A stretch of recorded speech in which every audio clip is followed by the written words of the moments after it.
Hello and welcome to day 3 of the 2025 Santos Wheelchair Rugby World Challenge. It's an event hosted here in Adelaide, South Australia, that's seen the best of the best from around the world join us for an exciting competition so far. We're into day 3, been plenty of action through the first 2 days, and we have some brilliant games ahead of us today. 5 games back to back here on your live stream, wherever you're watching around the world. First of all, we've got some Division 2 National Championships action between the ACT Buccaneers, a team that was on your screen, and then panning over to their competition for today, the Queensland Tornadoes. 2 teams that came up against each other yesterday in a game that resulted in a Buccaneers win. The Buccaneers 46-35 against their Queensland opponents on that occasion. Queensland will be hoping to turn the tables. They had a couple of losses in yesterday's play, found themselves at the foot of the table in the Division 2 competition, but with 2 games ahead of them today, plenty of opportunity to bounce back. We're on the Queensland outfit at the moment. Let's take a little look through their lineup while we can. They're led by Natalie Miller and Ben Chalker, their 3.5 athletes. Albie Everett, who was very impressive yesterday. Looking forward to seeing him back in action again today. Ronald Chater, Jason Ellery, Sean Semble-Lynch, Bridie Moore and Armin Dillon, and they are coached by David Wood. So a couple of losses for the Tornadoes yesterday. Looking to bounce back from that. See if they can get the job done in game 1 of day 3. Atmosphere building here. We can see the players are getting prepared, getting their last orders before they head out. ACT sitting in front of the commentary area here, getting pumped up and ready to go. As we pan across to that ACT lineup, let's have a look through their team. They have had a couple of changes overnight to their squad. Number 2, Rhiannon Bellet is out there. 6, Ben Owens is a player that is unable to front up this morning, unfortunately. 7, Hamish Baker is out there though. In the 10 is Antonio Vecchio. 4 is Scott Mackay. 3, Hamish Cook. 5, Jacob Walsh. And 8, Ruben Jerd. They are coached by Zach Field. And we're now into the final minute before play will get underway. Looking forward to today's action. As I mentioned, there's 5 games back-to-back on your live stream. We have Division 2 action, 3 Division 2 games, with, in between those games, for the very first time, some junior action. Very much looking forward to bringing that to your screens. With the juniors, the emerging prospects for future years. Certainly here in Australia, we are keen to keep an eye on those potential athletes, with the understanding that the 2032 Paralympic Games will be on us very soon. But we've got action in front of us now. Let's not get too far ahead of ourselves when we've got a big game in front of us now. The refs are ready to go. We can see Chalker there in the middle of it, ready to go. He'll go head-to-head with Hamish Cook in this tip-off. And the ball goes up. It's Cook that gets the tip-off, and Vecchio will gather and have first control as the Buccaneers look to work their way forward through Bellet. Bellet gets over the court quickly, and plenty of support from her Buccaneers teammates on the sidelines as they get the scoring underway.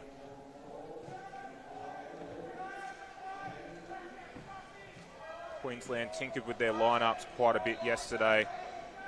For those of you who might be joining us again after yesterday's action, in the commentary we did speak that this is probably the strongest 4 that the Tornadoes have been able to put on the floor.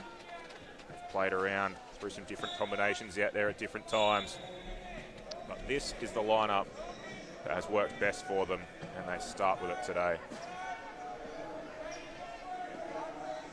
A bit of traffic down low, have to go with the ball over the top.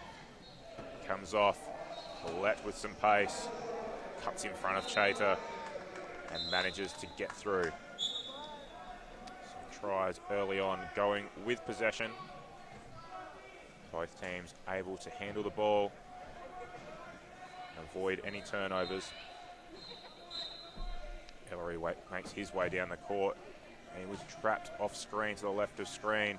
Put his hand up and said, I'll take the inbounds, get himself out of that trap. We see Chater put on a nice block in the backcourt. Helps his teammate in Chalker to get over the line. Chater and Chalker, a combination that have worked together throughout this tournament. They're a Western Australian combo, familiar with each other's games, and it's worked for them so far. Vecchio with the inbound. It comes loose off the hands of Cook though.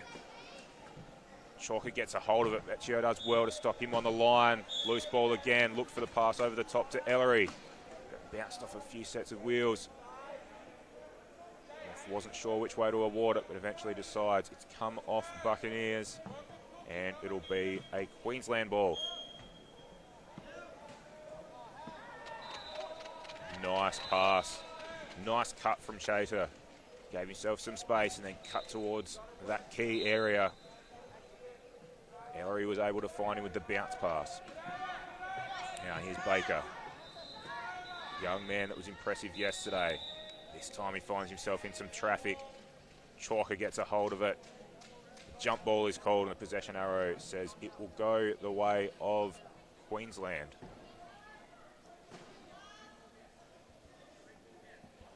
The Buccaneers successful at the tip-off in gaining first possession, so then the arrow goes the way of Queensland. It'll now alternate for any jump balls throughout the course of this game. Some efforts on the line, good block on the line. Forced Chalker into making the pass, and then it was a little too high. Chater was unable to grab that one above his head.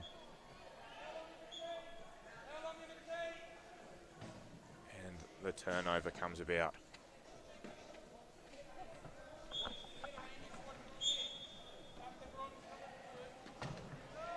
Ball inbounds now. In the hands of Chalker.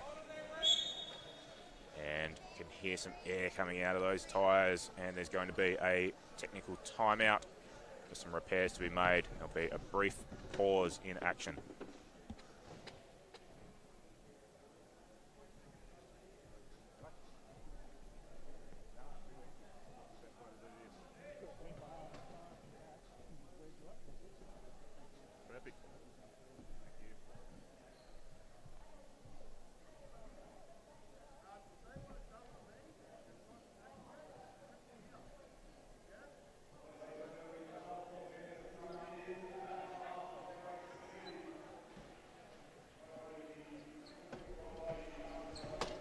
See some works still being done. Support staff are out there. Just trying to help Rhiannon Billette back into action. My name's Jason Anderson, and alongside me in this morning's commentary is four-time Paralympian, former Steeler, Steve Porter. Steve, thanks for joining me. Looking forward to this one as Chater's about to bring it back in for the Tornadoes. Yeah, likewise, Jason.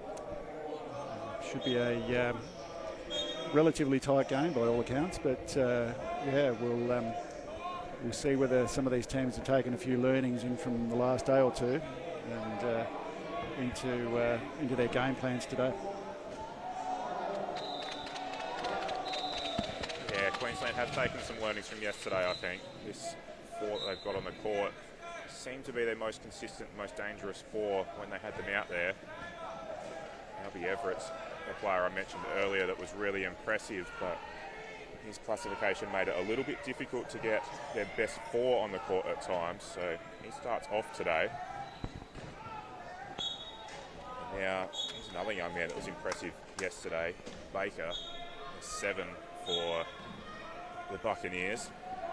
Hamish Baker, young man, 15 years of age, impressing early on, and he's got a hold of the loose ball here and turn it back in the direction of the Buccaneers. Yeah, probably the tale of the story for the Buccaneers yesterday in their game against the Sharks was just probably too many unforced errors. Just reflecting probably a little bit of maturity and the level of experience amongst some of the players there. Hamish, obviously new to the game, currently classified as a 3-point player. I understand there's a question mark about his classification at the moment, but around whether he's eligible or not. Hopefully it turns out that he is, because it certainly looks like this is a game that he could certainly develop and become a bit of a weapon in. Yeah, really interesting that.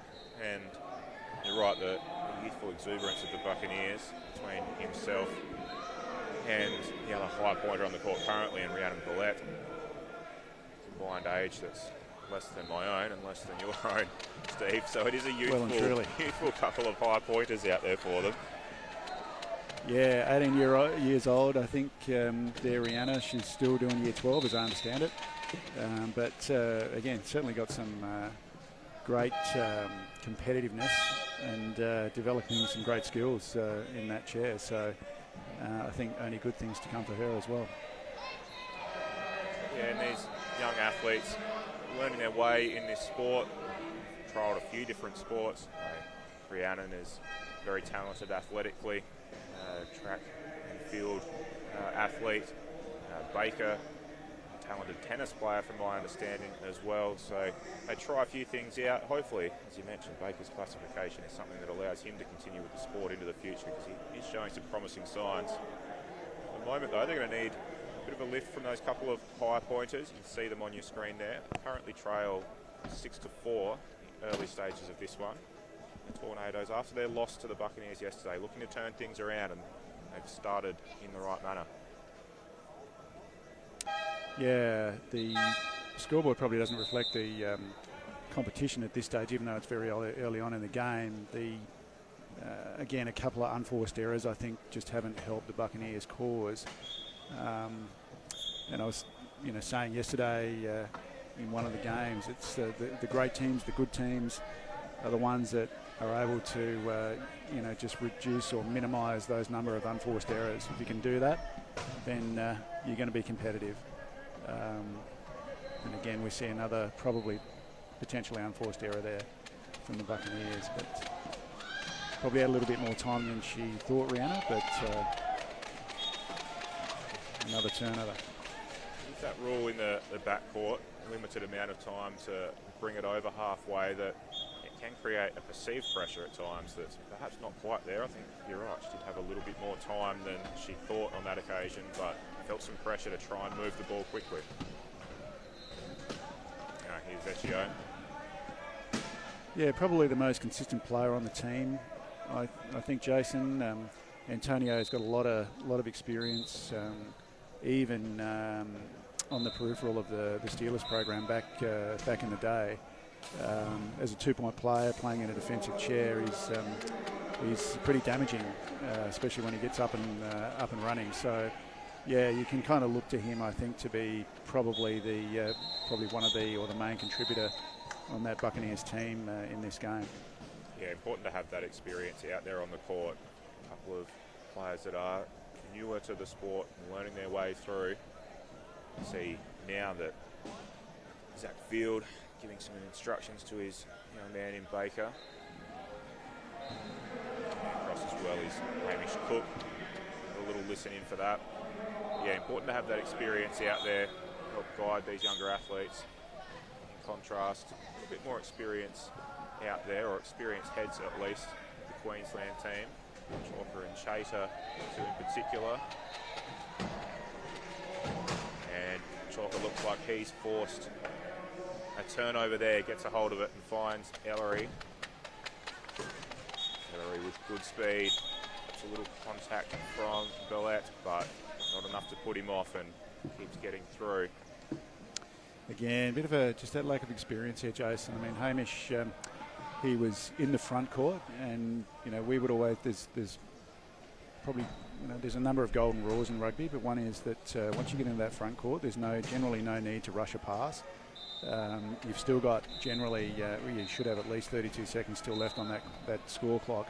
So it's a time for regain composure, not rushing passes, and what we're seeing here from the Buccaneers at the moment is just rush passes that aren't really necessary. So yeah, I mean, they're getting turnovers here with the defensive pressure there, force that 8-second backcourt violation on Queensland there, but again, they're just giving away those cheap turnovers that are probably unnecessary at the moment.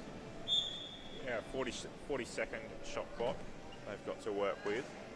So you're right, once you get it over halfway, you should have plenty of time to be able to work it through. Some opportunity for some fast play when you've got some open court, but a bit of congestion at the moment, maybe some slow play at times is necessary. Vecchio finds an opportunity down the left side though, and takes that, gets through. And just keeping in touch, and that will help as well. The inbound pass went over the top. Ellery couldn't quite reach down to the pass that Chater made. Comes off the rim and out of bounds, and the Buccaneers will have an opportunity to bring the margin back to 1. Yeah, Chater's got a bit more range in that. I'm not sure whether he was tossed up between whether he bounce passes it or whether he passes it on the full and kind of did it somewhere in the middle. But yeah, unfortunate turnover for Queensland. Buccaneers with good defence on the inbound. Chalker had difficulty trying to find his way free. Ellery was blocked up, and so was Moore as well. Buccaneers get a hand in, force a turnover, now have an opportunity to tie it up. So all the hard work from Queensland, get a little bit of a break early in the game. It could very quickly come back to a tied game. Lett looking for an option, goes with a high ball. Thought Baker was free, but couldn't quite get it to him. Chalker in particular got a hand in, forced the ball free, and then pounced on the loose ball. Powers his way to the other end. It's one of those half-court turnovers, front half-court turnovers that you mentioned, Steve. Yeah, some good defensive pressure there from Queensland. Again, just that lack of experience. Some lacking of use of screens, particularly on that Buccaneers side. The high pointers, Rihanna and also Hamish, are probably not using their screens as much as they could. Trying to one-on-one these Queensland players, and it's just not the most efficient game plan. Yeah, got away with one on that previous occasion. Did turn it over. Chalker got a hold of it. Tried to get the long ball forward. It was a little bit too long. Found its way over the sideline. And then the Buccaneers do well with a nice inbound play. Found Villette. And Rhiannon was able to get into some open court.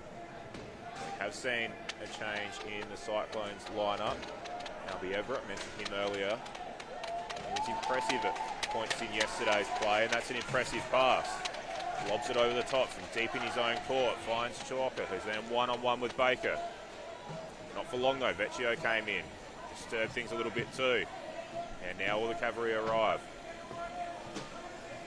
It was good one-on-one defence there from Hamish Baker as well, so to stop that score.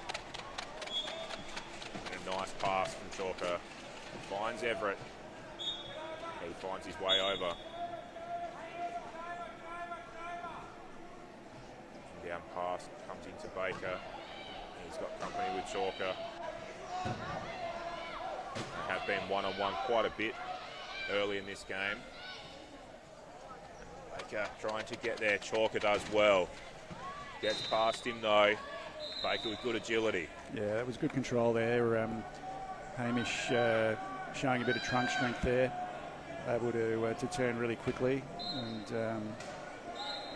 outturn the Queensland defence there.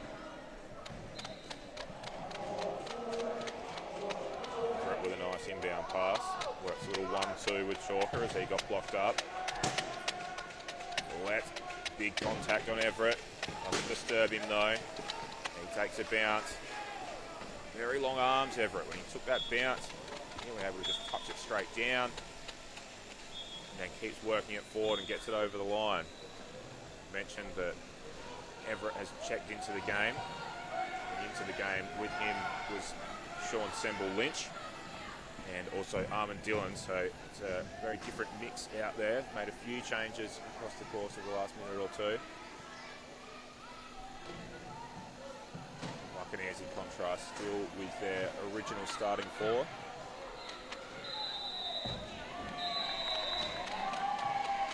Yeah, good Queensland defence there. Just you're only allowed 8 seconds as an offensive player in that key area at any one time, and probably a bit of a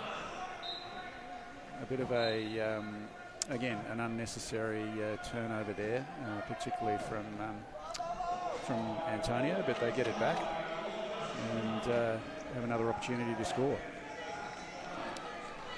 Yeah, tough spot to inbound from, that back corner area. Can be a lot of congestion, make it difficult for the inbound pass, and Queensland found it difficult. Threw it into the arms of Vecchio. He's taken a couple of bounces. Use the clock to his advantage. We are down to the final 15 seconds. Looks over 14 to play.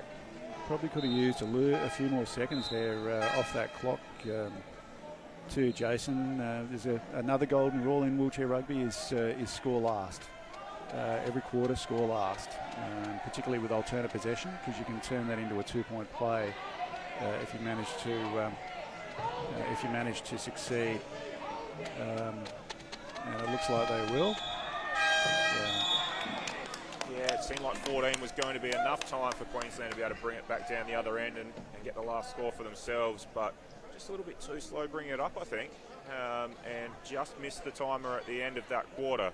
So we do go to the break with Queensland still leading nonetheless. They're up 12-11, and we'll be back in a moment to bring you the second quarter.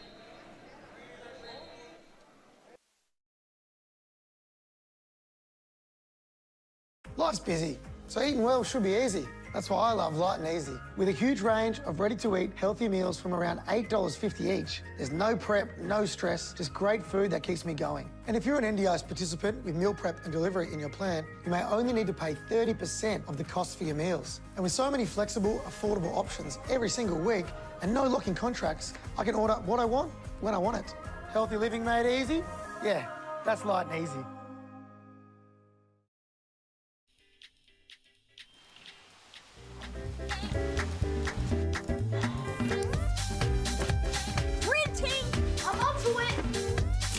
Got it. Piggles. Sir Squeaks a lot. Bruce.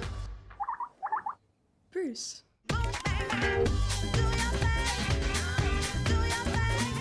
With all the latest tech, make bigger things happen. To get into the team was absolutely incredible. I've been wanting to be part of the Steelers team for a long time now. Your plan partners really helps with everything in my day-to-day life. Managing all their invoices and stuff like that can be a bit of a daunting task at times, whereas Plan Partners really helps out. The Plan Partners dashboard is really simple to use. I just submit the invoices and they're paid. I'm ready for the game, I'm ready for the day. Together, it's possible.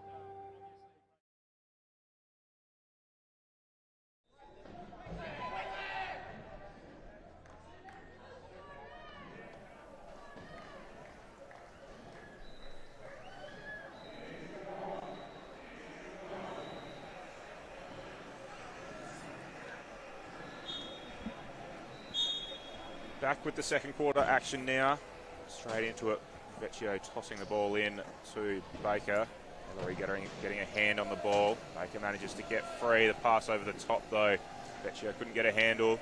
Comes free. Now he tries to get an arm in on defence. Has managed to tap it free. Ellery recovers. Gets it over the half court just in time. And the ball comes forward to Chalker. And Queensland will score first and extend their lead.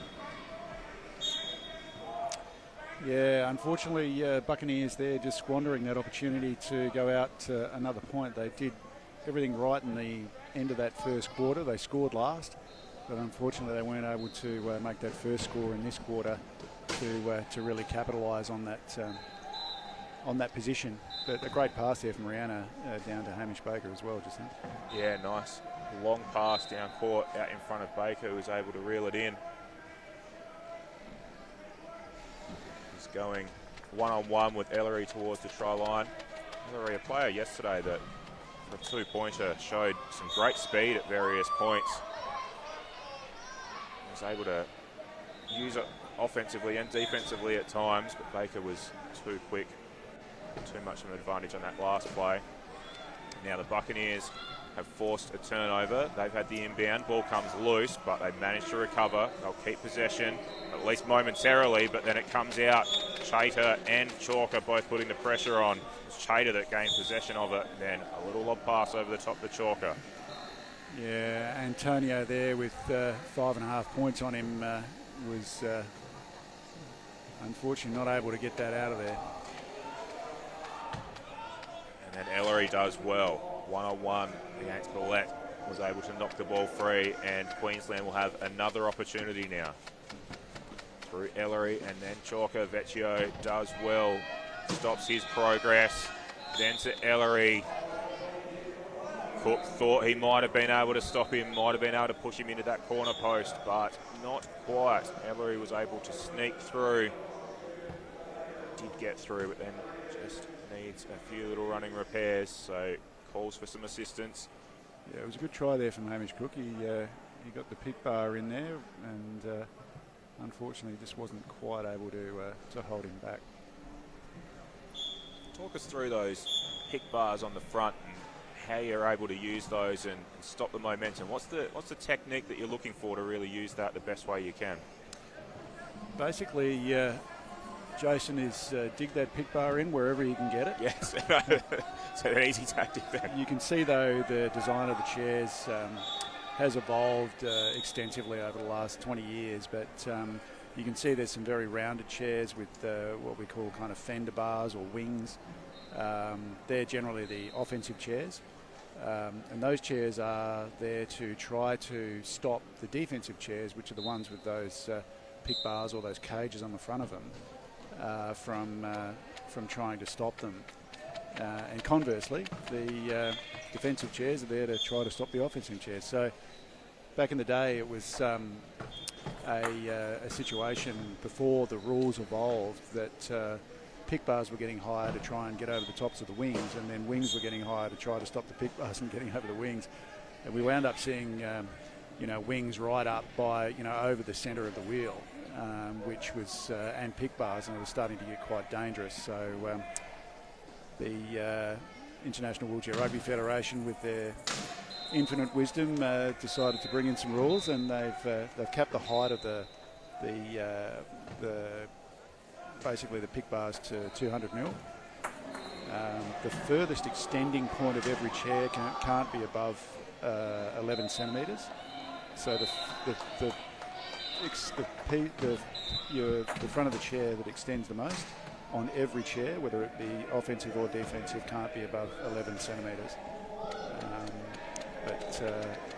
Other than that, wings and pick bars can be up to 200 from the floor, that is. Yeah, and it appears certainly that it's your low pointers that will have that big pick bar on the front. They're more your defensive minded and are trying to, block and catch some other parts of the frame of those more aggressive chairs that the high pointers might have. That's right. Yeah, you'll tend to see that the higher functioning, higher point players will be running in those offensive chairs. Obviously, they've got the function generally to be able to, I suppose, optimise the use of that, of the attributes in the chair. And then your lower point players who need the advantage, or any advantage really that they can get in terms of a chair or a engineering advantage. They're the ones generally who've got the longer chairs with the pick bars and so on. So, Come back to some of the live action. Inbound pass for Queensland. Just went a little too wide over that sideline. The Buccaneers will take possession back. It's a 16-15 game, so this brings an opportunity to tie things up. Brent back level for the first time since early in the game. And Baker takes that opportunity. yeah, they're definitely Queensland. The ACT Buccaneers definitely have the ability to take this game. if they can just, as I said earlier, just iron out some of those unforced errors.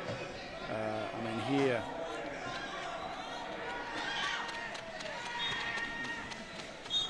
yeah, they had another chance almost for a turnover there, but yeah, Antonio, unfortunately, yet another one that's probably unnecessary, but yeah. It's a game of fine margins. That one turns over after coming off hands. Yeah, Queensland with Chater right along the left sideline a moment ago. Was one bit of contact away from heading over the line and turning it back over the other way. Can change very quickly. Now Ellery was in some traffic, buried in the corner. Found Chalker. He went back to Ellery, who found a little bit of space, but that was quickly shut down. And then the toss over the top. No try, says the referee. And it's going to go back the Buccaneers' way. Yeah, good defence there from the Buccaneers, but they need just to capitalise on this. They're getting some good turnovers, but they're giving a lot back. So hopefully here we can see a score. We do tie it back up again. Saw in a couple games yesterday, Queensland, they did go down in both of their games. In their first game against this ACT Buccaneers outfit, and then went down to the South Australian Sharks later in the afternoon. Very competitive for large periods of those games, but then unfortunately there was about a 5-minute period in both of those where they got heavily outscored and cost themselves an opportunity. So they need to have a better level of concentration in this game. That inbound pass doesn't help. No, bit of a loose pass there, unfortunately for Queensland. And it results in a score for the ACT. Yeah, good corner block there from Rhiannon. Certainly for someone who's quite new to the game, she's picking up those fundamentals quite well.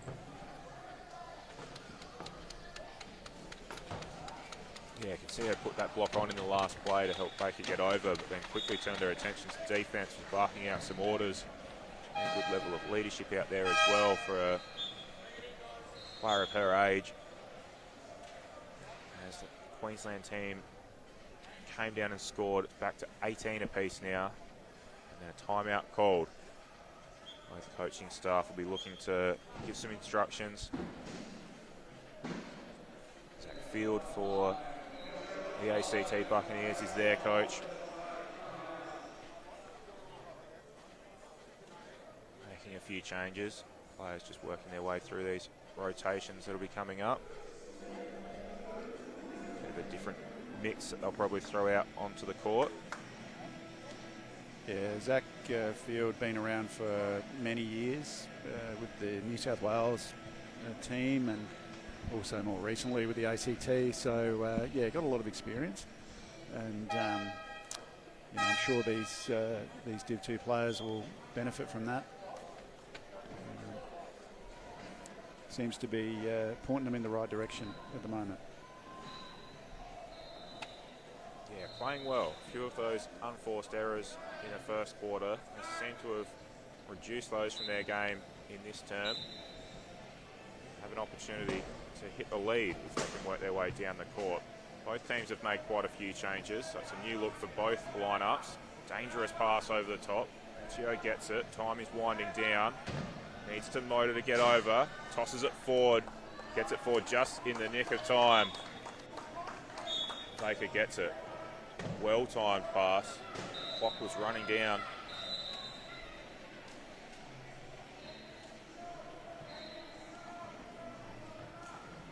Referees see some contact now that they haven't liked though.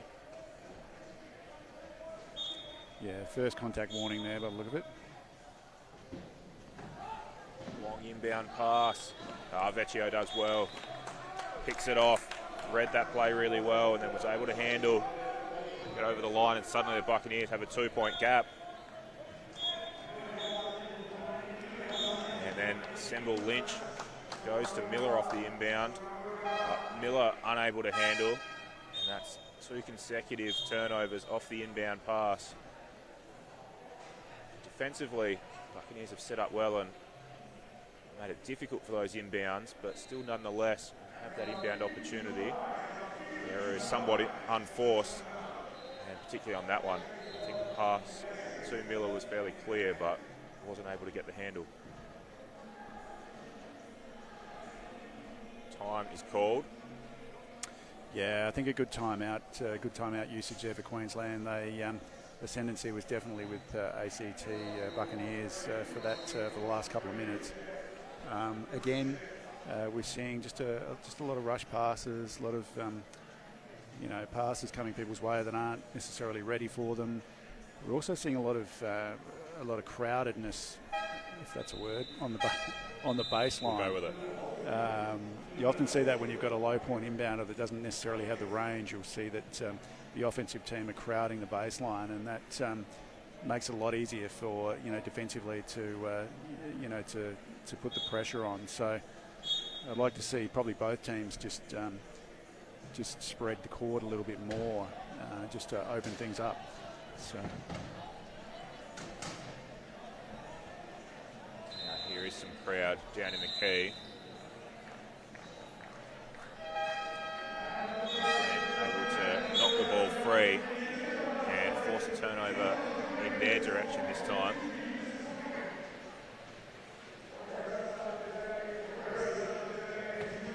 Some recent changes in regard to the female classifications and the discount on high pointers. Just having a look out on the court there, I think Queensland are actually playing under what they could have on the court with the full point discount for Miller. Look at this lineup, seeing what they can get out of Dillon and Semble Lynch alongside Miller and Chalker. Chalker is that man that gets it over the line. Yeah, he's making a pretty strong contribution, Chalker, for Queensland. Needs to, obviously, in that 3.5 role. He's expensive points-wise, so you've got to earn that. Big hit there. Miller knew immediately that was going to be picked up, and she gets sent over to the penalty box. Just came from the wrong angle. Elected Baker sent him to the floor. Perhaps for our viewers, Steve, it's important to make sure that they're hitting in the right spots, and there's some positions on the chair that you're not able to hit, just as Miller did there. Yeah, through that. Yeah, generally anything is pretty much fair game, and unless you hit behind the axle. So I mean, it's like anything; it's all relative to the amount of effort or the intensity of the hit. But generally, a hit behind the axle that turns someone or spins them will inevitably be called a spin. And the reason for that is that it's actually can be quite dangerous. So for someone to be spun out like that, you tend to, if you get hit hard enough, you go out over the back. You can land on another chair or just land really awkwardly. So so it's one of the things that's actually remained pretty consistent within the game since its inception, way back in the 1960s, as I understand it, in Canada. Yeah, it's good that some things have remained unchanged, because there's a lot of rules, particularly in the last 12 months, that have evolved. So, yeah. There's been a lot of tinkering with the rules.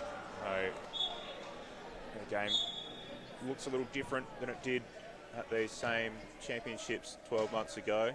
Tinkering with timeout rules and rules regarding the clock. I guess all of them are made to try and make a better spectacle and a safer sport as well. This time the ball comes loose. I think it's like any sport, Jason. There are rules that get tinkered with, or the interpretation of those rules changes over time, and sometimes that's a good thing. Sometimes it's questionable, or sometimes it seems unnecessary. But I mean, it's all about evolving the game, and we certainly have a situation where rugby is a very exciting sport to watch these days. So I think they're getting some things right. Yeah. That's good. The rule makers don't often get that kind of praise, just that they are getting a few things right, so that's good. I was a big AFL fan here in my home state of Adelaide. The AFL lawmakers often get criticised for not being able to get it right, changes they're making. And a really tight bit of play there. Bring the conversation back to this game. Queensland looking for an avenue over. They were going via their low pointers who were working the ball up really well, actually. Tried to find Miller on the try line, who was mere inches away from getting it over before the shot clock ran out, but the refs say no try, didn't quite get it there. Yeah, that last ditch effort there from Scott McKay was absolutely instrumental in the prevention of that try. So yeah, that's really all down to him. But unfortunately, another unforced error. So that effort will go to waste. Yeah. There is Scotty McKay. He's going to have the inbound responsibilities this time. His defensive effort did save that try. As I was referencing some AFL stuff, Scotty McKay is actually someone who's represented the St Kilda Football Club, Victorian Wheelchair Football League. Another of those dual athletes, play a number of different sports. Yeah, another evolving wheelchair sport, but certainly gaining popularity. It has its own league here in Adelaide these days, and yeah, it's certainly yeah, as I say, a sport that's increasing in popularity. Assemble Lynch. A little bit self-inflicted there. Yes. Very excited to get over the try line, did it with pace. Tossed the ball off to the ref at pace as well, and then tried to spin around. Takes a fall. Won't mind at all after having scored the try though. Looks like he's okay. He's in a bit of an uncomfortable position right now, but I'm sure he'll be fine. Yeah, support team do a great job getting out there as soon as the refs give them the all clear to be able to come onto the court. They help Sean up. I was talking to venue staff a little earlier, Jason, and they're telling me that this stadium is actually being demolished for a new development. And it's just as well, because rugby can be a little bit harsh on the floor of these courts, as you can see with the various scratches and gouges and things like that. So yeah, it's probably not such a bad thing. Yeah, you can't necessarily get a full appreciation for it on your screens, but we walked across the courts earlier, taking a bit of a look. There's a lot of marks out there, a lot of scuffs and scratches. But you're right, some redevelopment that's coming about. My understanding is that it's the home area of the Adelaide Thunderbirds, or at least it was previously as the Netball Stadium here in South Australia, but that team now playing significantly more from entertainment centre, so that provides some opportunity to maybe reconsider what they do with this venue. Yeah, some more good defence there from the Buccaneers, forcing another 8-second backcourt violation on Queensland. So signs are pretty good for them right now. You mentioned about last score, one of those golden rules. A time where it's interesting. 43 seconds was on the clock at the time of the inbound. Yeah. 3-second differential, but then the foul is called, which means that one of the Queensland players, Santos Lynch, will work his way over after hitting some arm. Sorry, no, he's not. He's going to be in possession of it. I thought he was working his way over to the penalty box, but he's actually going to... Yeah, he should be. No, he is now. Sorry, some confusion on court, some confusion for me in commentary as well. He does now work his way over. Little undisciplined there, Santos Lynch, because the score clock gets reset to 40 seconds on a foul, and so the ACT Buccaneers now have the luxury of being able to score in a 4-on-3 situation, but having the full 15 seconds now to score. So if they don't make the most of this, I think it'll be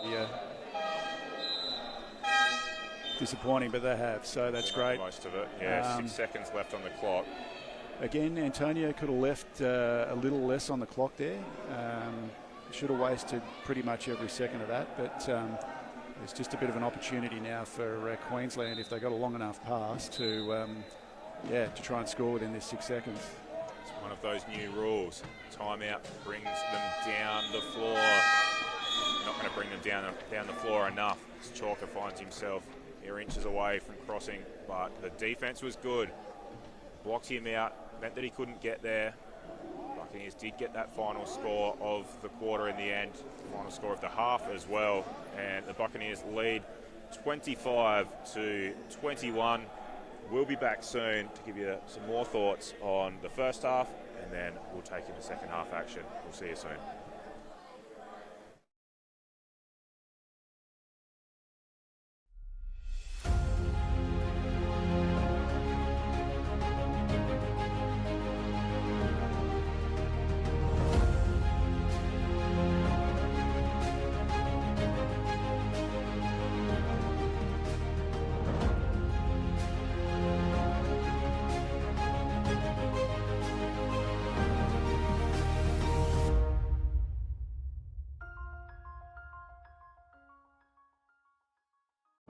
At Chartercare Services, we're proud to be supporting the incredible athletes at the World Wheelchair Rugby Championship and the wider disability community across Australia.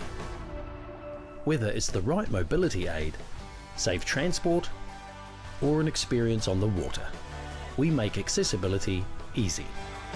Chartercare Services, proud sponsor of Possibility.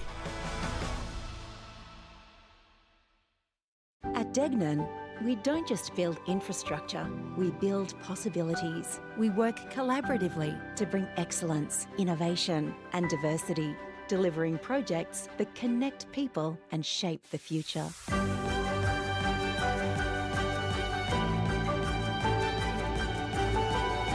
Together, we create a lasting impact for generations to come. Degnan, building tomorrow together.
Thanks for staying with us on this live stream coverage of the Santos Wheelchair Rugby World Challenge, 2025 edition of this tournament. It's back, it's bigger and better than ever before, and we're taking in some Division 2 Championships games today, the first of which is between the Queensland Tornadoes, the team that's on your screen, and the ACT Buccaneers that they're playing against.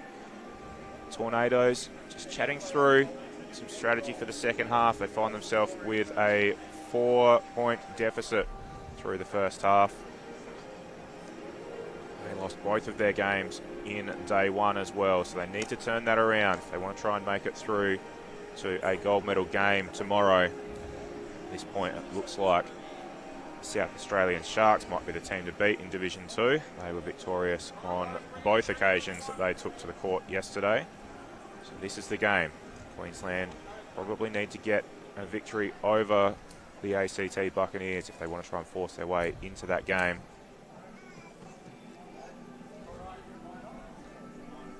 The Buccaneers have been good though. after some early unforced errors.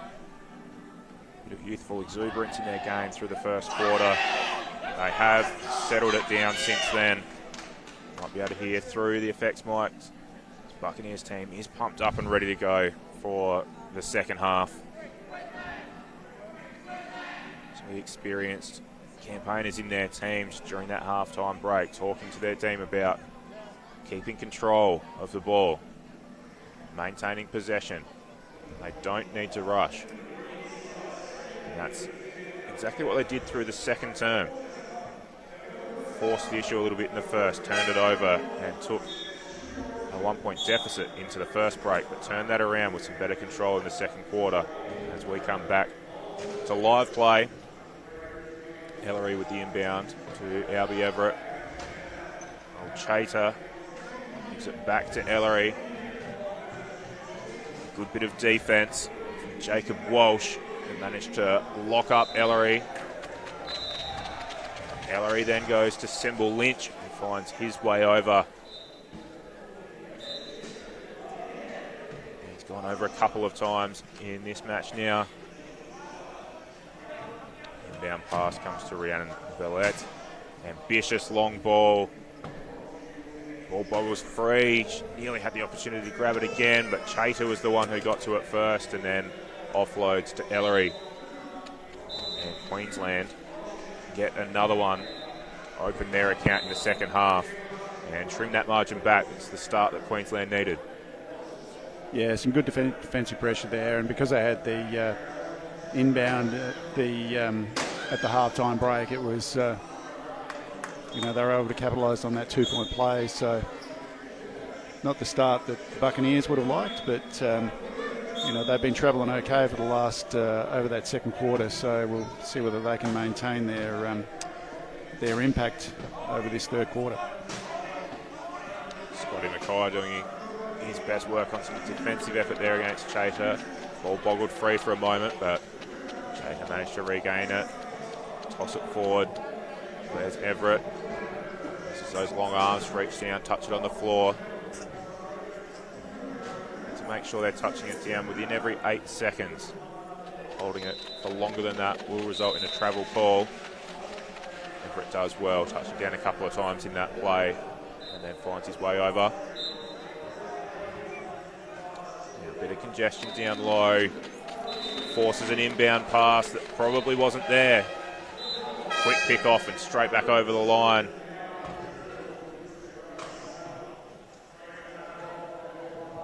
This time, the inbound pass gets over to Rhiannon Bellette. And she decides she's going to try and do it herself, work her way forward, absorb some big contact, and finds Hamish Baker over the top on his own. The youngsters working together.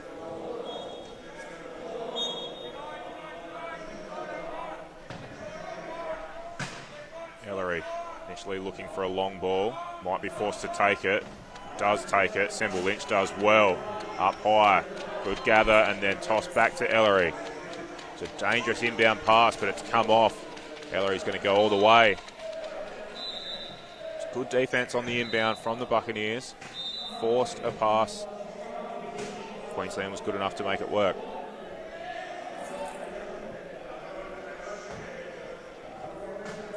Mackay does well. An inbound to the advantage of Baker.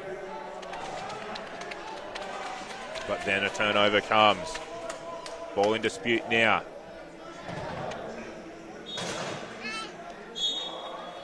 Went off of the Buccaneers. And then Everett was able to regather. So no backcourt violation called. But then Everett cops some contact. Ball spills free and goes over the sideline. And now it will turn over. So a messy and scrappy bit of play. And that continues. Some over and back now. Accommodative errors there, yes. But good pressure from both sides to force turnovers in quick succession there. I was talking yesterday about one of our previous Steelers coaches used to talk a lot about turnover after turnover. And you often see that, particularly in these developing teams, where they'll get a turnover, they'll do all the work, and then they'll turn it straight back over. And then everyone gets a little bit excited about things, and no one's in position, and so inevitably what winds up happening is there's quick succession turnovers, so they don't get to capitalise on the work that they've done. So again, another thing that you need to try to iron out of your game as you as you develop.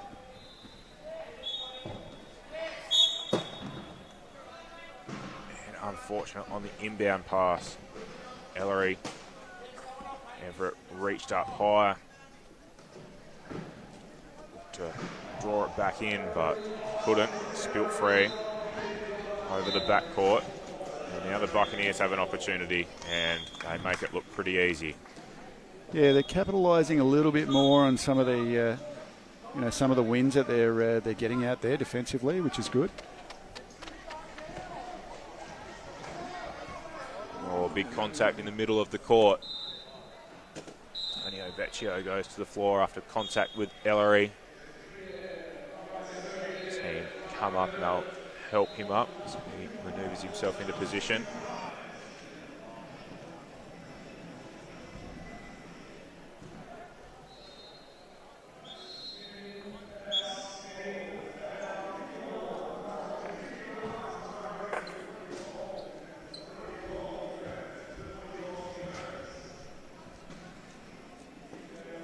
Few adjustments made, and he's back into it.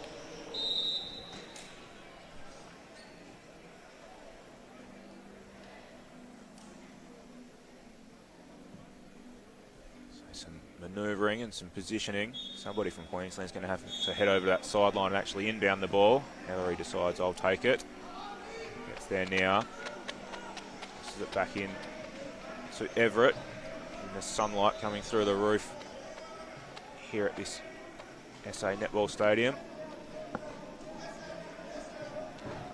Yeah, we saw that create a few issues for some of the players yesterday. So, hopefully they've, they'll adapt today, because trying to catch that ball with the sun in your eyes is not the easiest thing to do. Not something you plan for when you come to an indoor stadium. But just some skylights along the top. Nice to let in a bit of natural light, but there are just some little sections, some little lines down the court that do make it a bit difficult to see.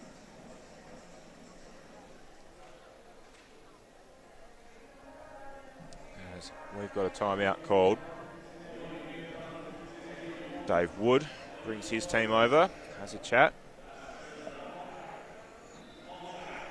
Wood, a native of Tasmania, first Tasmanian to be coaching at this level within the national championships. Nice accomplishment for him. And it does just showcase these national championships bring people together from all around the country. Tasmanian coach of the Queensland Tornadoes. As we look on with Ron Chater in your screen there, Western Australian that's come over to play this Queensland team. Really does bring people from all over.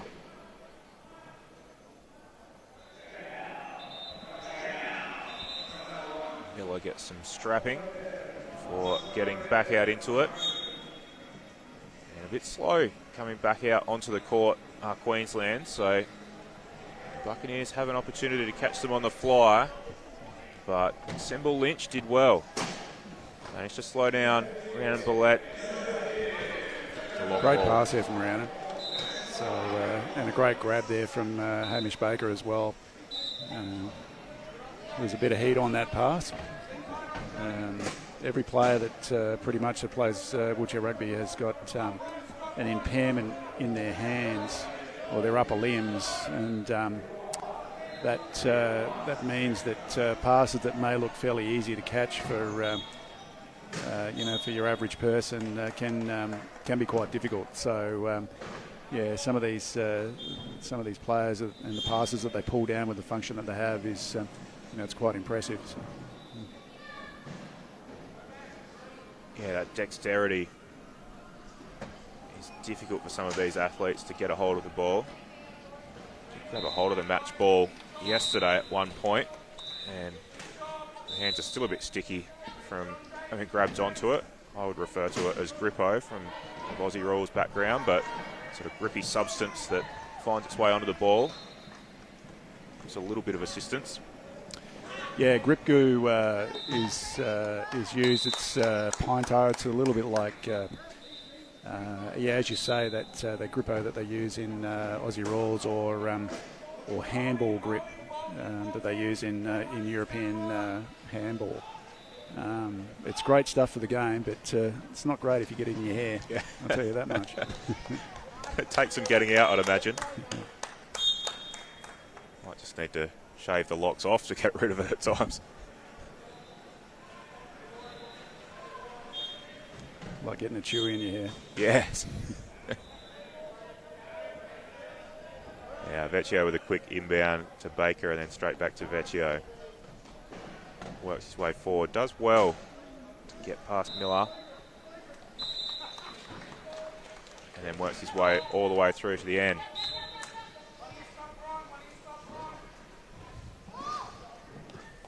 And loose pass creates another opportunity, and this gap has quickly grown for the Buccaneers. You mentioned yesterday 6 being a margin that was a bit of a psychological edge for the team in front, or a barrier for those teams finding themselves down by that amount. The Buccaneers have quickly stretched it past that and now gone to 7. Yeah, it starts to get difficult, particularly now that, we're deep into that third quarter. If you your margin stretches out like it is at the moment, it makes it very difficult to rein that in by the end of the game. So, Buccaneers are doing really well, just applying the pressure that they need to gradually just keep growing that margin. And when you consider they were 4 or 5 points down at the end of that first quarter, or within that first quarter, they've certainly smartened up their act.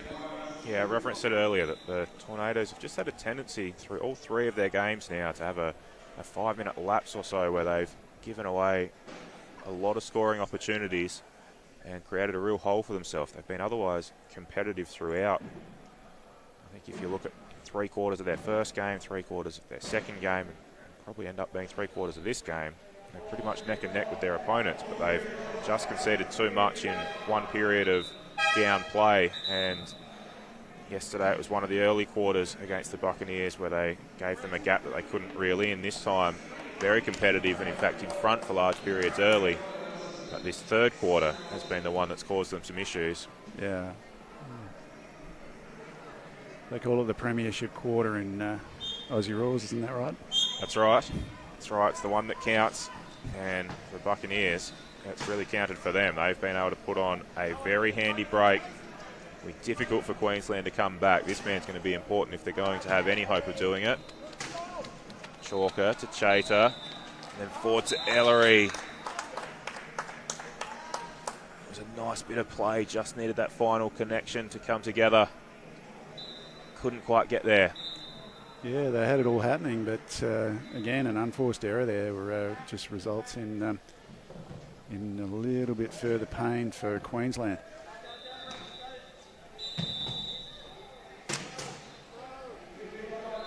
Yeah, 8-second no bounce there for Hamish Baker, unfortunately. That again, that rule change that kicked in a few months ago from dropping it from 10 seconds to 8 seconds. There's still a few players that are getting used to that, and that 8 seconds comes around pretty quickly when you're pushing up the court. And there's a lot to take in, a lot to think about as you bring the ball up court. There's blocks and trying to find the right path, thinking about the right option for a pass if you need to. Got to get it over that back court quite quickly as well. On that occasion, Baker just with plenty on his mind and didn't bounce it down.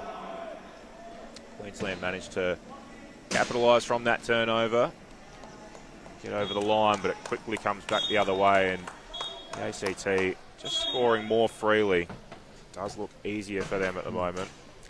Yeah, pretty safe pair of hands Rihanna's got there. So a couple of long bombs they've had to throw down to her, and she's very reliable to pulling those things in.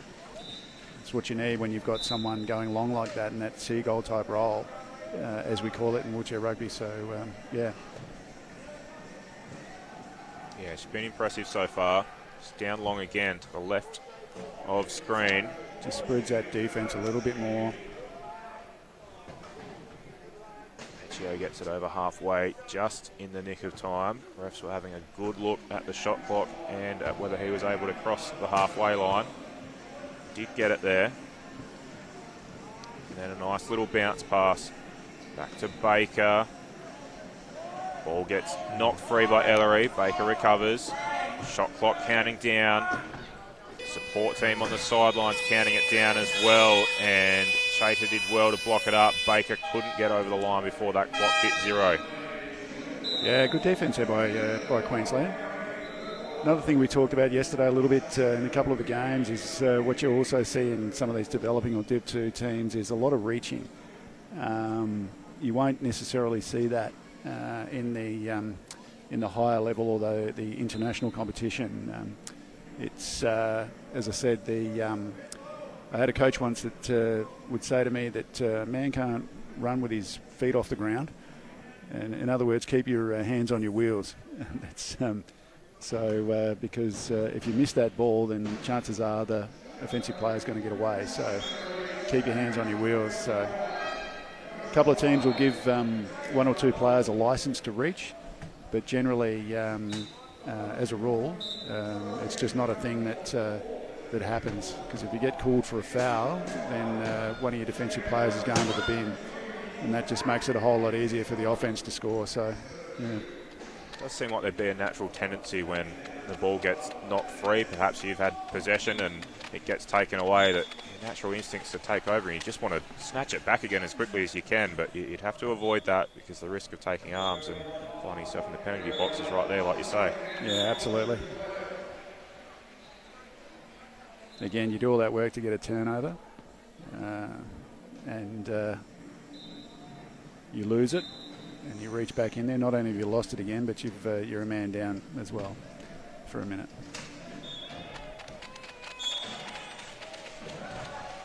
Queensland cross over now into the last 90 seconds of this quarter. Just as we talked about the gap creeping out and potentially becoming a little bit too much, Queensland have managed to put a couple of scores up in a row. Margin comes back to 5.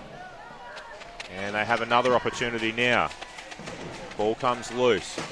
Ellery down the sideline. Cops some contact but managed to stay in. But then throws the ball away. Vecchio picked it off at the halfway line. He just was straddling that halfway line there. He's probably lucky to get away without an over and back on that. But the refs don't see it and they don't call it, then play on. It is difficult at times there with gathering possession around that halfway line. Any kind of movement, the ref could see it and call it as a violation.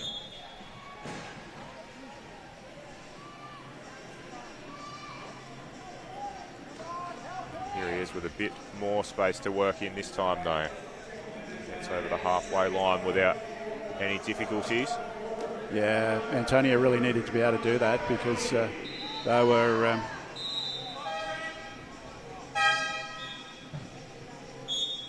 under some pressure bringing it over, weren't they? They were. Pressure continued. Still got a bit of court. speed when he really puts the hammer down. Just need to save it up for the right moments. That was one of them where it was needed. But as he worked his way down the court, it was Ellery and tapped it free, and then last touch came off Vecchio and out of bounds. So Queensland take possession. They then advance it up the court via a timeout. One of those newer rules and opportunities to do that. Shot clock is off. We're inside 15 seconds now. Again, Antonio in these last few seconds would be best not to reach. Ball comes free. Because defensively they're holding their own. If he gets called for a foul, then they're going to go drop down to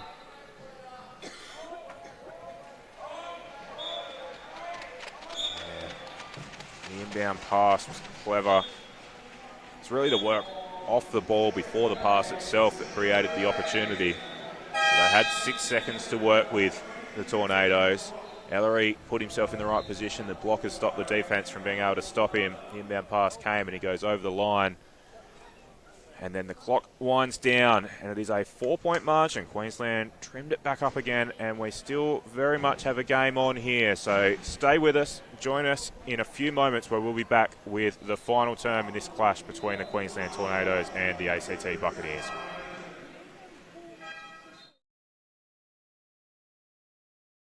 To get into the team was absolutely incredible. I've been wanting to be part of the Steelers team for a long time now. Your plan partners really helps with everything in my day-to-day life. Managing all their invoices and stuff like that can be a bit of a daunting task at times, whereas plan partners really helps out. The plan partners dashboard is really simple to use. I just submit the invoices and they're paid. I'm ready for the game, I'm ready for the day. Together, it's possible.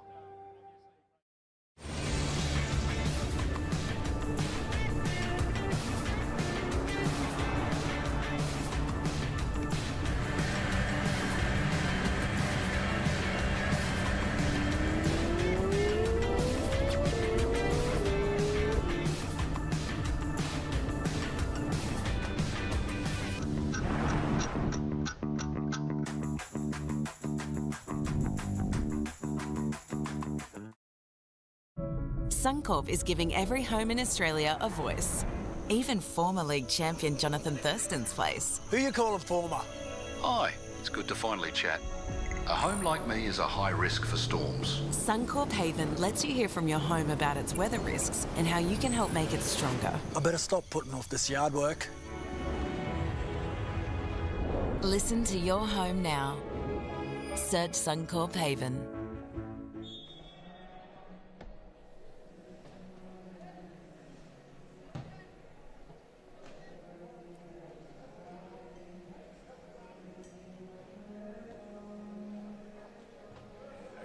Break at that three-quarter time break, and we are very quickly back into the action. The Buccaneers having possession. They've tossed it in and found an opportunity to score early. Things moving along at a pretty rapid pace early on day 3 of these championships. Teams have a busy day ahead of them. Finding the floor early in the day, but the ACT will be back on at 2 o'clock local time to take on the hometown South Australian Sharks. And then to finish the day, Tornadoes will return. They've got a big break through the middle, but they'll return to the court at 5:20 again local time here in Adelaide to take on the Sharks as well. So each team playing 2 games on day 3 of the competition. They'll all be streamed live here, so stay with us for all of the action. Just over 7 minutes to play in this one. Anna Billette forced the ball free. Just had a touch on it while she was out of bounds. And Queensland will hold on to it. Yeah, she's a bit unlucky there not to be able to grab that again and score it. So.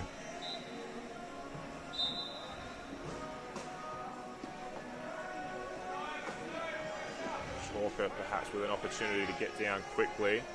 Both of the Buccaneers high pointers took their attention to Ellery on the inbound. So Chalker had a freer path. He then worked his way down and tried to offload to Ellery, but it was down too low. Ellery unable to get to it. And Queensland need everything to go right in this last quarter if they're going to mount a comeback, and that's not the pass they were looking for.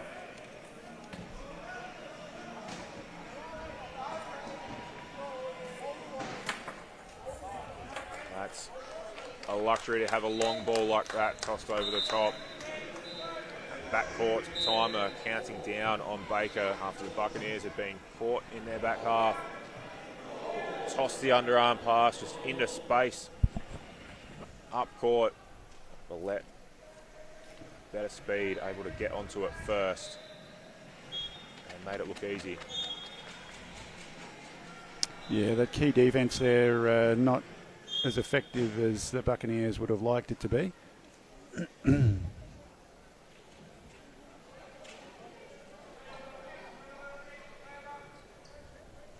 That key defence is something that I've seen a lot from a couple of European outfits in this international tournament. They seem to have played that style a lot.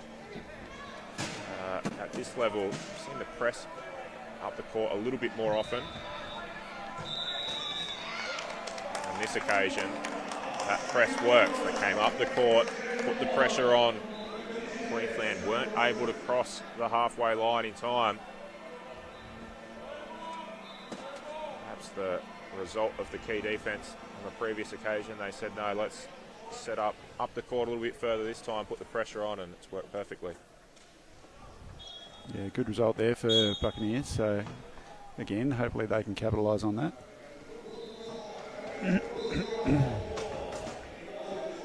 Vecchio finds Baker. He's got plenty of company with him, but finds an offload. Baker went back to Vecchio, who then found Golette on that right side, getting plenty of support from the team on the sidelines here.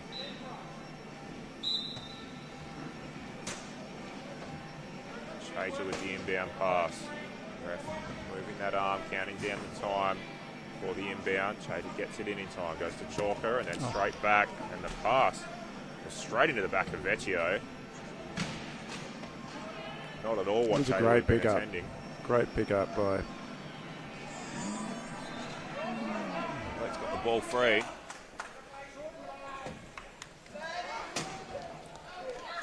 Baker gets the pick up off the floor. Hopefully they can gain a little bit of composure here. There's no rush. There's 6 points in front. And there's no need to rush anything. I like that from Billette, close to the try line, but understood that she didn't have the opportunity to get through, went back out, reset, then puts the block on Chater to allow the young man in Baker a path to get over. Really clever play. Yeah, she's definitely been a big part of the team's success, just either through her assists or directly through her, her scores and ball handling. So it's good signs for Rihanna.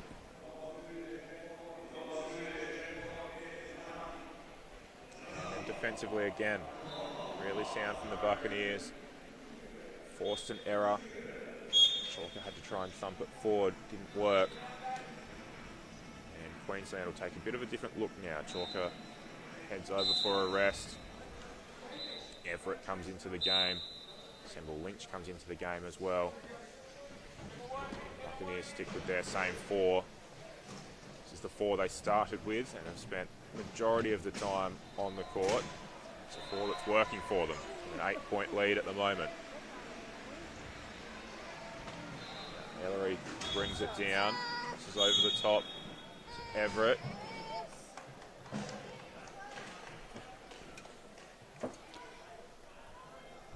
Hamish a little bit close to the baseline there, I think. Spend a minute in the bin.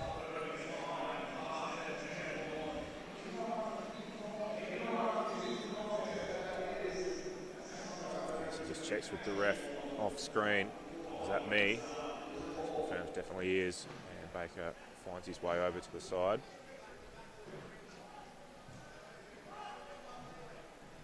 Now Queensland will have an opportunity to inbound. Goes with the high ball. Now Everett takes it.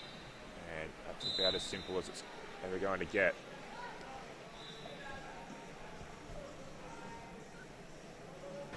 Semble Lynch had set up outside the penalty box to block Baker's runs. And he puts his hand up and says, I'll take the inbound instead.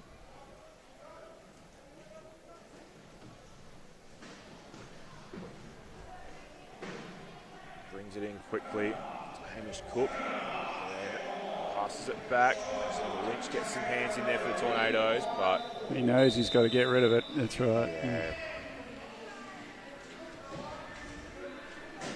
shot clock at each end of the floor here, so they're able to see how long they've got. And yeah, you can tell that he knew he had to get it over half court and quickly.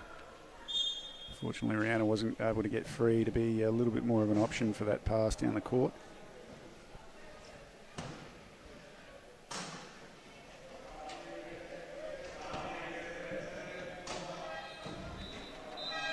Everett runs into some traffic, but then finds Semble Lynch.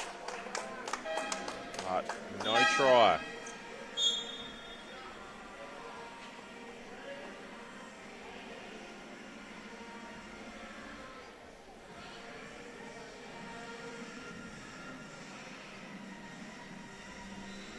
Buccaneers take an opportunity in this break in play. After that one close down the line, Semble Lynch thought he might have been able to get through. No try was awarded. Buccaneers make a couple of changes. Millett and Cook find their way off for a break. Here comes Vecchio, looking for a gap. Not one there. Got shut down quickly. Pass goes over to Baker. All on the floor, he recovers. Clock counting down.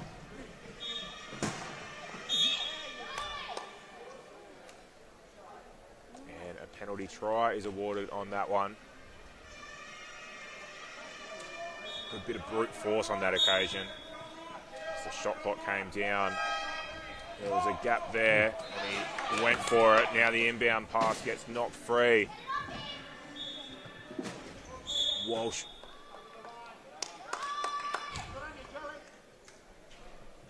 Toss it off, and look at that traffic down there.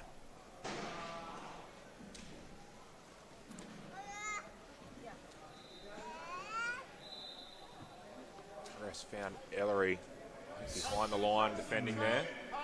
So the Scott clock reset here. Buccaneers should be using every second of this to... there should be no rush to score whatsoever. Yeah, up by 8. With now just under 3 minutes to play. They don't chew through that clock as much as they could have. They'll get another opportunity to get the ball back. The inbound pass didn't work. And the ball will go out and Buccaneers will have an opportunity. See a few Buccaneers players heading to the right of screen. They're going to take a break. Fresh athletes make their way on. Miller and Chalker are out there. It's a high-low outfit alongside Semble Lynch and Dillon. Now the Buccaneers getting some instructions from the sideline. Patience is the key word that's being instructed to them. Shows it, but then found a gap and went for it. Patience lasted for 11 seconds before Baker said, no, that's enough for me. Take the try that's on offer. Now the inbound pass. Miller gets it. High ball over the top. It's intended for Chalker. Dillon was able to recover though. And he knocks the ball free for Chalker. And well done there by Armin Dillon. Was under immense pressure. People surrounding him from all angles. The pass wasn't intended for him, but he tidied it up and then found Chalker, who got free. Well done.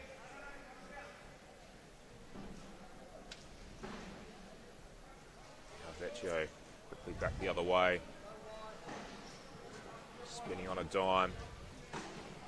Got some contact from Semble Lynch.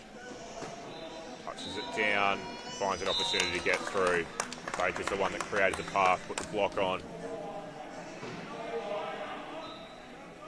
Yeah, some good screening action there in the Buccaneers, just for the last couple of plays. Dillon again tidying up a loose pass from the Queenslanders. Again, it was intended for Chalker. Dillon recovered, and the ball came free after his pass. Got locked underneath two of the chairs, and it's essentially a jump ball that then gets called. And Queensland, with possession arrow their way, Semble Lynch will take control of it. One of the questions you get asked a lot as a player is, well, you must get your fingers jammed a lot. You can see by the camera on the wheels that it's not often that actually occurs if your hands are up the top. But if you're down reaching for the ball, you're running the risk of a bit of a squashed finger, a bit of a black fingernail here and there. And there was a couple of times, a couple of minutes ago, where I thought that may well happen. So, but generally, fingers and arms aren't too bad. There's a real physical toll to the game. There must be quite a bit that goes into the preparation for the game, but then in particular the recovery from a game like this. Especially today, these athletes, they'll back up and play a second game before the day is done. It's a sport that takes a lot out of the athletes.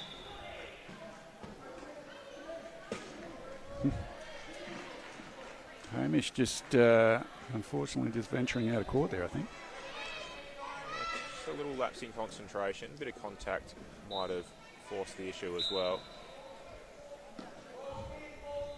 Bounce pass inbounds. Chalk will bring it up. We approach the final minute of this one. It will be the Buccaneers that get the job done.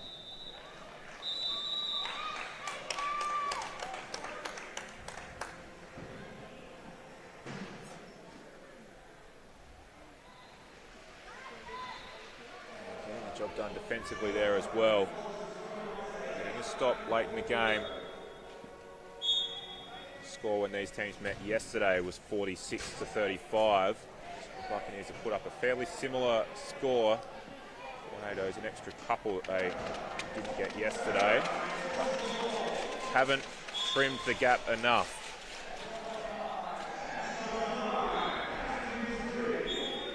Should be time for probably another score or two here.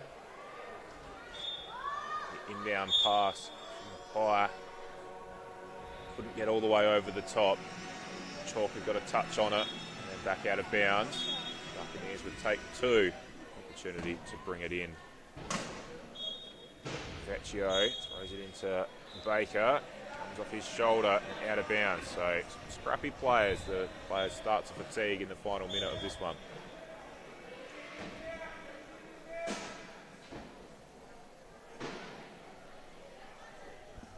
Lynch works his way across. He'll take the inbound to Miller.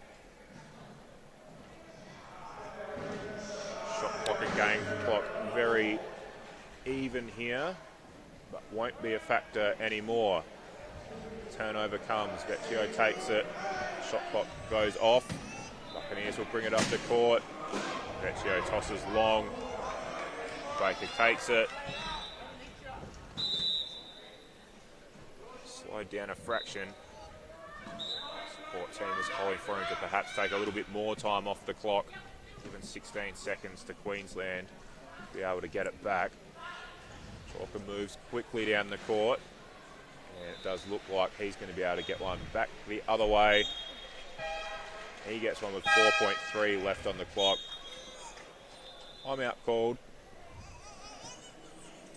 Although the game is done with a 9-point margin.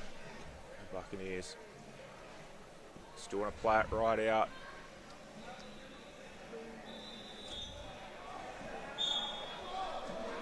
Some confusion on the inbound there. Not a Queensland inbound pass. Just mixing things up in the final seconds, but it's definitely the Buccaneers who called the timeout and advanced the ball towards their offensive end. And they'll look for an opportunity with 4.8 left. Yeah, they need someone in the key here, otherwise this is not going to work, unfortunately. Yeah. Spot on, Steve. They decided to have Vecchio come from deep with speed, but didn't have an option to offload to and didn't have a gap to find his own way over. So 0.3 left on the clock. The inbound pass will come, but then the siren will go to end this one. And it is the ACT Buccaneers that take victory 47-39 as the players converge on centre court. Let's say thanks to each other. Steve, I'll get your final thoughts before we head to an ad break on these two teams. We'll see them both a little bit later in the day, but what were your thoughts on this one?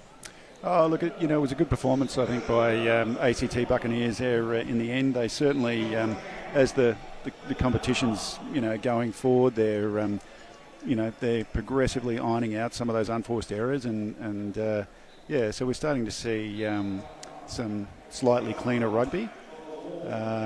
Unfortunately for Queensland, they just weren't able to get it together to the extent that they would have liked today. And again, unforced errors were probably largely the tale of the game for them. So so a great outcome for ACT. They can look forward to the next game. So they secure their second win and in all likelihood secure themselves a spot in tomorrow's final for the gold medal, in all likelihood against the SA Sharks.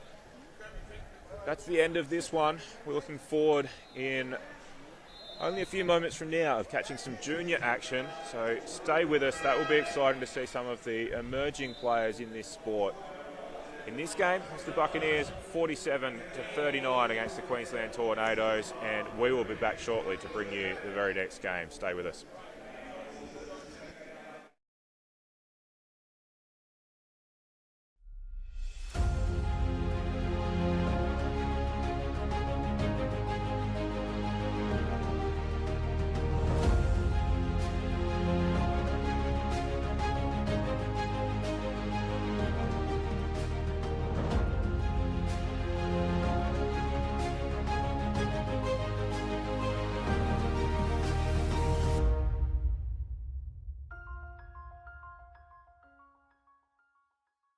At Degnan, we don't just build infrastructure, we build possibilities. We work collaboratively to bring excellence, innovation and diversity, delivering projects that connect people and shape the future.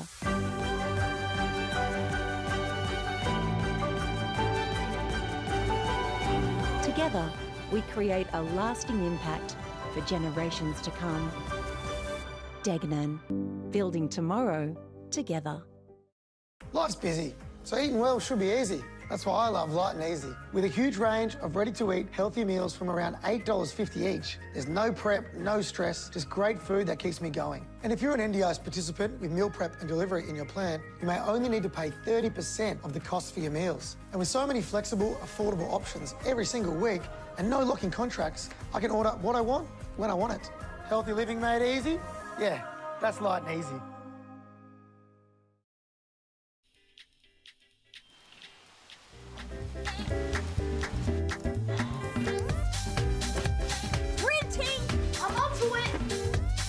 Got it. Pickles. Sir Squeaks a lot. Bruce. Bruce.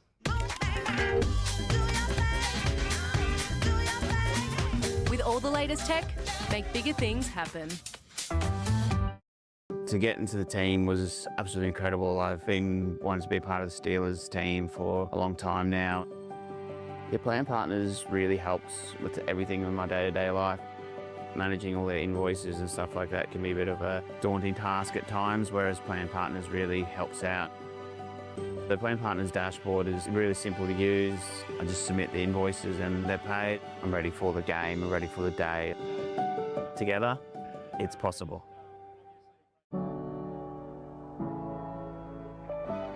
At Chartercare, we're more than a business. We're here to help you live life to the fullest.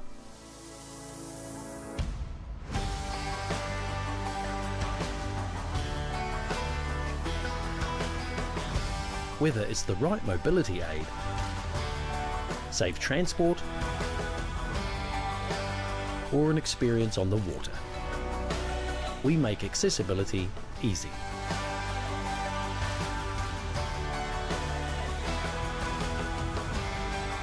Chartercare Services, proud sponsor of Possibility.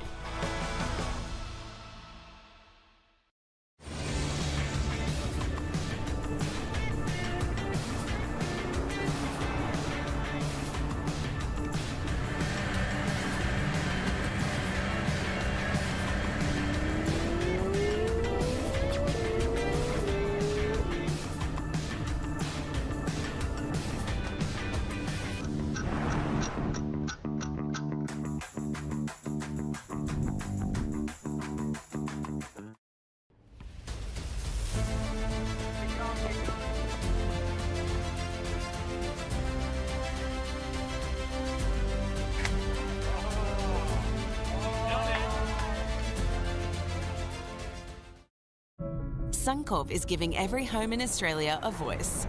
Even former league champion Jonathan Thurston's place. Who you calling former?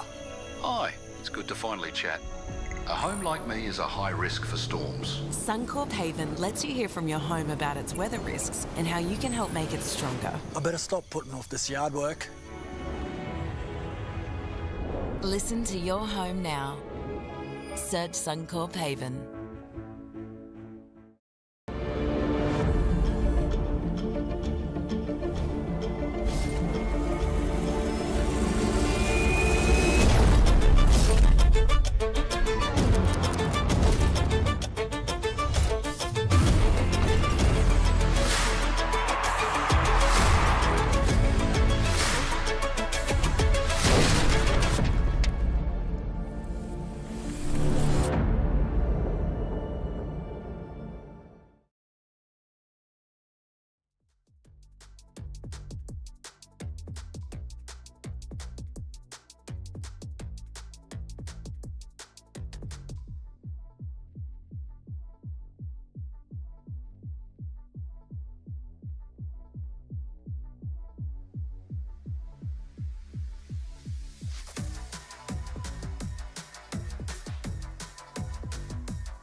back with some live broadcasts of our junior athletes out on the court now.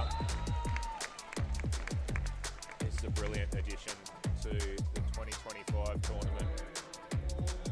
Bringing some juniors out onto the floor, giving them an opportunity to get on the hardwood and play the sport that they love. Take after some of their heroes that are here playing for the Steelers and various other teams as well.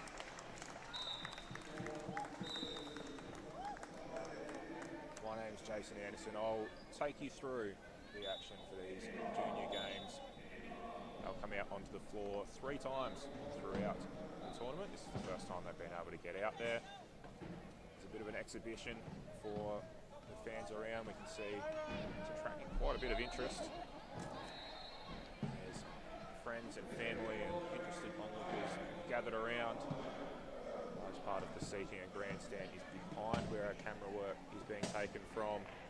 But they are lined up 2 and 3 deep, taking this in, which is brilliant to see.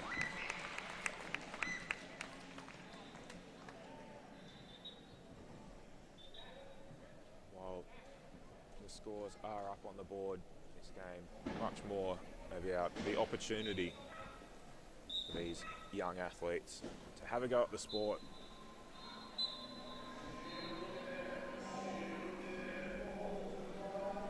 Show their wares in front of these people gathered around.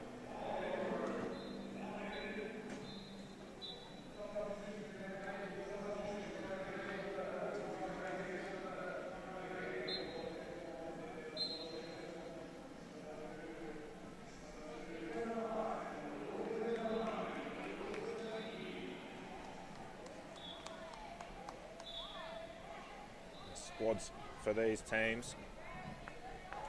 4 on the court for each of these outfits.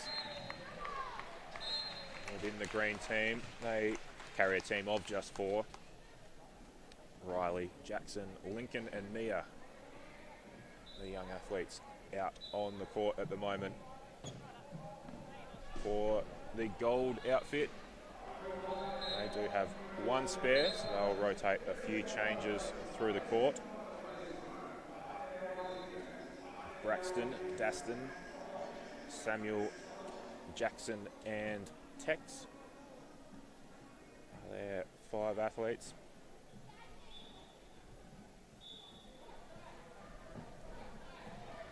As we see an inbound pass for the gold team.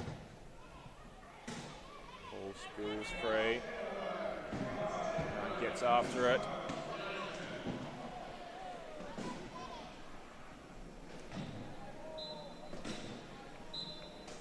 On the back of one of those chairs there, a 2.0 classification. These chairs are largely borrowed from some of our other athletes competing in the tournament. These young stars not as well equipped with sporting chairs at all times, borrowing some others, so 2.0 classification not relevant to this junior grading. Rather, just a remnant of the classifications off the back of one of the other athletes' chairs. Some applause comes for our gold team. They cross the line. 3 tries to 2 in this game.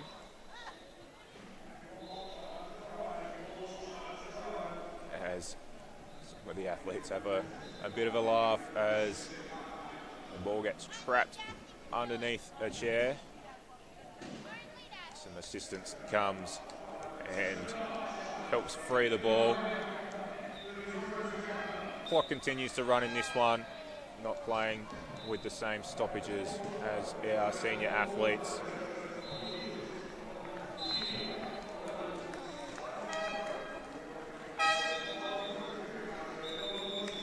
The green team had an opportunity to run it away, but the clock does run down to 0. And that will be time. And these guys will have a break now, have a drink, regain some energy, and then get back into it.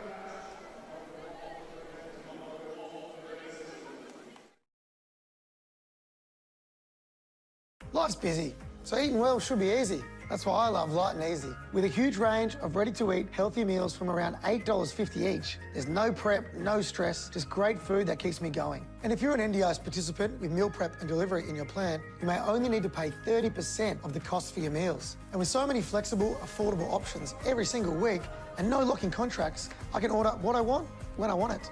Healthy living made easy? Yeah, that's Light and Easy.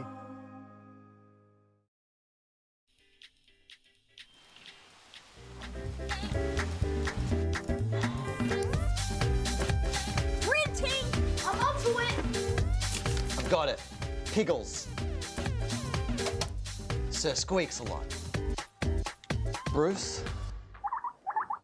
Bruce.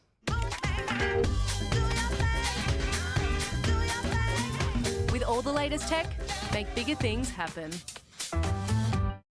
To get into the team was absolutely incredible. I've been wanting to be part of the Steelers team for a long time now. Your plan partners really helps with everything in my day-to-day life. Managing all their invoices and stuff like that can be a bit of a daunting task at times, whereas plan partners really helps out. The plan partners dashboard is really simple to use. I just submit the invoices and they're paid. I'm ready for the game, I'm ready for the day. Together, it's possible.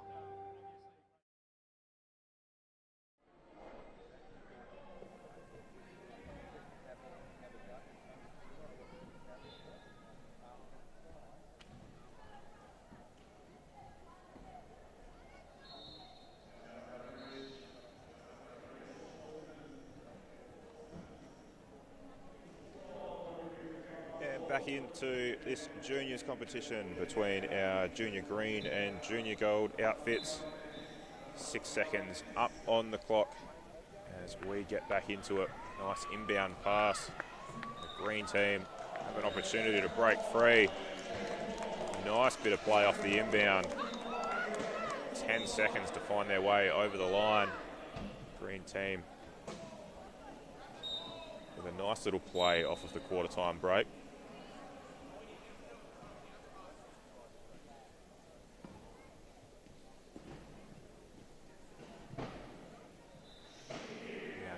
Opportunity for a bit of a set play off the inbound. Go the most direct path, but this time it doesn't come off. No try awarded. Maybe able to hear through the effects microphone some encouragement and instructions being given out to these players. Voice you might have heard is from Riley Batt, of course, Steelers legend and absolute hero to these players. I'm sure they would be thrilled to have the opportunity to compete at an event like this and then to get some coaching from the best that's ever done it in Riley Batt. So what a highlight for these guys. And gold team, that's a nice inbound pass and a nice gather as well. Ball goes loose down the court. Good speed. Both junior athletes. And now plenty of congestion. A lot of people all around it. Green get hold of it. Great bit of passing and sharing of the ball.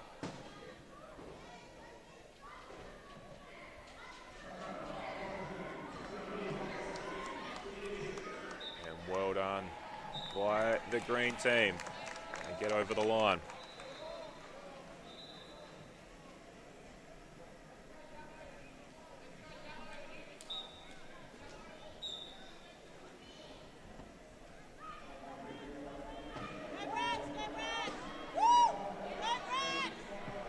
Gold team now with an opportunity. And the ball down past halfway in a bit of a hurry. Opportunity to go all the way. Crowd love that one.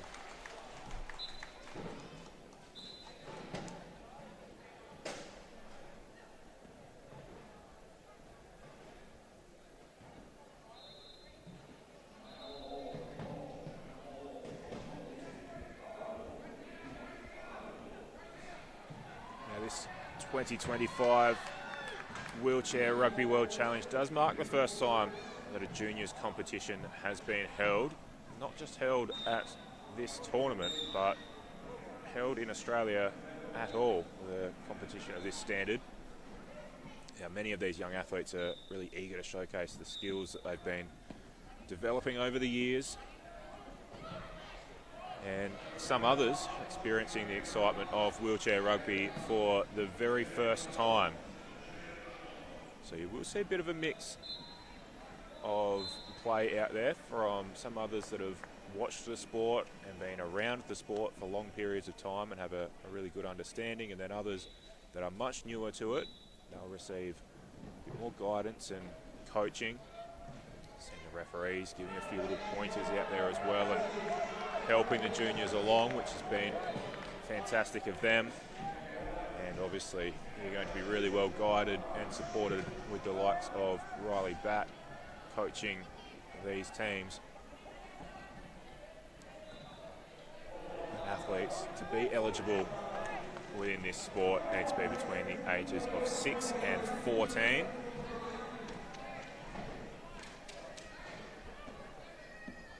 There is a bit of a mix of ages and size out there, therefore no classifications that are applicable to these players.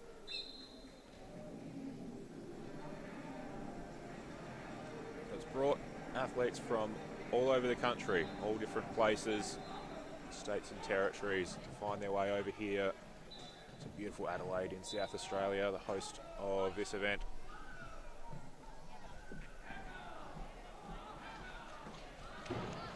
And as well as being able to play, these juniors will have the opportunity to see some of the best wheelchair rugby available to the world. 6 international teams joining the Rugby World Challenge this year, headlined by your Australian Steelers. Had a surprise loss in yesterday's event to the Netherlands. A tournament that has been really competitive across all of the games. The Netherlands then upset later in the evening when they came up against the Canadians, and Australia recovered well to have a victory against New Zealand in a pretty strong performance from our Steelers. Back to this one though, just 10 seconds or so left as the clock counts down. Pass comes in and Gold kick it off, work their way down the court, but the defense, Mia locks tyres up, stops the getaway. And that will bring about half-time in this exhibition event between the Junior Gold and Junior Green teams. We hope you're enjoying it. We will take a break and we'll have your company after these few messages from our sponsors.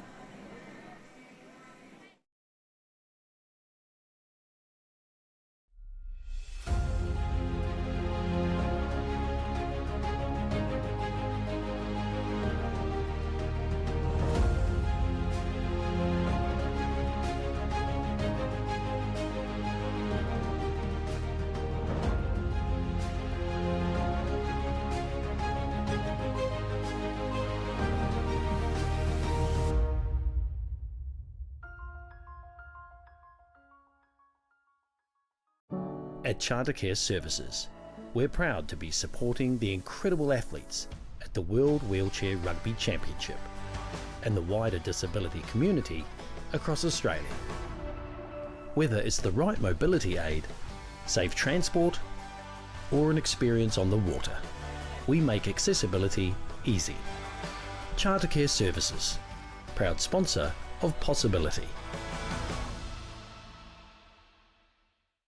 At Degnan, we don't just build infrastructure, we build possibilities. We work collaboratively to bring excellence, innovation and diversity, delivering projects that connect people and shape the future.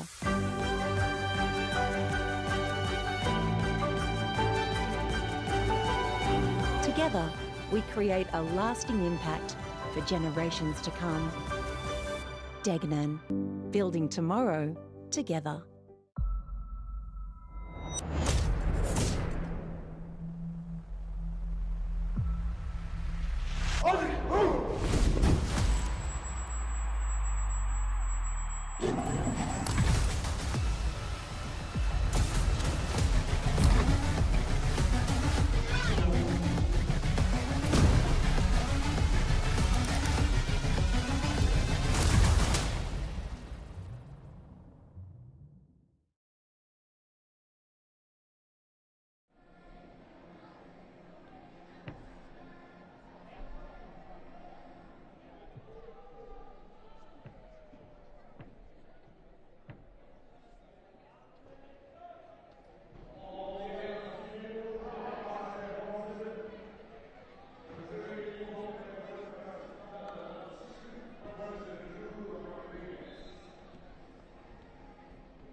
Thanks for staying with us with our live coverage from Adelaide for the Rugby World Challenge. With thanks to Santos, our major sponsor for the event. See live pictures of the junior competition with junior gold team of 4 players out on the court at the moment, up against some counterparts in our junior green outfit.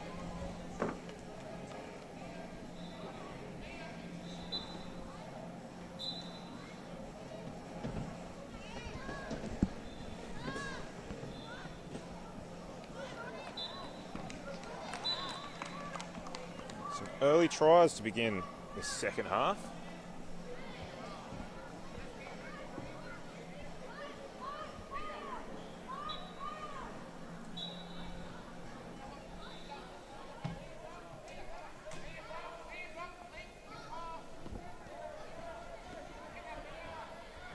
Tossed around.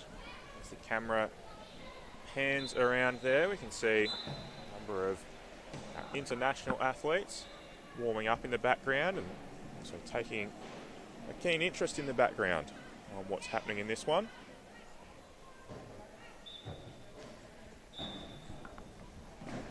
See the Dutch team warming up in the background. They're back on court 1 at 1:15 local time against the Germans, who are also warming up on that same court. Black singlets.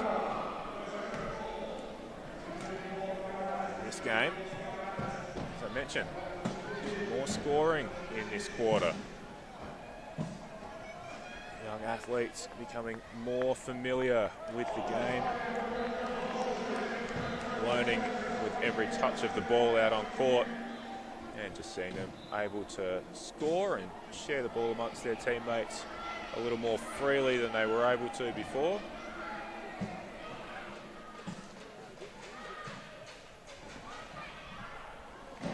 Well done. Good bit of play for the junior gold team. They've been team able to cross the line more in this quarter. Able to gain a handle, and then the ball gets knocked free. Well done, good defense from our green team.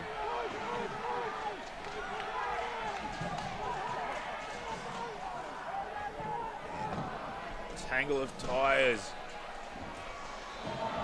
There is absolutely no fear from these junior athletes, rushing in as much as their heroes do. Absolutely smashing in. And eventually an opportunity comes to score. In the game where earlier I said that the scores don't particularly matter too much. It does to these guys. They are very competitive. It's 6 apiece.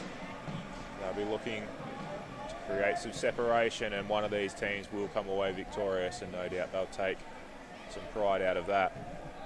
Yeah, here's an opportunity for gold team. Find himself with some open court.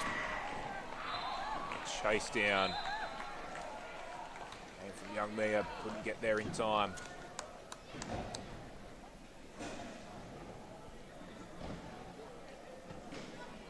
She'll take the inbound for Green now.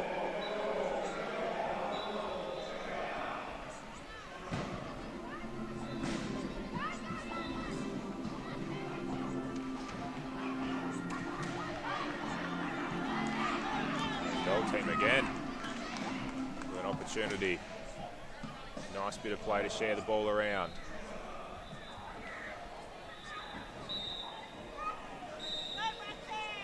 What I'm loving about this event is hearing the levels of encouragement from the sidelines. The other juniors that are here cheering on their teammates, giving plenty of encouragement to each other.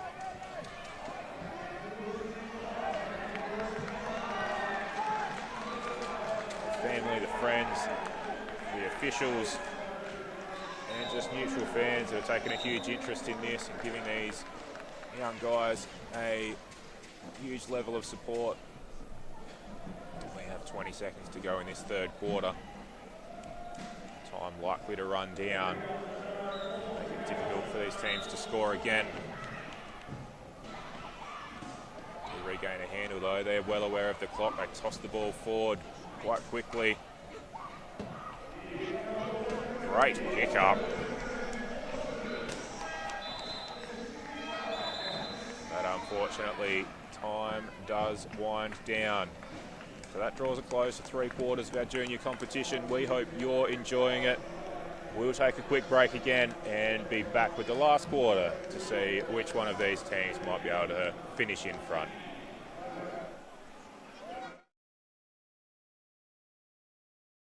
To get into the team was absolutely incredible. I've been wanting to be part of the Steelers team for a long time now. Your plan partners really helps with everything in my day-to-day life. Managing all their invoices and stuff like that can be a bit of a daunting task at times, whereas plan partners really helps out. The plan partners dashboard is really simple to use. I just submit the invoices and they're paid. I'm ready for the game, I'm ready for the day. Together, it's possible.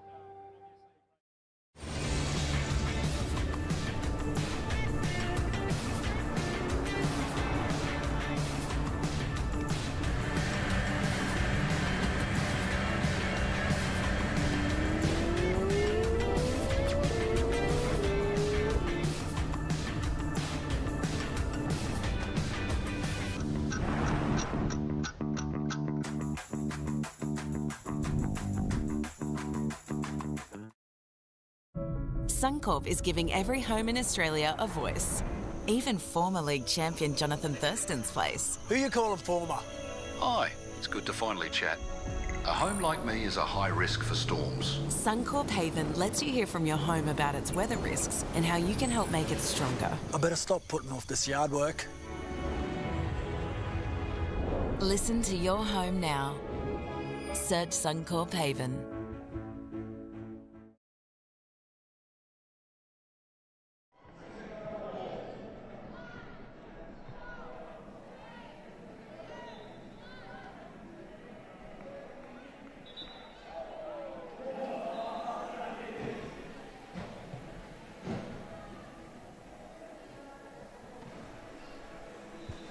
We're back once again with our junior competition here on day 3 of the 2025 Santos Wheelchair Rugby World Challenge. Great opportunity for these juniors to have a go at the sport. This Wheelchair Rugby World Challenge is a new event on the global wheelchair rugby calendar.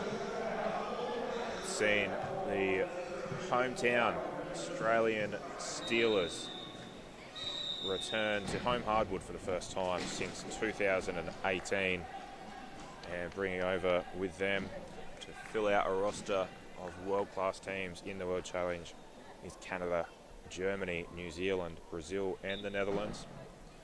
They have put on an absolute show and a treat for all of the fans that have come through the gates over the last few days, including these juniors who've been watching intently, learning from their heroes, having a look at the game. Showed there with a nice bit of chair control along the sideline. Good pass over the top that nearly resulted in a try. Running alongside the international event is, of course, our national championships. And coming up after this game will be the Division 2 National Championships event between the ACT Buccaneers and the South Australian Sharks, two teams that look very likely to be progressing through to the gold medal game, which will be held tomorrow morning. And then adding in this junior division as well, the World Challenge here in our host city of Adelaide has become the largest wheelchair rugby event in the world in 2025 when measuring the games played and the levels of competition. 2 divisions of national championships, international events and a junior division as well. This is a mammoth event. It's a credit to those who've put it together. Couldn't happen without the support of some major partners as well. I've mentioned it is the 2025 Santos Wheelchair Rugby World Challenge. Santos, an energy company working across Australia and the Pacific, has been working for over 70 years, and it has great partnerships with local communities, providing jobs, business opportunities and developing natural gas resources to power industries and households. And Santos is a proud supporter of rugby across Australia, from grassroots to the elite level. Thank them for this opportunity, for making an event like this possible as well.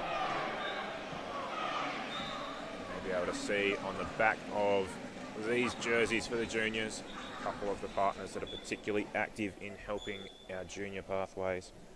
Light and Easy on our gold jerseys, and Officeworks on the green jerseys as well. Light and Easy, of course, creating those pre-prepared meals, nutrient-rich meals that many of the athletes in this event utilise. And Officeworks have been a partner of the schools program. We've had a lot of schools come through the venue over the last few days, filling up our grandstands, and that has been with thanks to Officeworks.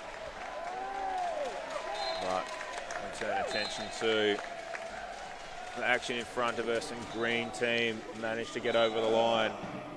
It is a close contest here. These teams still very much keeping an eye on the scoreboard and who might be able to finish in front. We saw earlier there's been some great play, and I mentioned earlier that Riley Batt is the coach of these two teams. You can see him in the centre of your screen there, giving some instructions to other junior athletes by his side and watching intently as these teams go about it. Ball boggles free. The old team managed to gather. A block off to the right of screen as well, create some space for the old team to get through. It does look like they have scored and will probably be the victors in this one. Little fist bump between the 12 and the 7 from the gold team. They are happy with their performance. Ball goes over the top. Green team have a few numbers around it. Can they chase it down? Great speed, great pickup. Oh, the 13 from the green team. Plucks it off the floor at pace. Gets over the line.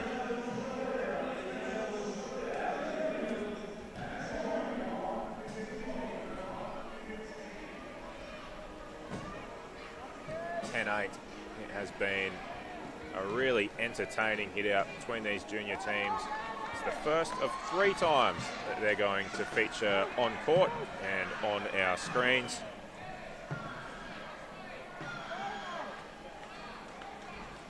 And as they continue to get used to the sport and continue to play with their mates, they will get better and better.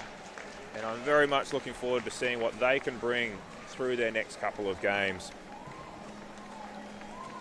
The gold team raised their arms in victory. Some high fives and fist bumps being given out. Plenty of congratulations to all of these young athletes. It has been a pleasure watching them and a pleasure bringing this game to you. We are going to head to a break, and not too far away is the return of Division 2 action between the ACT Buccaneers and the South Australian Sharks. So stay with us or come back and join us soon for that next game. And following that, these guys will be back on court, and very much looking forward to that as well. So thanks for watching that one with us, and we will have your company again very soon.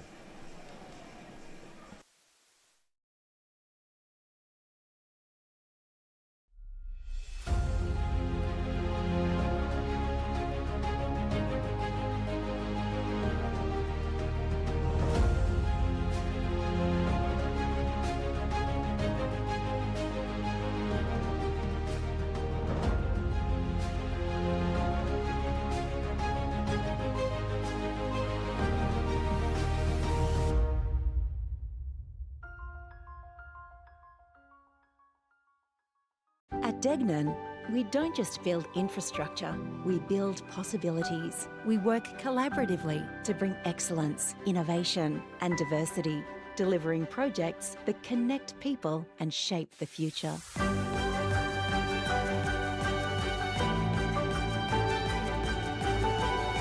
Together, we create a lasting impact for generations to come. Degnan, building tomorrow together. Life's busy, so eating well should be easy. That's why I love Light and Easy. With a huge range of ready-to-eat healthy meals from around $8.50 each, there's no prep, no stress, just great food that keeps me going. And if you're an NDIS participant with meal prep and delivery in your plan, you may only need to pay 30% of the cost for your meals. And with so many flexible, affordable options every single week and no locking contracts, I can order what I want when I want it. Healthy living made easy? Yeah, that's Light and Easy.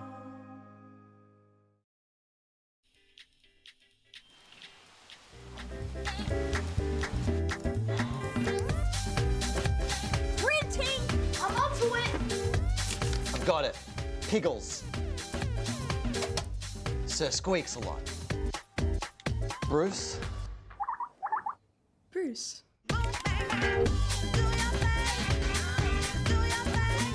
With all the latest tech, make bigger things happen.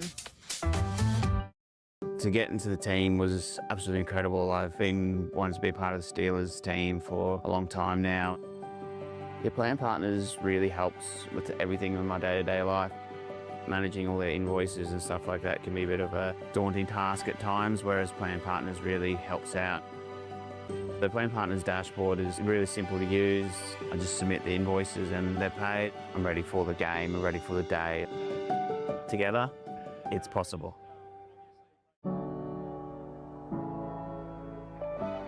At Chartercare, we're more than a business. We're here to help you live life to the fullest.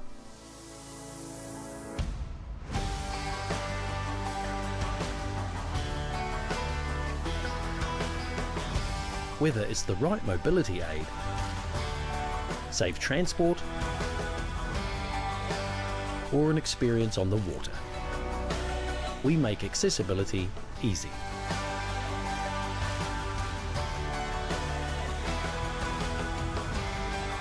Chartercare Services, proud sponsor of Possibility.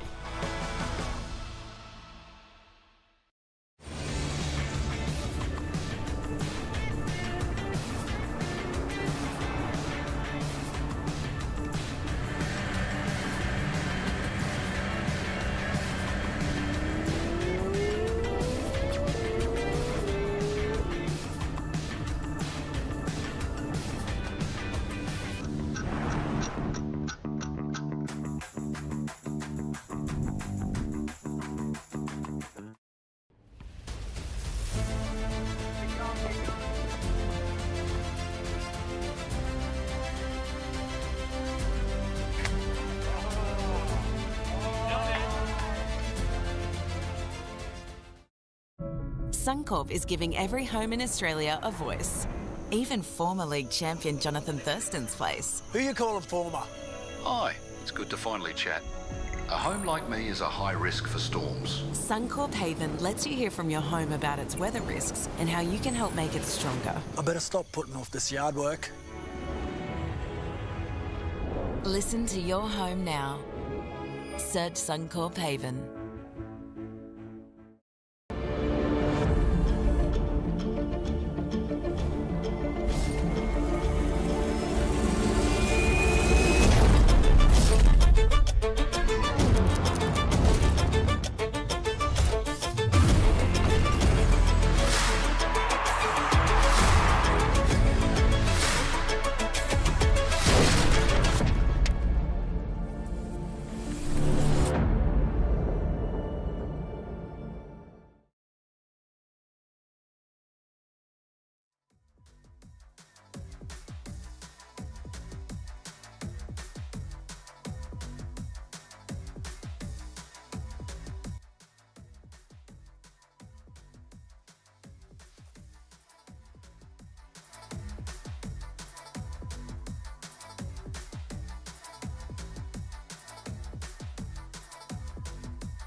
Hello and welcome back to our Day 3 coverage.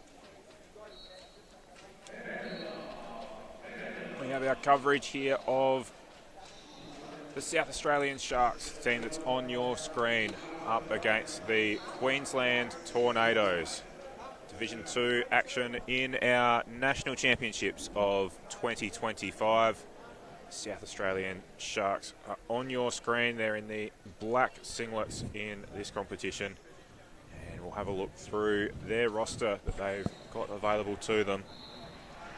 In their team, number 10, Michael Barry. He's the high pointer that's come across from New Zealand for the tournament.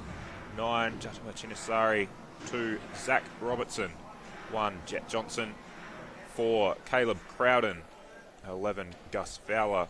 5, Shane Brand. 6, James Coleman. 3, Gordon Broom. And they are coached by Andy Phillips, who you can see on your screen. Barking some orders out at the moment as his team prepare for this game. We're about 3 minutes away from the action. My name is Jason Anderson. I will lead you through this Division 2 encounter between these two teams. I have 4-time Paralympian Steve Porter alongside of me. Steve, looking forward to this one. Yeah, it should be a good game, I think, Jason. The SA Sharks have been in pretty good form, actually, throughout this tournament, so winning with some fairly comfortable margins. I'd suggest the WA enforcers have probably got their work cut out for them today based on the form that we've seen over the last couple of days. So, yeah, it's going to be an interesting game, this one. Yeah, the Buccaneers is in this one, dressed in yellow also, but it is the Buccaneers that we're having a look at in this contest against the Sharks. Their team list, they have a couple of young high pointers in 2, Rhiannon Bellette, and 7, Hamish Baker. They've been impressive so far. Experience of 10, Antonio Vecchio. 4, Scott Mackay. 3, Hamish Cook. 5, Jacob Walsh. And 8, Ruben Jerd. They are coached by the experienced Zach Field. So, final preparations for this one. Refs are just having a chat to the players and officials and preparing them. Cast their eye back to some of the earlier matches in the tournament. Division 2 competition opened yesterday morning with the Buccaneers victorious against the Queensland Tornadoes 46-35. Later in the day, the Tornadoes were back in action against the South Australian Sharks, where it was the Sharks that got up 65-47. And then these two teams met late yesterday, the last game on Day 2, where it was the hometown Sharks again victorious with a 46-34 victory, managing to play some really solid defence and keep the scoring low for the Buccaneers. And then this morning, the Tornadoes and Buccaneers faced off again. Each of these teams play each other twice in the round-robin phase, and it was the Buccaneers that were victorious in that one. So they have 2 wins and a loss to their name. The Sharks have 2 wins and are undefeated so far. Final instructions being given out now. Buccaneers gathered together in high spirits as they head out to this one. There should be a preview of the final that will be on tomorrow. 10:45 local time is the Division 2 gold medal match, and it does look like these two teams will come up against each other. So Steve, I'm interested how these teams play this one, whether it's a full-blown hit out or perhaps whether they play around with their lineups a little bit and experiment while they've got the opportunity. I'd suggest Andy Phillips, coach of the Sharks, is probably going to want to get out to hopefully a bit of a lead and establish a bit of a margin before he starts to muck around with lineups. But yeah, the Buccaneers, as you say, Jason, and apologies, I got that wrong earlier. Certainly they certainly sharpened their game up a little bit this morning in terms of their unforced error rate. So I know that was a big focus for Andy Phillips, and a conversation that I had with him earlier just around rush passes in the front court and those sorts of things. I think we can see, we should see in this game, hopefully a cleaner game with less unforced errors and turnovers. Looking forward to your insight into this one as we go, Steve. Chatting off air that you're still very involved with the Sharks outfit. Play with some of these athletes regularly as well, so plenty to offer through this game as we get our scoring underway. Robertson, I think it was, got over the line. Yeah, Zach Robertson, relatively new to the game. He's been around probably for the last probably 18 months in a more kind of serious, I suppose, manner. But certainly has come a long way, and I think his ball carrying in this lineup has gone from strength to strength, even just throughout this tournament. So I think we can see some good things happening for him going forward. Yes, and there's a few in this Division 2 clash that might be eyeing off the opportunity to push for Division 1 honours in next year's edition, or perhaps even further. If we look at the Steelers team that's been out on court throughout this tournament and are back in action later this evening, they've got a couple of players that have come directly out of last year's Division 2 championships and are now playing for the Steelers just 12 months later. So there is a pathway and an opportunity for people to progress quite quickly. That player on your screen that just crossed over the line, Michael Barry, he's someone that would also be hoping to progress his cause. He's with the New Zealand development setup, and the Kiwi outfit are over here playing in the national tournament. Narrowly missed selection for that, but he's a developing player and be hoping for higher honours in future, and he picks off this pass and then comes back quickly and aggressively back into offence, turning defence into offence and scoring. And the South Australians grab a little mini break early.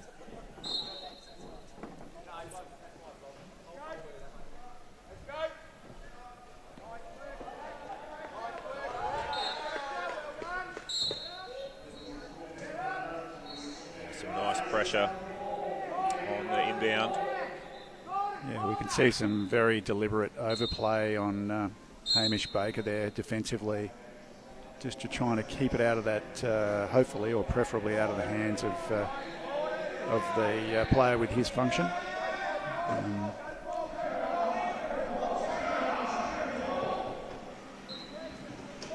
In essence, strategically, rugby is quite a simple game. Wheelchair rugby, try to get it out of the hands of the player with the most function into the hands of the player with the least function, because therein lies your opportunity for a turnover.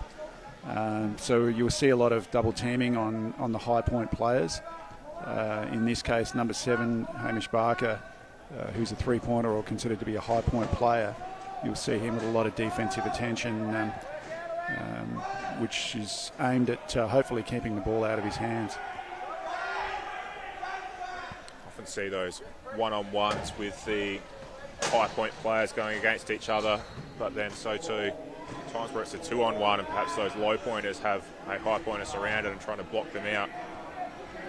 A lot of the tactical elements of the game do come into play with how they try and block those high pointers out and keep them off the ball. We were talking about turnover after turnover a little earlier, Jason. Is another really good example.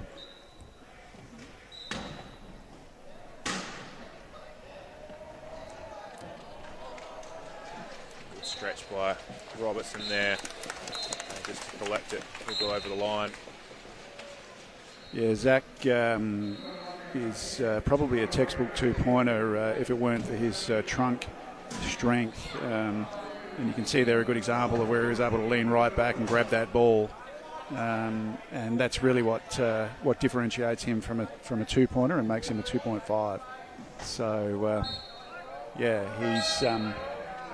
he'll have to optimise that to, I suppose, earn his value as a 2.5 on the court, and he's doing that really well right now. There's been a lot of talk about classifications around the venue. So many teams here competing across different levels. Classifiers have been busy in the lead-up. There's been some classifications and reclassifications and reviews of classifications. mentioned that earlier. One of the ACT players, Baker, that's just gone off now to take a break, but he's going through some of those classification reviews at the moment. Yeah, there's a couple of notable players that are not here at the moment, not on court and not competing with the Sharks this weekend, that are South Australians. Ty Martin-Page, who's of course a 1-5, who's now made him, who's now achieved a position on the roster for the Steelers, which is fantastic for him. And we've also got Will Tahini, who's currently playing for the Victorian team. They had a need for a 0.5 and a one-pointer. And talking about classification, Will's just dropped from a 1 down to a 0.5, and that'll be a great thing for him in terms of his ability to get on court. So it'll be great, I think, for the South Australian team when these guys are able to rejoin the field. If memory serves correctly, Will was part of this Sharks team as a one-pointer last year, so quite a bit of change for him, playing in Division 1 for the Victorians as a 0.5 this year. Yeah, great opportunity for Will. And likewise, great opportunity for Ty Martin-Page in the Steelers lineup. Yes, he's another that just a couple of years ago was playing in Division 2. He raised up to Division 1 competition last year, but then up into the Steelers now, so his progression has been pretty rapid. Now here's Vecchio bringing the ball down for the Buccaneers.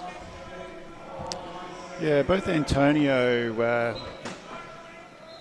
Vecchio we spoke about earlier.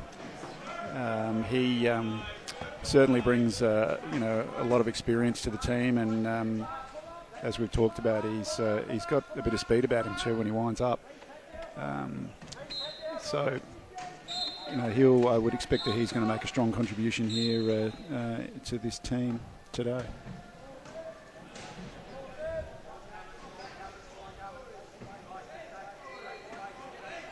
As we speak of him, he tries to bring the ball down, but it's knocked free by Barry. Well, Barry touched it forward to Broom. Broom wasn't able to get a handle though, and then the ball comes back quickly. But it's gone back too quickly, and Rhiannon Gillette can't get onto it. Escapes her reaches and goes out of play.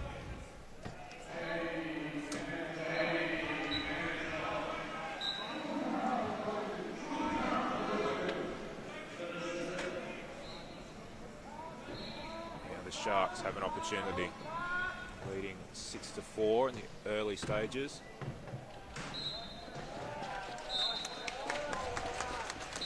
Nice blocking work off the ball by Robertson. The defenders at bay, and Barry finds the gap and goes through. The inbound pass, unfortunately, can't find the intended target. Go out of bounds. Sharks have another opportunity now. Notice also, though, the Buccaneers have now got Kadir Farki, who has joined them from the Victorian Thunder team. So, interestingly, the Buccaneers have have got two players that have actually joined them this tournament.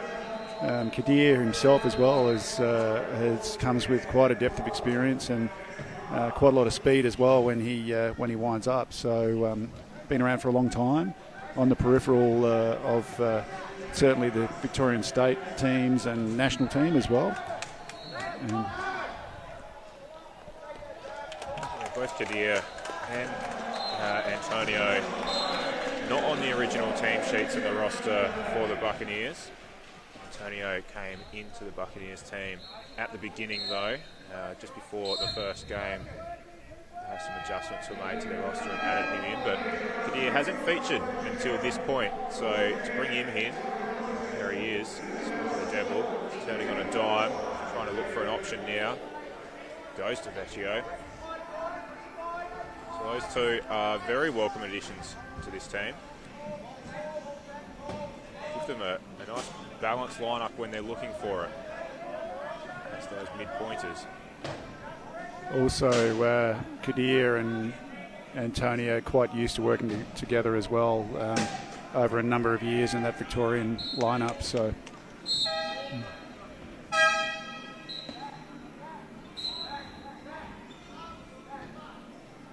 A lot of the event is about finding opportunity for these athletes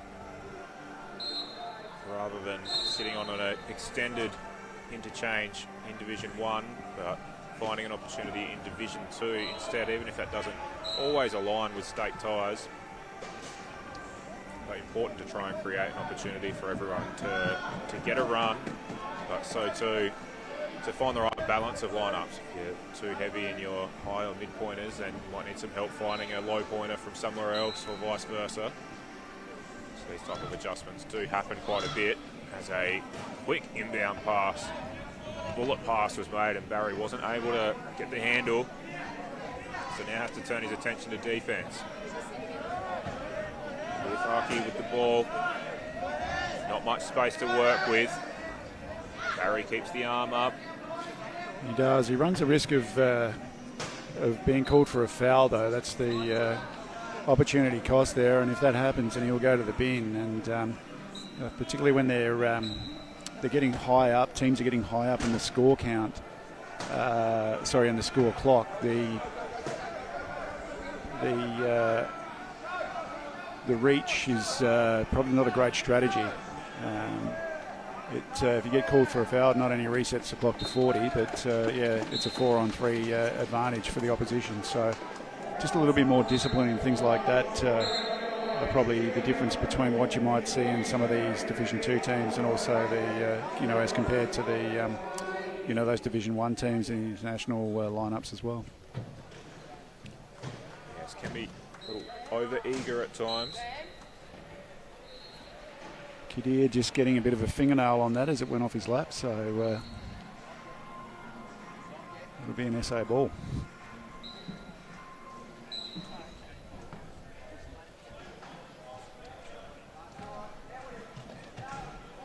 The Buccaneers haven't been able to get their offensive game going. We're pretty deep into the first quarter. Just over a minute still to go in this term, and the Buccaneers still with just the 5 tries on the board. It's a low-scoring encounter yesterday as well, where the ACT were only able to put up 34 against the Sharks in the late game. And again, just struggling on offense. And that's giving the Sharks some opportunity to turn the ball over, create offensive opportunities for them, and they have 12 in these early parts of the game.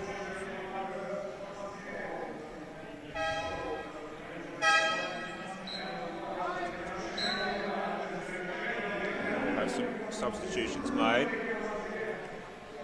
Changes to the lineup. James Coleman coming in.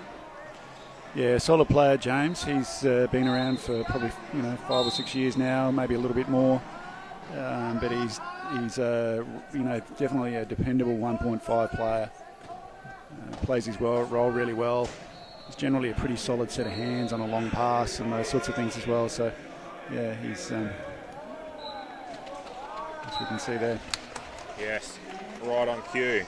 Those safe hands come into play. Bucks it and then wheels it backwards over to score. Really solid player. Difficult to move when he gets that position down low in the key like he did on that occasion as well.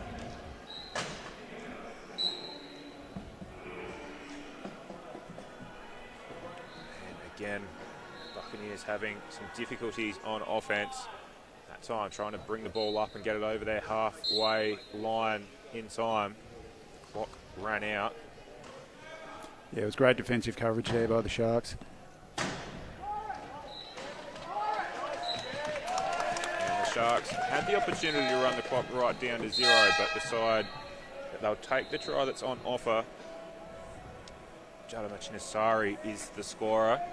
This is her first tournament, first time competing in a big wheelchair rugby tournament.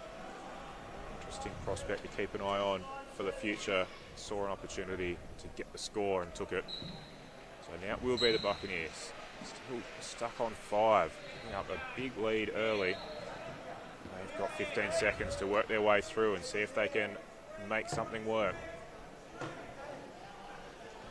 Vecchio puts the block on. Millett got caught up in some traffic, but then looked over the top, found Kadir Hockey, and he was able to grab it and get over. And then some pressure on the inbound, but Barry able to hold up, lock it in, and that draws a close to the first quarter. The Sharks are off to a brilliant start. They'll be stoked with how they're going through the opening term. They are up 14-6 as we go into this quarter time break. Stay with us, we'll be back soon.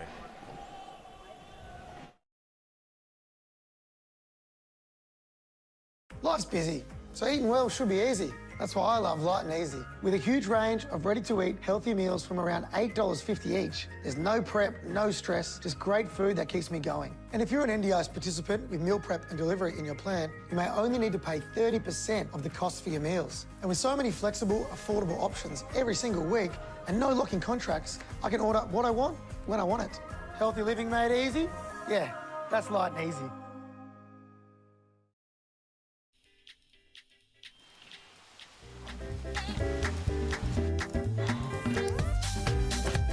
Printing! I'm onto it! I've got it. Piggles. Sir Squeaks a lot. Bruce. Bruce.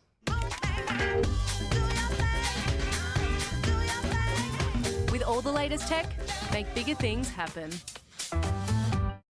To get into the team was absolutely incredible. I've been wanting to be part of the Steelers team for a long time now. Your plan partners really helps with everything in my day-to-day life.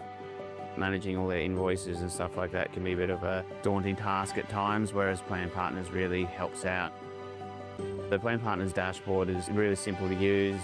I just submit the invoices and they're paid. I'm ready for the game, I'm ready for the day. Together, it's possible.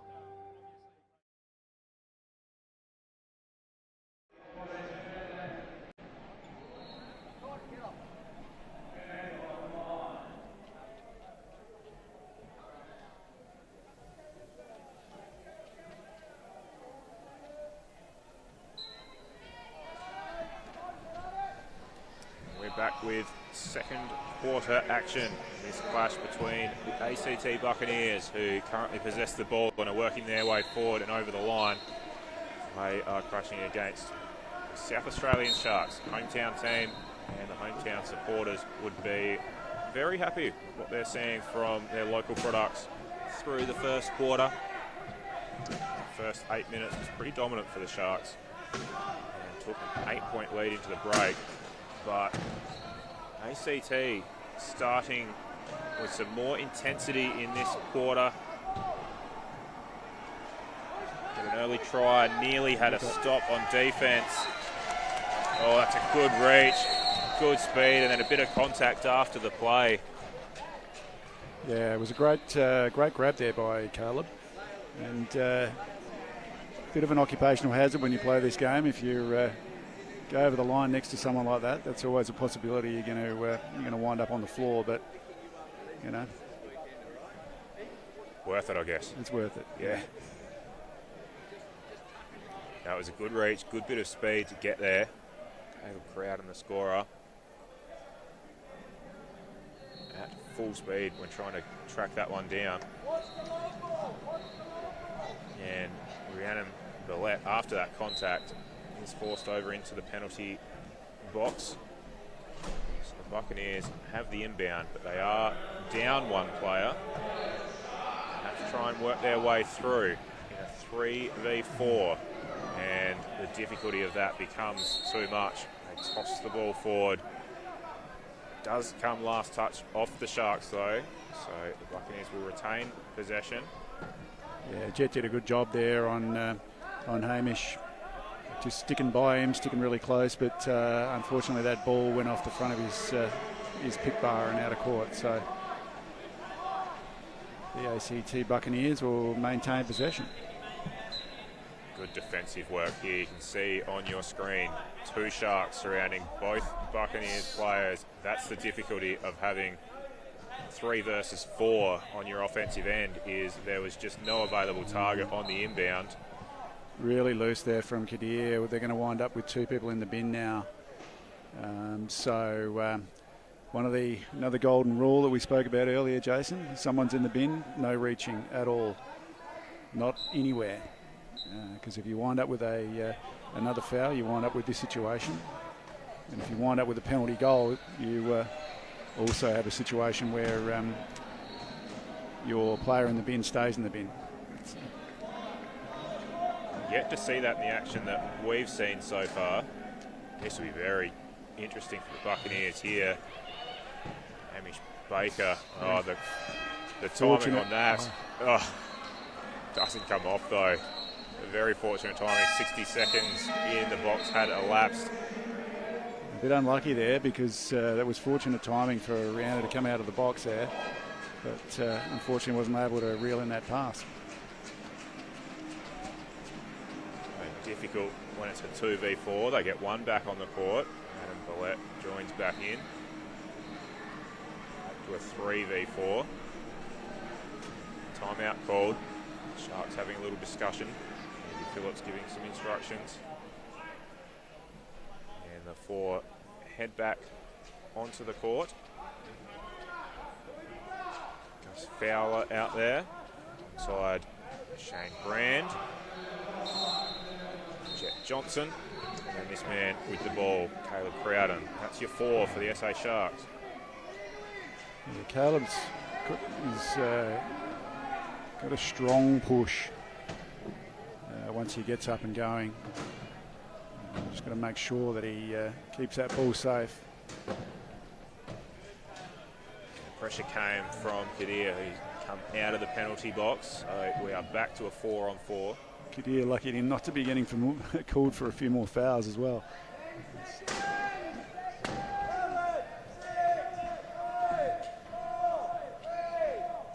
Shot clock counting down. They're not going to be able to cross in time. The defence was good, particularly early in the phase with 1 short, but Kadir came on, made an impact. Might have got away with a few touches, but it comes off. The ACT get the ball back. It's an interesting lineup choice from Andy Phillips as well. There's not really a clear ball carrier in this lineup, which is making it a bit difficult for South Australia to progress that ball up the court. What is the advantage potentially with this lineup at the moment? Is heavy on the mid-pointers. See 3 2-pointers out there on the court altogether.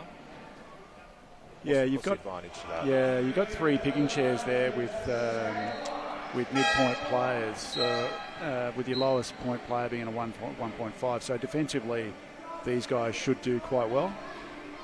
It's just that offensively, there's not a really dominant, 2-5 or above that's going to carry that ball out of the backcourt, as we can see now. Nice. Yeah, Jet Johnson does well. Looked like he was going to be trapped in the half court as the clock was counting down, but managed to get past Baker and then find his way all the way through. Yeah, it was a good push there by Jet. He found his wheels at the right time. Now defensively, as you mentioned, this is the asset they've got at the moment with this lineup, is they can defend really strongly. Rihanna's got that great long pass that gets him out of jail quite a bit. So, and that was just another example of that long pass to Hamish Baker, and he was able to grab it in the front court and keep it secure.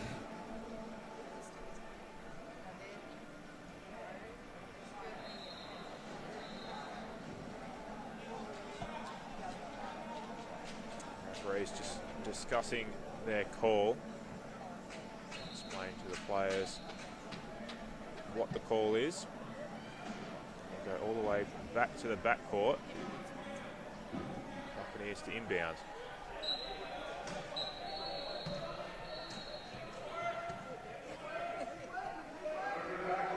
Go again with the long ball. That one works as well. All the way from the inbound pass to Hamish Baker. The outstretched arms up nice and high. Took it and got through. While they have that high point advantage, trying to get a bit of space and ability to move quickly is going to be their advantage if they can use it. But not able to take that advantage right now as we hear the hissing sound. Quite an energetic equipment call there from Jet Johnson. He was very keen to get that call, and he did. So keen that he dropped the ball. So anyway, paid off. No mistaking that he needed it. This was audible throughout the stands here. The assistance comes out quite quickly. Back up and running in no time. The support staff very busy. Various stages you might be able to hear. There's pumps and machines running in the background trying to do some running repairs and keep everyone on the go. So an air compressor just down in front of me that's ready to go to put some more air back into one of these tyres. And once the game finishes, there's a lot of running repairs to do as well to keep these players out on court.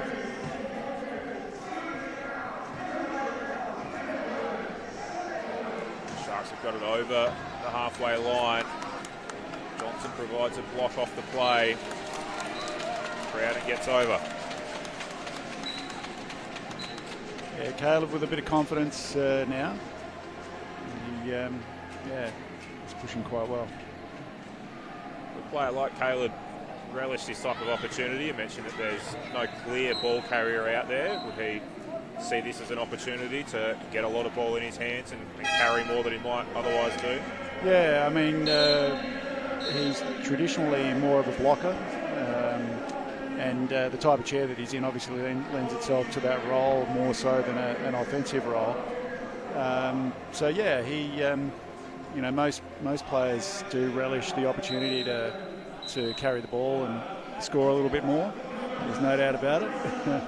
But and we see that from Caleb today, and he's making the most of it. He is doing very well. He's been impressive. We do have a little break in play again. It's Johnson again, needing some repairs once more. And this is why support staff are incredibly busy. They were out there only a moment ago, and then immediately needed to get back out there again.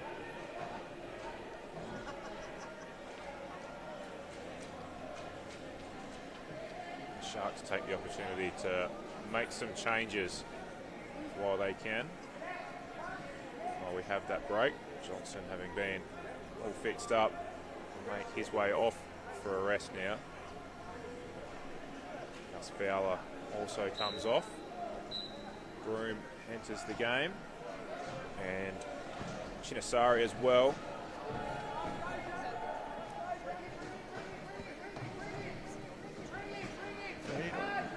Kadir Aki, he's got some space to work into. Slowed down a little bit, Kadir, in the last few years, but he was, back in his day, one of the quicker players getting around, certainly one of the quicker two-point players. So,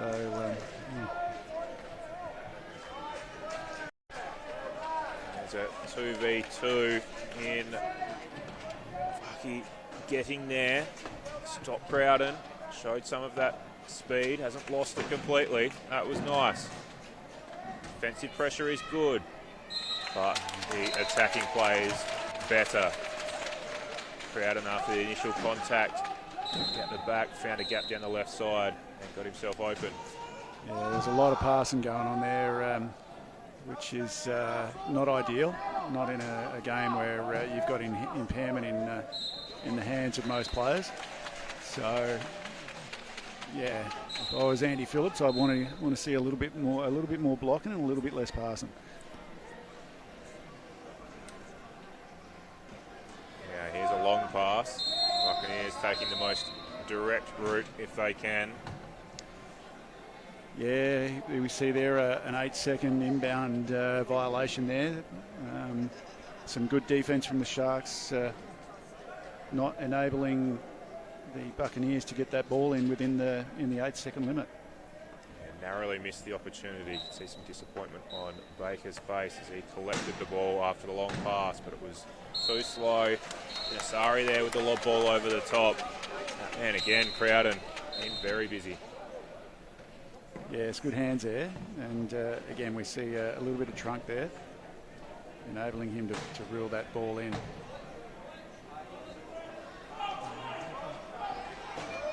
Nice Shane. There was good coverage there as well from Shane. Yeah, Billette tossed it down. Thought that might have the advantage with Hamish against Shane, but Shane did incredibly well.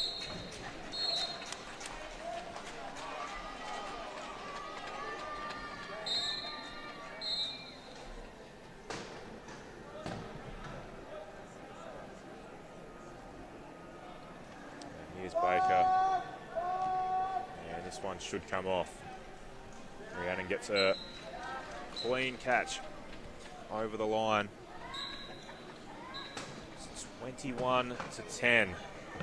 Buccaneers still struggling to score.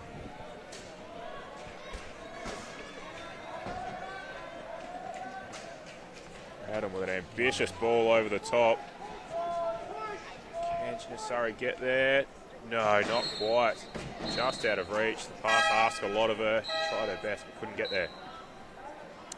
Yeah, Chisari being quite a new player, as you talked about earlier, Jason. What we also see with some of these new players is they're not in chairs that are actually made for them either. So often they're using the old chairs of players that have got new ones and passed them on to the club. And they're not obviously built for built for those people. And the rugby chairs in particular are very tailored. They're very bespoke. Every player has a different way they like their chair set up and built. And so when you're using somebody else's chair, you're probably not going to get your optimal performance out of it.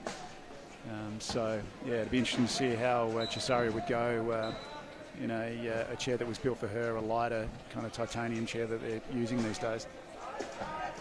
And how much time would an athlete spend in their chair through the course of a week? Is it simply just coming out for training and matches, or is there any other times where maybe they would jump in it and just get more familiar with their chair and get used to it, or is it strictly just a sporting chair?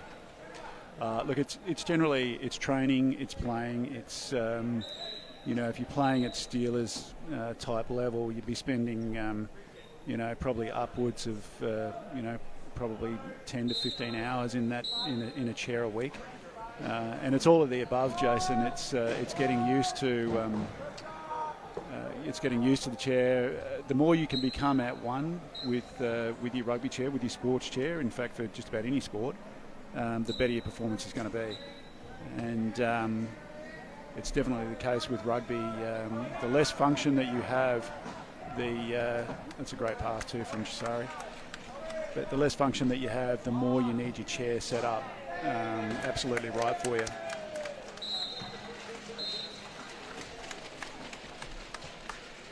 Great bit of play, nice pass. Sets up another try. Buccaneers haven't given away a big early lead. Just steadying the ship a little through the last few minutes. Margin has been hovering around this 10-point deficit for a while.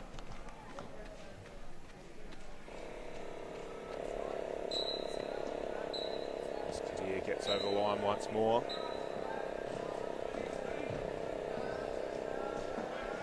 The pumping of tyres in the background, and the support staff very busy.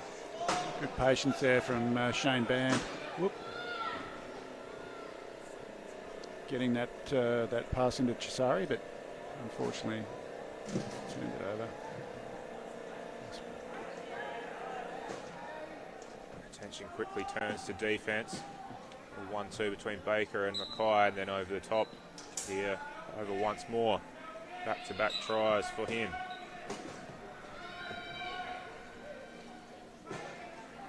Nearly an opportunity. Baker trying to tap it out of the hands of Coleman, but couldn't do so. Yeah. It's back to Brand. Andy's really playing under point here as well, which is interesting. We've got a 0.5 and two 1.5s, so 3.5 with effectively Chisari playing as 2.5. So he's playing with 7 points at the moment. So yeah, they're definitely holding their own at the moment. But we'll see what Andy does in terms of his lineups in the next quarter. He did say that the plan would probably be grab an early lead and then look to whether you consider experimenting. That lead might have come a little bit bigger and earlier than he might have expected. It blew out very early in this one, but now there is an opportunity to just play around with the lineups a little. These teams will have another look at each other tomorrow in a gold medal game, so you don't want to give away everything at this point.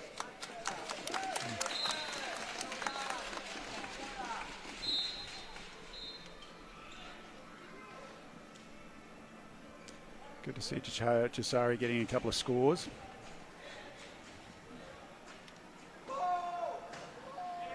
Yeah, growing confidence for her as she gets accustomed to the sport at this level. She's going to need to get a wriggle on to try and stop Scotty McKay, but can't do it. McKay gets over.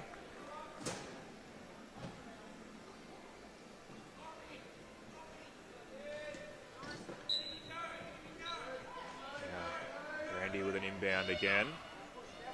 It's that lady we were just talking about.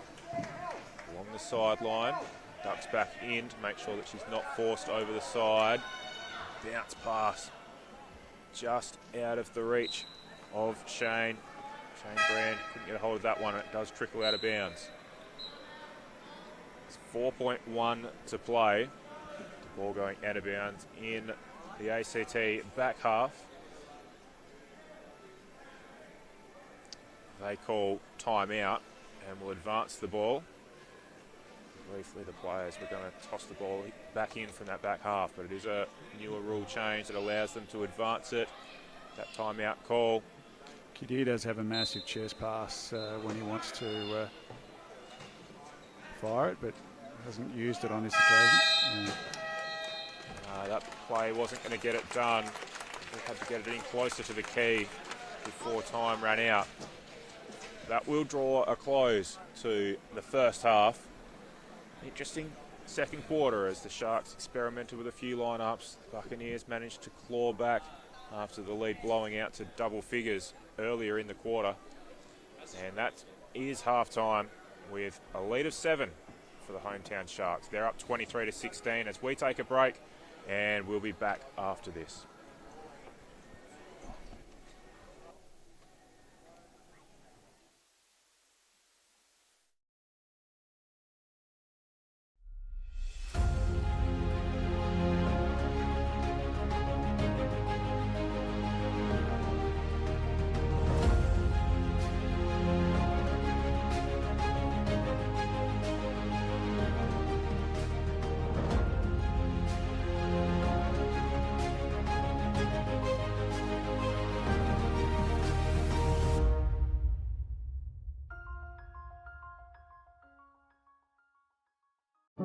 At Charter Care Services, we're proud to be supporting the incredible athletes at the World Wheelchair Rugby Championship and the wider disability community across Australia. Whether it's the right mobility aid, safe transport, or an experience on the water, we make accessibility easy. Charter Care Services, proud sponsor of Possibility. At Degnan, we don't just build infrastructure, we build possibilities. We work collaboratively to bring excellence, innovation and diversity, delivering projects that connect people and shape the future.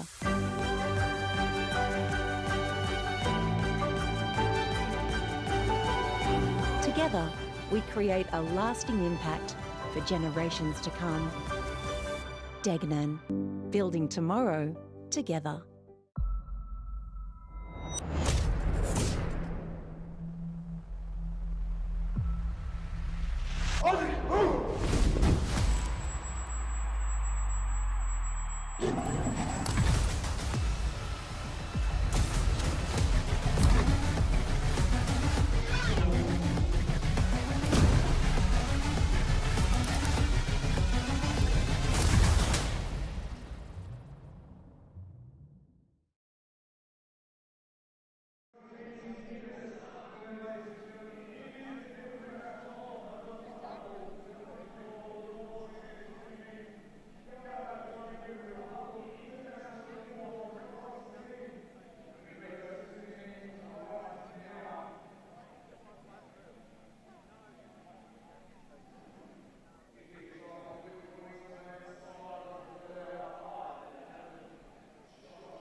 are back, ready for some second half action between the hometown team that you see on your screens, South Australian Sharks. They are clashing against the ACT Buccaneers.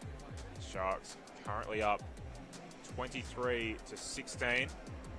Instructions being given to the teams before they head back out there. I'm alongside Steve Porter. Steve, your thoughts on the first half? Yeah, I think Andy Phillips would be pretty pleased with with the way his teams performed in that first half. They got out to an early lead, and Andy, as we talked about, as we speculated about at the start of the game, has kind of mixed things up in terms of some different lineups, which is great to get your team into a position where you can do that. And conversely, the Buccaneers, they've probably got the personnel to be a little bit more competitive than they've been. It's just a little bit of a lack of organisation, I think, and just probably a lack of working together, which has been fairly evident, I think, just in their performance so far. Just the screens aren't quite there, the passes aren't quite there, the court awareness in terms of where the teammates would be isn't quite there. And I suppose when you consider that both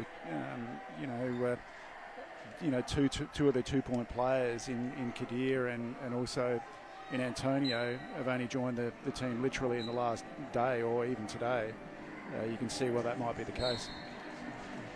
Yeah, and not just adding a new player into the mix, but adding, I guess, a different points balance. The Buccaneers have played predominantly with Rhiannon Billette and Hamish Baker together on the court. Now they're out there with Kadir at the moment as well, but it just throws a different dynamic. You've got to put some different roster combinations together to try and use Kadir.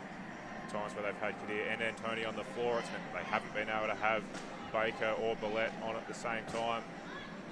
Yeah, I guess they're feeling their way through how to use Kadir to their advantage going forward. Yeah, we saw then a really good example of that long-range pass that Kadir has.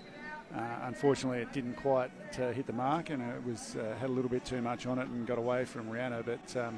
But that pass really does open up their opportunity to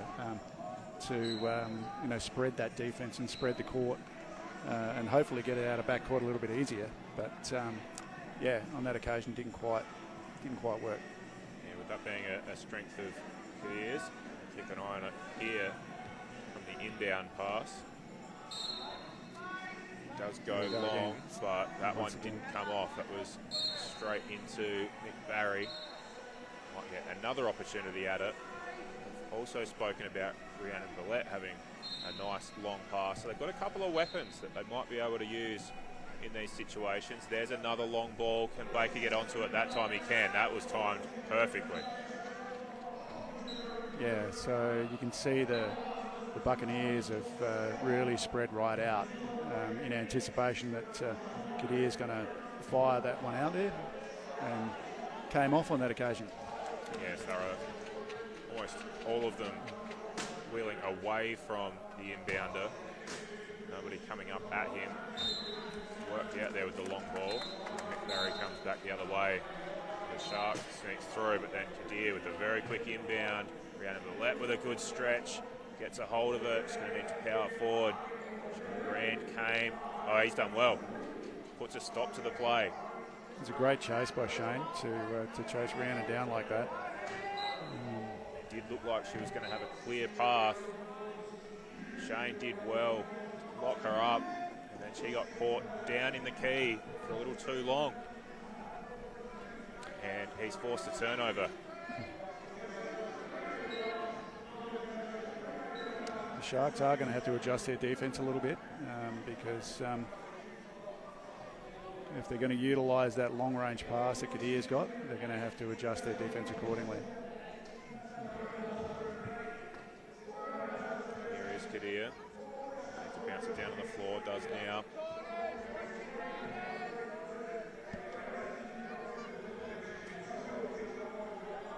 Maintaining possession, waiting patiently for an option. It's very crowded down there. You can see that Hamish found an opportunity as the clock was starting to wind down. See, conversely, you can see we've got James Coleman inbounding. So kind of crowds the baseline a little bit because James doesn't have the range necessarily that, that a Kadir does.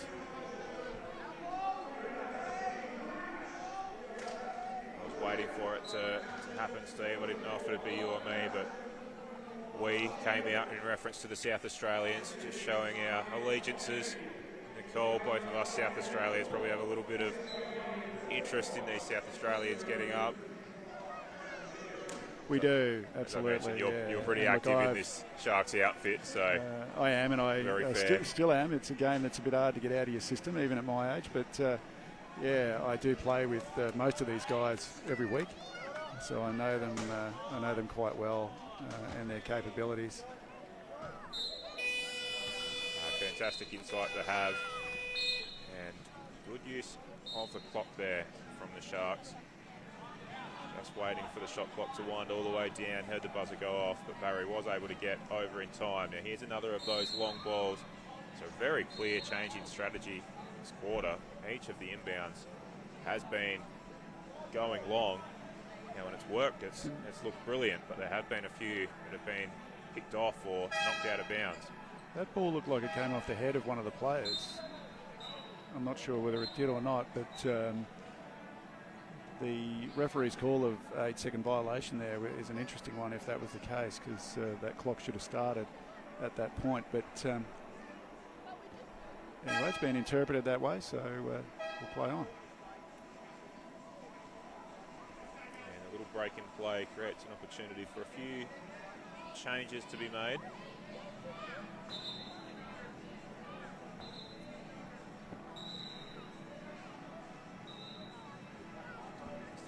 Opportunity. Ref's just having a chat now. Coaches pointing towards the box to try and make some changes.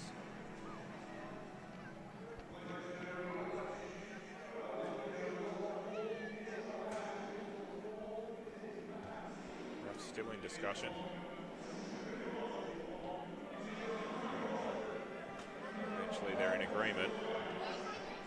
Sharks will inbound from that far side. Well, they move it down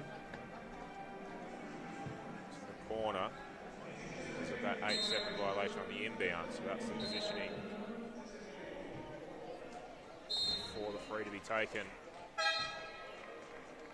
Pass comes in, doesn't directly hit the target. And now those substitutions will be made that I mentioned before. Michael Barry comes off. Zach Robertson is on. 2.5 in for 3.5. This time Buccaneers go with the short pass, but then Baker says, I'll do the long pass. Sorry, some of my allegiance coming out there, Jason, but it was really good defence there from James Coleman just to get just that little bit of a pick on Rhiannon. She was good enough to get the ball anyway, but he was doing a great job defensively just to cover her. And the play there, if you are at that points disadvantage, is really to try and get that pick and lock them in if you can. Yeah, absolutely. And James there, you can see as a 1.5 player, even with Rhiannon playing with that 1 point discount, if you like, she's playing as a 2. There's still a half-point differential there. So James is in other words, James is taking out a player that is a higher point player. And so whenever that happens, you've just got that functional advantage over the rest of the field. So you really want to try and make that happen as much as possible. Backing in Coleman's capabilities to do that. He's playing one-on-one deep. And the opportunity is going to come up again. This time, Billette is able to get free. And Coleman gets across and kicks off Baker and forces the slower play. Gets it off to Billette, and then Kadir was able to come through and help. But it seems a matchup the Sharks are happy to take, with Billette pushing deep for those long inbounds and long passes, and Coleman often going to her. Here's Robertson. That pass isn't going to come off. Gets disrupted. Some hands in the way.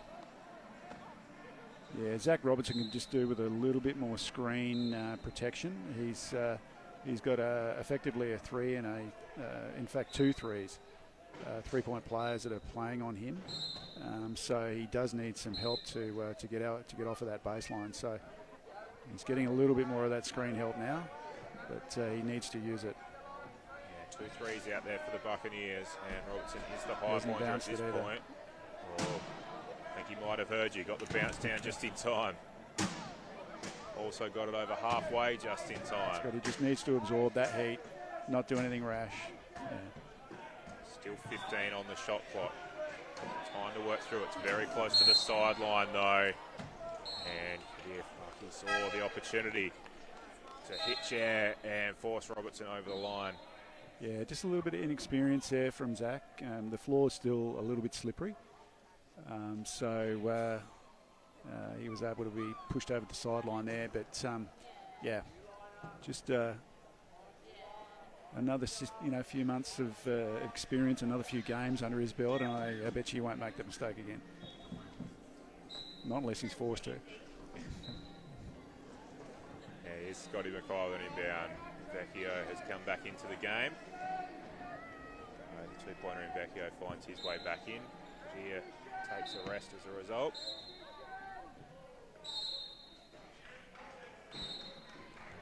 Sloppy inbound. The ball just fell free of his grip there. Yeah, unfortunately, James, I think, violated the metre exclusion zone on the inbound there. The pass wasn't good from Shane Brown, but yeah, those two things together resulted in a turnover. Quick pass, well handled by Baker. A lot of traffic around him though. Oh, the Sharks were throwing everything at the defence that they could there. Took chair on a couple of occasions, but Vecchio was able to get there. Yeah. Might be coach's timeout territory here, I think, Jason, for Andy Phillips. There's definitely a bit of ascendancy going the Buccaneers' way at the moment. Yeah, no, maybe a few adjustments required. Yeah, it's come back to a 4-point margin. Inbound pass was a little bit loose again, but Robertson's able to get it. He's going to be looking for a block, doesn't get one, so ends up running into some traffic. That's right. Does get one now though. Brand that gave him the first block. Coleman gave him a second, found him some more space.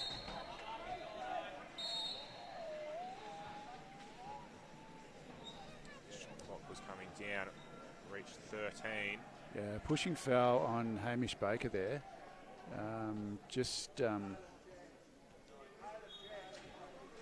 pushing Gordon Broom over the line. You can knock a player out of court, but you can't do it. You've got to break contact. So you can push, hit, back off, and push again, but you can't just push a lighter player or a lower point player off the court like that.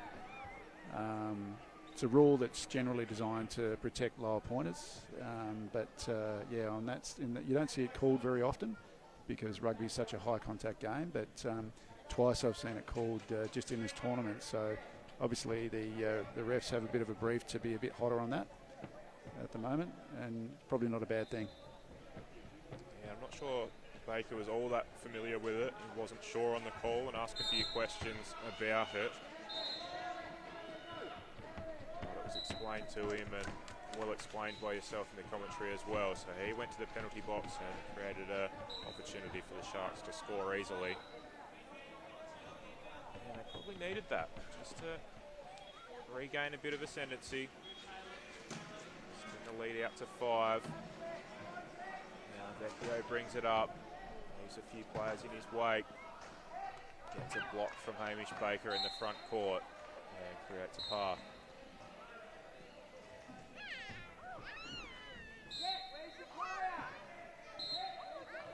Now Crowden will have the inbound.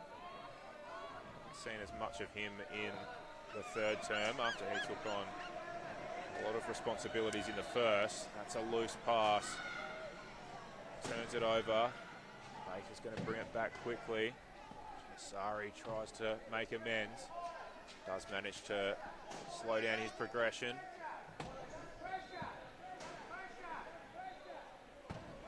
Yeah, Coach Phillips in the background yelling out about the pressure. Pleased with it so far. And the ball went over the top, but was unable to be taken cleanly by Walsh. Yeah, Sharks probably a little bit lucky there that that pass didn't stick. And we've got not an ideal scenario here with the your number one inbounder. Sorry, your number one ball carrier inbounding. Most teams will trap that inbounding player in the corner in that type of situation, which means that the rest of the team are going to have to find a way to get it out of the backcourt. So, yeah, again, a trap for young players. But again, Caleb will learn from that. Caleb pushes across to try and block on the defensive side.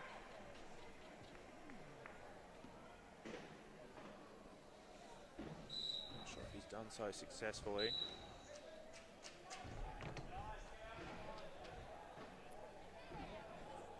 The try was stopped, but there is a penalty called on the play.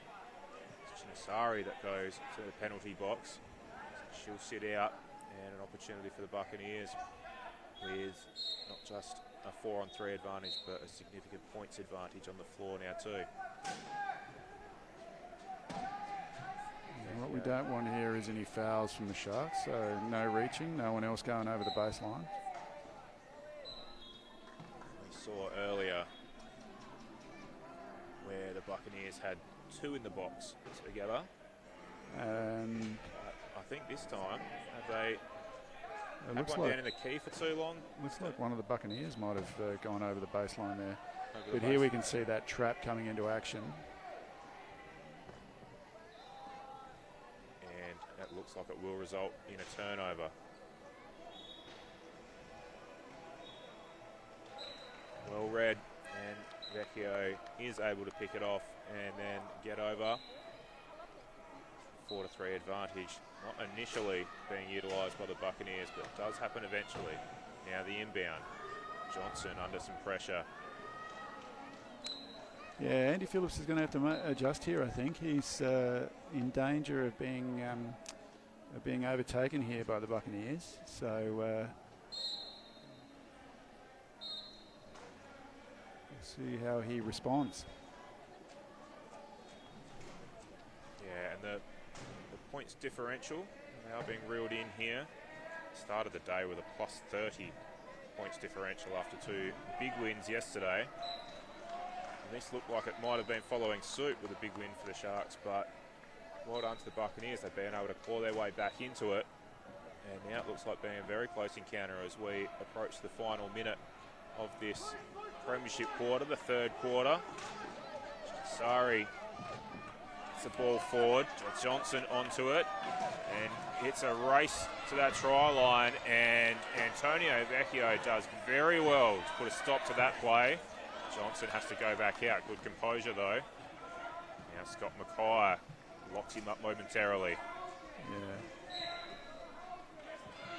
And Johnson with a lot going on, plenty on his mind, and didn't get that bounce down in time. 8 seconds in possession of the ball without that bounce, and it forces the travelling call and the turnover.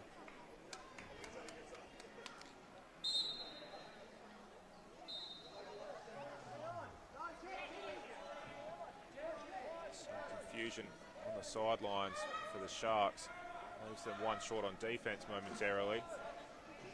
There was a substitution made, and they weren't sure which one was going to be coming off. Had two on the side for a moment.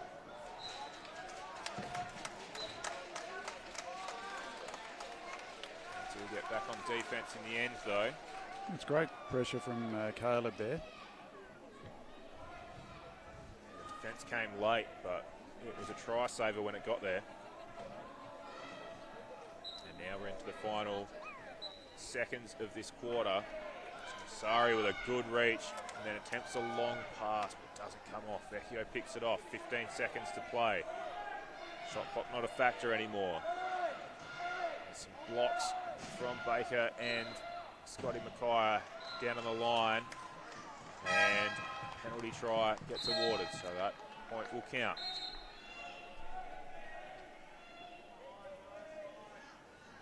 The timeout comes, so we'll be advanced down the court. Another one of these scenarios where you really do need someone in the key to make this work, and at the moment we don't have that receiver in the key. So ball comes in short to Robertson. Now some arms in from Vecchio. Maybe this creates an opportunity with 2.5 on the clock. Buccaneers have one in the box, and it'll be a 4v3 advantage. Buccaneers were parked back in the key. They decide now with only 3 members on defence, they're going to need to get out. So this could create the opportunity. Crowden's got the inbound. There's the option. It's Robertson, but it's not going to leave a lot of time. Moving away from the try line when the inbound came in. Couldn't turn and get back to the line in time. The buzzer will go, and this has turned into a very tight encounter now. We have a huge last quarter coming up to see who's going to come out on top in this one. It's the hometown Sharks leading 28-27 against the Buccaneers. Stay with us for a big last quarter.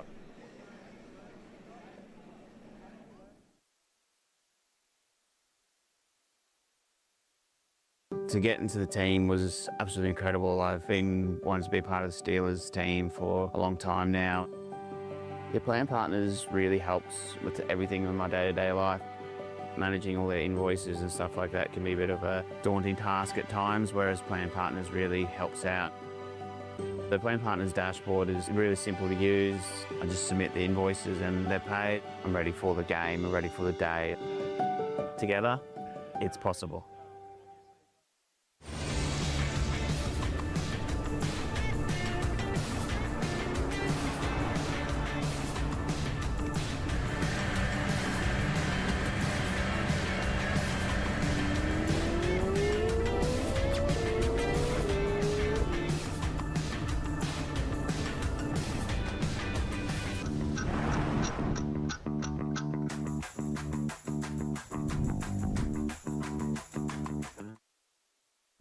Suncorp is giving every home in Australia a voice. Even former league champion Jonathan Thurston's place. Who you calling former? Hi, it's good to finally chat. A home like me is a high risk for storms. Suncorp Haven lets you hear from your home about its weather risks and how you can help make it stronger. I better stop putting off this yard work. Listen to your home now. Search Suncorp Haven.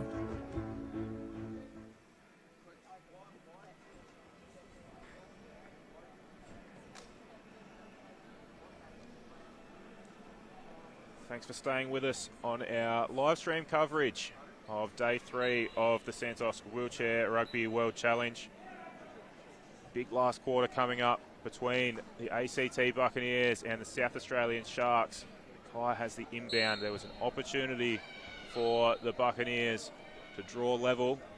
Inbound was a little bit loose, but it's come off Sharks' hands last, so they'll have another opportunity at it. This game hasn't been level since very early days in the first term.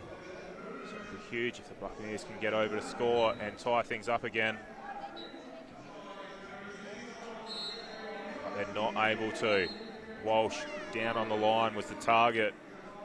Pass just asked a little bit much, and it does come off Walsh and out of bounds. So the Sharks maintain their lead and now get possession back.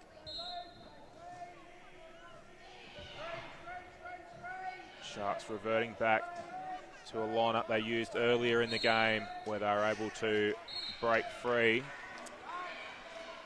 hasn't worked for them here. It's a call off the play.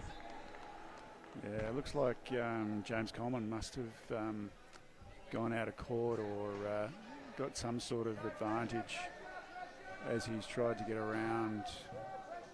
Yeah, Scotty Mackay was with him in the corner. Mackay, that's right. They do have a good defensive opportunity with 4-on-3 at the moment, though, so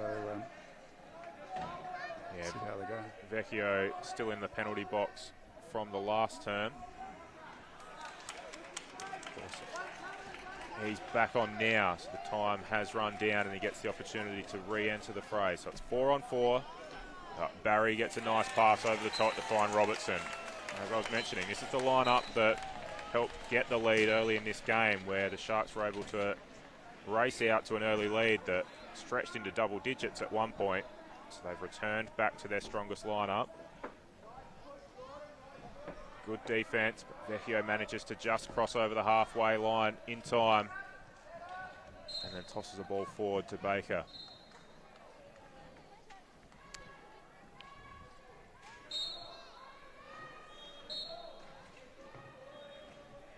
Coleman inbounds to Barry. Kiwi's been prominent for them. He hasn't played as much in this game as the Sharks have tested a few lineups.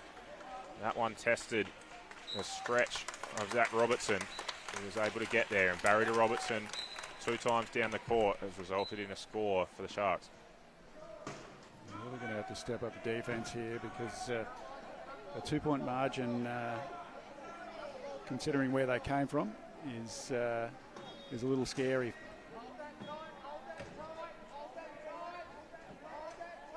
They got up by 12 when these teams clashed yesterday. And it looked like they'd do something similar when the margin stretched early. There is that defence you're talking about, though. Yeah, here, wasting time, I think, is a bit of a risky strategy. I'd like to see a bit bigger margin before we start trying to wind up ticks off the clock. The number of times over the years that we've tried to do that a little bit too early and you've turned it over and ultimately lost a game is, those things stick in your mind.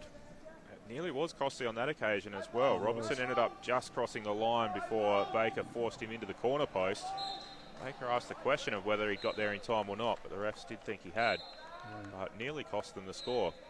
Yeah, the minute you start playing defensively on offense is a risky time. And this team, this lineup was one that put a gap on the Buccaneers earlier. I don't think they need to be thinking too defensively when they've got their strongest lineup on the floor, and they do get it through now. See, again, pulling out of that, he almost went in and out. So just score the goal. Margin stretches out to 3. Scotty Mackay finds Vecchio, and then over the top. That's a tough ball for Baker, and it's not going to be able to get through to him. Michael Barry picks it off. Barry to Robertson again. That is a good pass, and he gets trailed in by Hamish Baker. He couldn't get there in time on defence.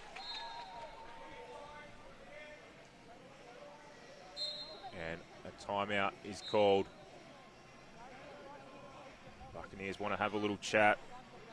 Zach Field sensing a bit of a shift in momentum. Margin has quickly gone out to 4. Yeah, Sharks have started with the commitment that we saw at the start of the game, and this lineup certainly works better for them, that's for sure, Jason. Just a little bit more composure, obviously able to put a little bit more defensive pressure on for some of these risky passes for the Buccaneers, and they've been able to scoop some of them up, which is good. I think Andy Phillips would breathe a slight sigh of relief right now, yeah, it works again for them. It's been defensively really strong. Forced the turnover off the inbound,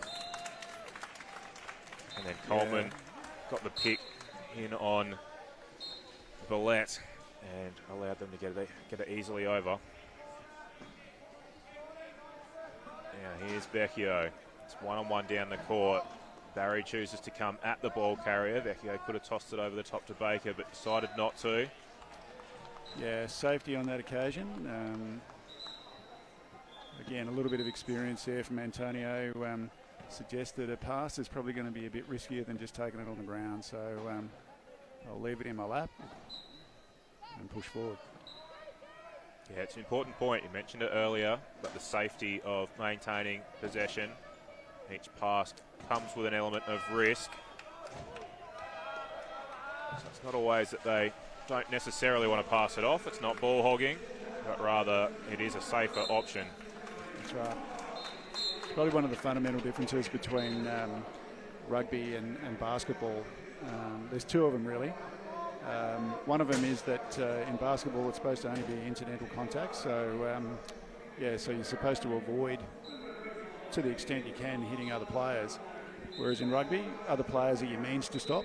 So so that's one. Yeah, there's a bit more than incidental contact in this sport. Correct. And then the other one is that basketball is obviously a passing game. Everyone's got similar hand function, obviously, so generally. So so it's the risk of turning it over through a drop ball or a bad pass is nowhere near what it is in rugby. So so you can see how keeping it in your lap, taking it on the ground is a much lower risk strategy in rugby.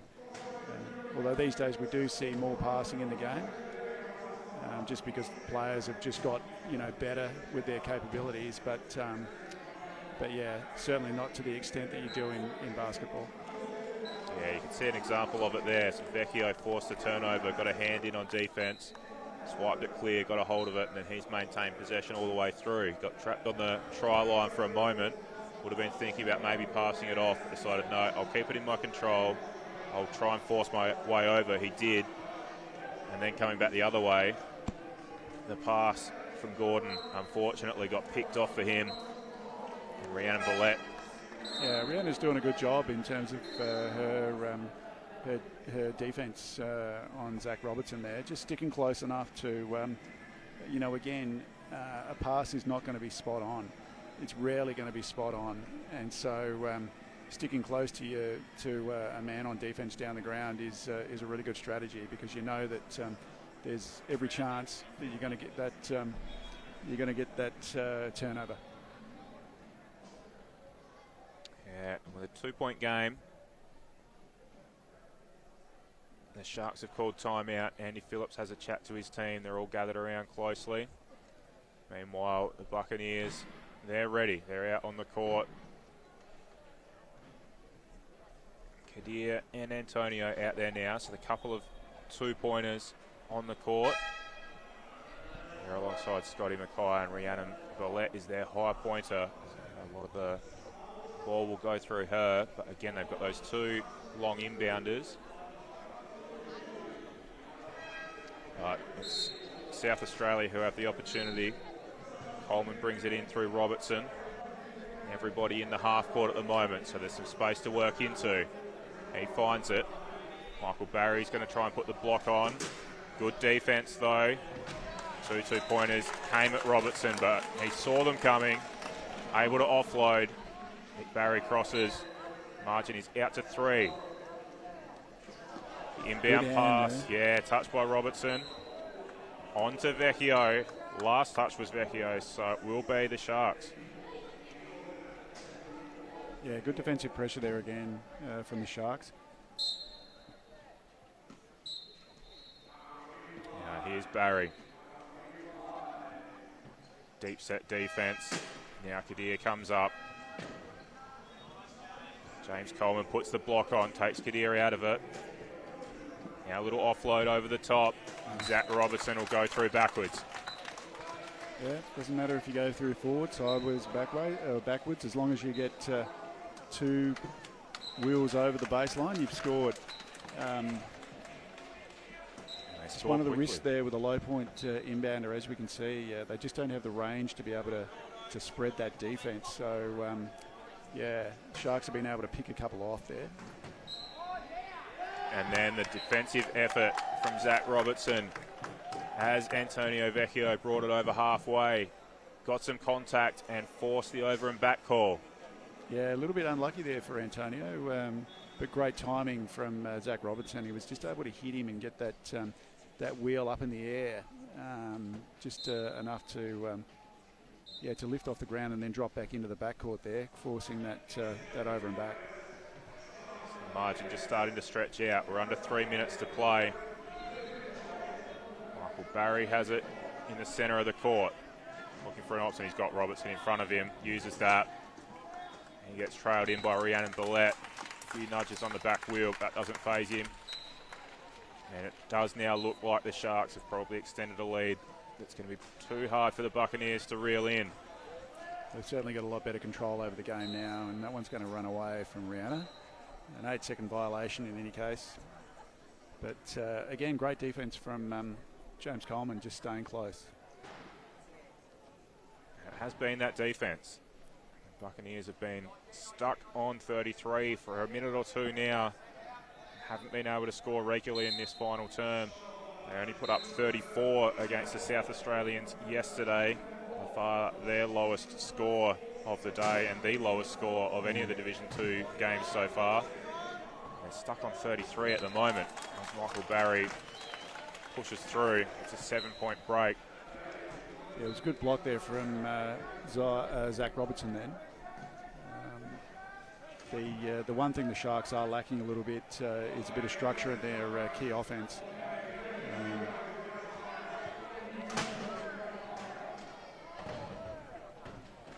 Is that something that comes with more time together? The Sharks have only had the opportunity to be out there. It's key yesterday's offence. is their first one today. Yeah, key offence is not a strength of a lot of teams. Jason, a lot of teams play man-on-man these days. In Europe, in years gone by, they've played a lot of key defence, and so teams have had to get to be really good at just set offensive plays against key defence. And so key offence, has historically been quite strong, but in recent years with just all the man-on-man defence that gets played, it's a bit of an element of the game that isn't quite as strong these days. Is that more of an Australian style, the man-on-man defence as well? You mentioned the Europeans, It more is, of that key defence. You tend to find that the US, North America, Canada, but also Australia, New Zealand, over the years have tended to err on the side of man-on-man defence, and it's certainly a much better spectator spectacle to watch as well. Key defence can be a little bit boring to watch, but it is quite tactical. Teams that do it well are good to watch. Well, the defence from the Buccaneers in the last minute has been good. Trimmed the margin back to 4. There's been a few turnovers, a couple of unforced errors as well, but this time Barry asks a bit of Robertson. Bit of a smile from Robertson, who wheels back around after this big reach back. Reeled it in. It was good hands from Zach. Very risky pass. We were talking about earlier, once you get into the front court, you've got at least 32 seconds. No need whatsoever, especially when you've got a 5-point margin to be launching those sorts of passes. The Sharks have got a lineup here that obviously is quite competitive. They're able to apply that defensive pressure, but also in games like this, we should be really sharpening up on those those one-on-ones, 1-0-1s rather. And we've talked about some time management, some clock management as well. As the clock winds down in this one, the game is beyond the Buccaneers, but with 51 seconds to play, trying to manage some clock. The Sharks will have an inbound opportunity, which will reset it at a 40-second shot clock. What's the play from here? Do you try and wind this down as much as possible and give the Buccaneers not much to work with? Well, it's probably a moot point now because the inbound pass has taken too long to come back in, and the Buccaneers will get it straight back. Yeah, unfortunately, Murray received that just a little bit too close to the baseline. Again, a bit of a hazard, bit of a problem with a lower point inbound. You just don't have the range. For me here, I'd probably be wanting to use just a slightly higher point inbounder to just spread the court a little bit. Get it into front court. They've got 46 seconds and use most of it. So time is called. Brings it to the front court for the inbound pass. They make a substitution as well. Lady that was just on screen reaching out for it, Chinasari, came on for Robertson. I'd be in no rush here whatsoever. And They're not listening to you on this occasion, Steve. They forced it through in a matter of seconds. Yeah.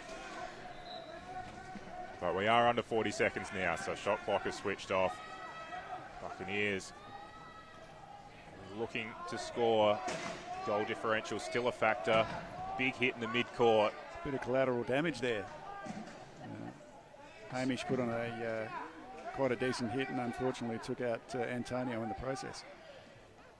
Not holding back in the final seconds of this game. Pass goes cross-court. Kadir can't get a handle on it. And it's going to go out of bounds with 10 seconds to play. So the Sharks should be able to finish things off. The crowd around them calling the clock down, and Nick Barry wheels it over with some seconds to spare still.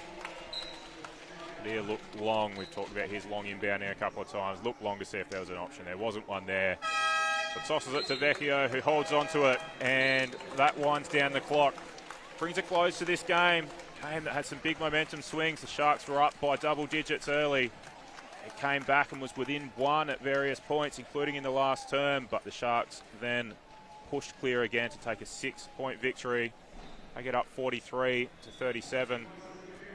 These are the teams that are likely to meet in the gold medal game again tomorrow, Steve. What are your thoughts heading into that game? What can these teams do and what can they look forward to in that clash?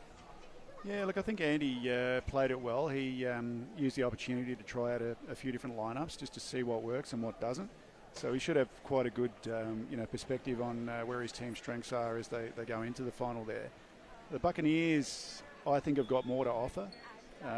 If you look at Antonio, Kadir, and also Hamish there, but even Rihanna, you can get most of those players on court at the same time, and if they can kind of coordinate a little bit better, use, I suppose, the experience that they had today to learn from in terms of how they work together, then who knows, they might be able to have the capacity to cause an upset tomorrow.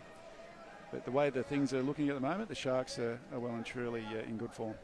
Yeah, the hometown crowd would be feeling confident in their Sharks at the moment. That draws a close to the third game of our 5 games back-to-back through our live stream. Stay with us, because coming up next, the juniors return to the court. The junior green against the junior gold. This is something that you don't see too often in your coverage. Bringing the juniors out, it's something that is drawing a big crowd of people around the courts, and we look forward to bringing that to you in just a few moments' time. So stay with us. We'll be back after the break to bring that game to you.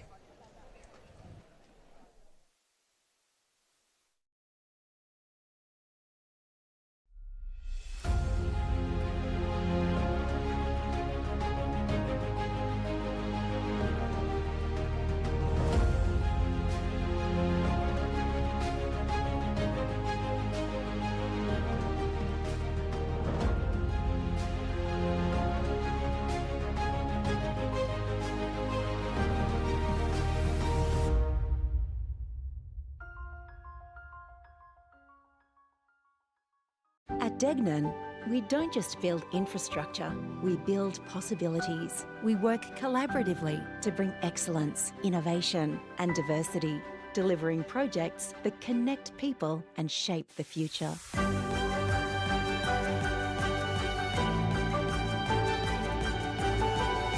Together, we create a lasting impact for generations to come. Degnan, building tomorrow together. Life's busy, so eating well should be easy. That's why I love Light and Easy. With a huge range of ready-to-eat healthy meals from around $8.50 each, there's no prep, no stress, just great food that keeps me going. And if you're an NDIS participant with meal prep and delivery in your plan, you may only need to pay 30% of the cost for your meals. And with so many flexible, affordable options every single week and no locking contracts, I can order what I want when I want it. Healthy living made easy? Yeah, that's Light and Easy.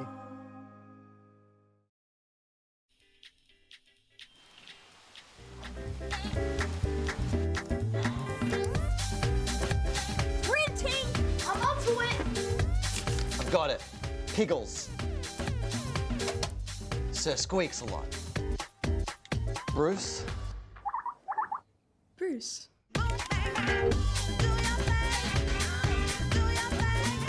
With all the latest tech, make bigger things happen. To get into the team was absolutely incredible. I've been wanting to be a part of the Steelers team for a long time now. Your plan partners really helps with everything in my day-to-day life. Managing all their invoices and stuff like that can be a bit of a daunting task at times, whereas plan partners really helps out. The plan partners dashboard is really simple to use. I just submit the invoices and they're paid. I'm ready for the game, I'm ready for the day. Together, it's possible.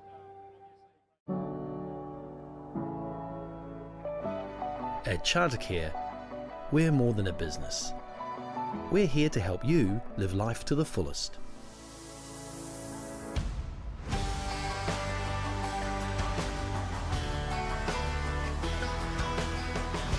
Whether it's the right mobility aid, safe transport, or an experience on the water, we make accessibility easy.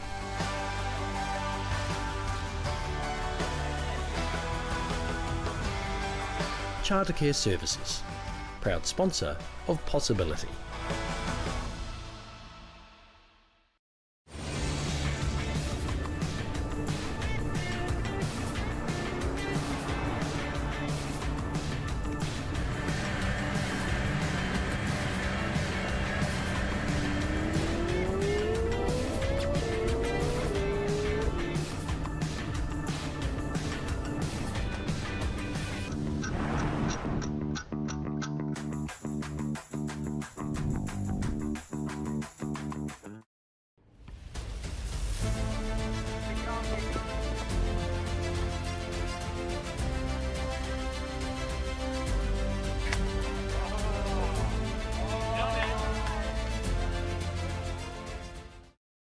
Suncorp is giving every home in Australia a voice. Even former league champion Jonathan Thurston's place. Who you calling former? Hi, it's good to finally chat. A home like me is a high risk for storms. Suncorp Haven lets you hear from your home about its weather risks and how you can help make it stronger. I better stop putting off this yard work.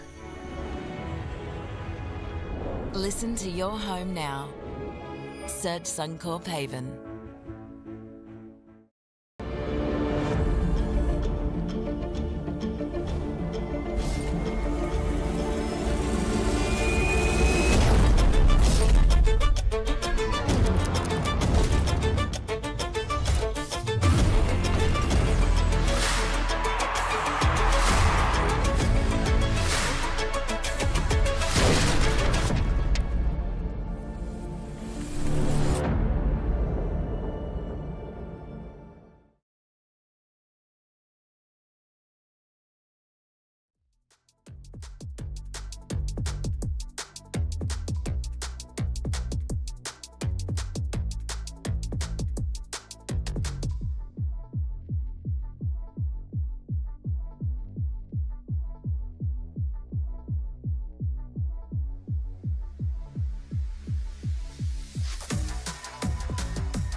are back. Thank you very much for your company here on the live stream from the Santos Wheelchair Rugby World Challenge, hosted here in Adelaide, South Australia.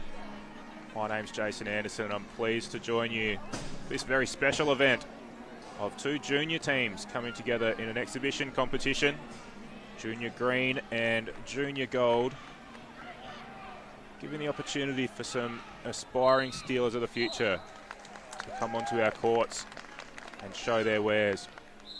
They've had an opportunity over the last 2.5 days to come and watch their heroes, particularly the Steelers, but a number of other organisations as well, and to see how the game should be played.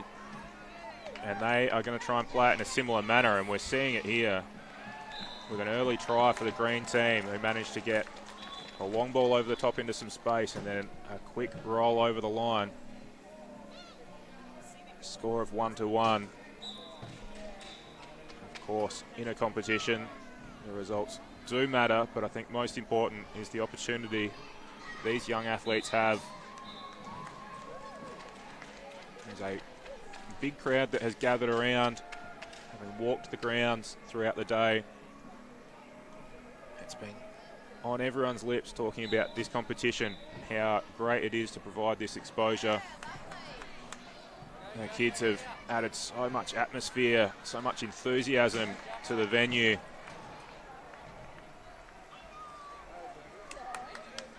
I think they've been in contact with most of the people in the venue to make sure that they're coming down and watching. Big crowd gathered along this camera side as well. Parents, friends, family, interested onlookers. Perhaps the most interested of any have been the fellow athletes, and so many senior athletes here to take it all in.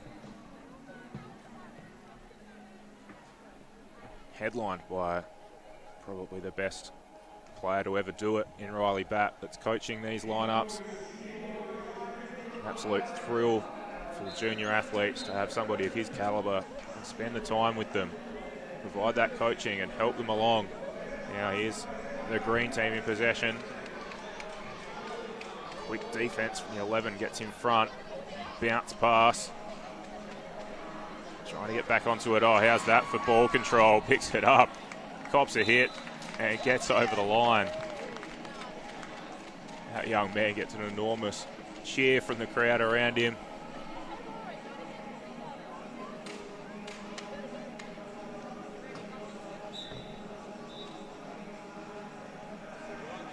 And 6 minutes flat was on the clock to start this one. So the time does not stop for any of the times where it goes out of bounds. So it's a quick game. Will be lower scoring than their senior counterparts, but already 4 tries to 2. And an opportunity on the break with nobody in front for the gold 11. And he's over. 4-3.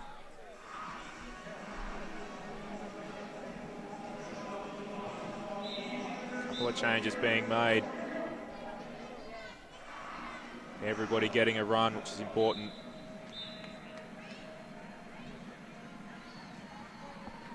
Of course, they're all here at the Wheelchair Rugby World Challenge. It's a new event on the global calendar.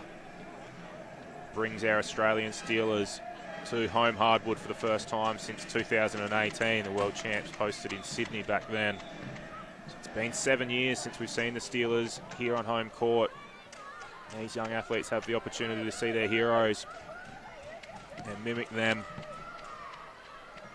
The tournament's also brought across 5 other powerhouse nations in Canada, Germany, New Zealand, Brazil and the Netherlands. A special event bringing all of those countries together, and then this is groundbreaking. The opportunity for the juniors to get on court. Now here's a loose ball. Gets one hand onto it, can't quite get the clean pickup. He'll go over the line. Riley Batt in the bottom of your screen, barking out some instructions, letting them know that there's not long left. Instructing the long pass.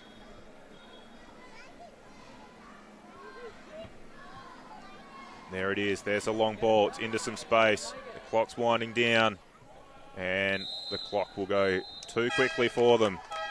That brings to an end the first term of these juniors out on court, showing some great skills and a great level of excitement from them and the fans around them. They'll be off for a quick break. So are we. Stay with us. We'll be back soon.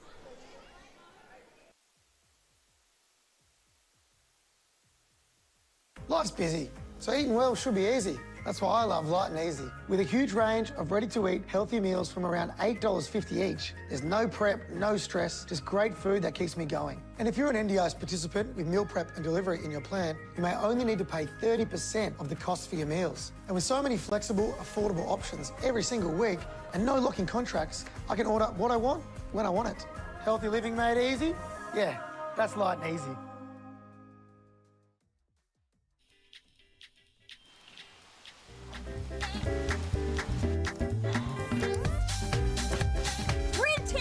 I'm onto it! I've got it. Piggles. Sir Squeaks a lot. Bruce. Bruce.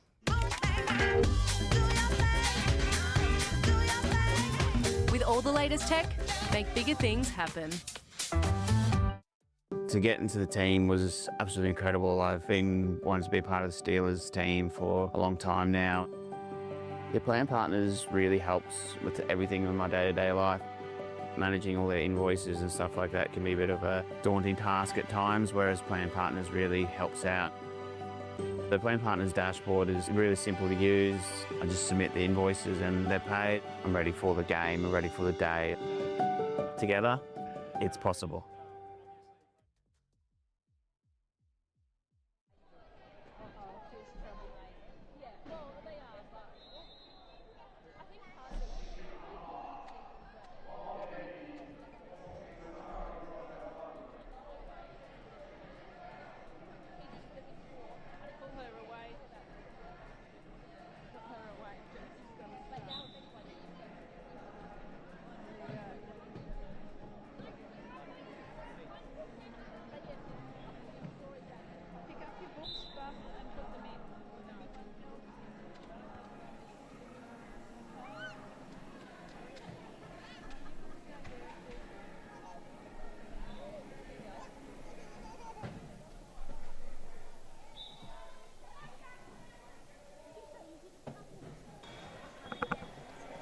We are back with our live coverage of the juniors. Junior green and junior gold out on court.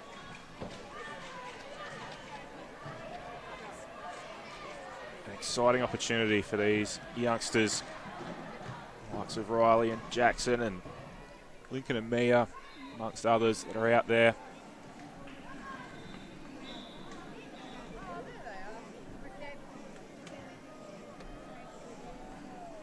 This junior competition running alongside the World Challenge and the National Championships of Division 1, Division 2. There's a newly introduced component, and it makes this World Challenge here in Adelaide the largest wheelchair rugby event in the world in 2025.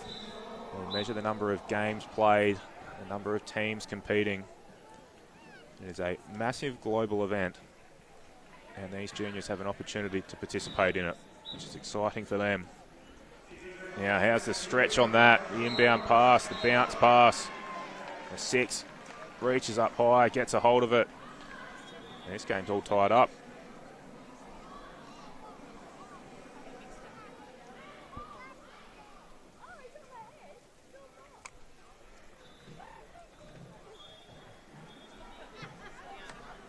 And the event itself brought together by a number of contributors, particularly a few of the key sponsors.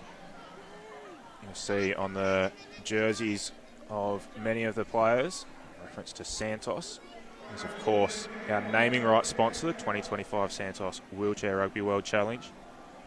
An energy company with operations here in Australia, the PNG, and the United States. More than 70 years, Santos has been working in partnership with local communities, providing jobs and business opportunities and safely developing our natural gas resources to power industry and households and they have been a proud supporter of rugby across Australia for a very long time, from the grassroots to the elite level.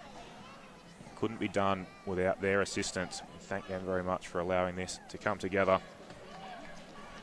As now the Gold team with an opportunity in their front half on the sideline. Mentioned in the call on the first game, you'll see the classification numbers on the back of some of these chairs. You can see a 3.0 on the back of one of those Gold chairs. These kids, of course, do not have a classification, haven't gone through that process, and no need to for the youngsters of this age. But very unlikely that these youngsters will have their own sports chair at this stage, so they are borrowing equipment from a number of our other athletes from other teams. Generous contribution from other athletes. We see it there, the 3.0 chair. Come from one of the athletes in the senior competition who've shared that. A few little modifications and tweaks to it. Some movements and some extra padding put into it to make sure that the junior can sit right in there and be able to get themselves around the court as much as possible. Now, Gold opportunity. Ball comes off some hands. Really is largely the ball handling that these juniors will continue to work on. Their understanding of the game is really good for players that haven't had much exposure to the sport. And their power on two wheels, really strong as well. Their mobility and the way they get around the court, some of the speeds they reach, really impressive. Just that ball handling aspect that will come more with time is an example of it. Ball on the ground, just ball was a little bit free. The green team couldn't get a hold. So it goes out of bounds, and the Gold team will have the inbound. Here's the 12 on the Gold team. Shows that speed that I just mentioned. Breaks away, gets over the line. Gold team have a 6-4 lead now. The Gold team made up of Braxton and Daston, Samuel, Jackson and Tex. Future legends.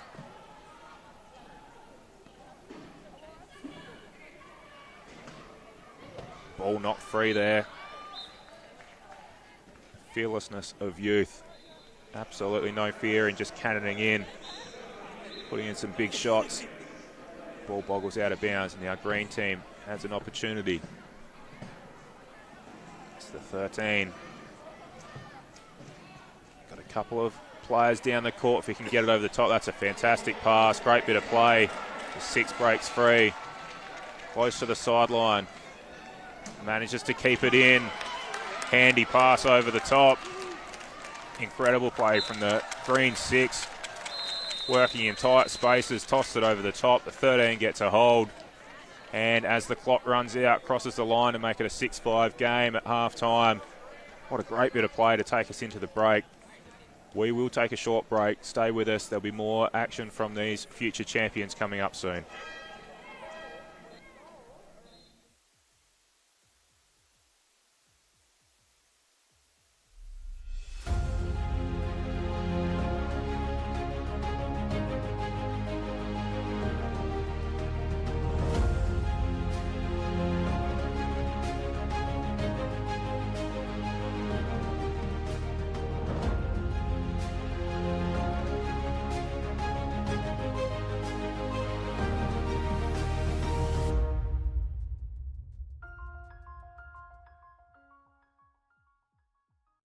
At Charter Care Services, we're proud to be supporting the incredible athletes at the World Wheelchair Rugby Championship and the wider disability community across Australia.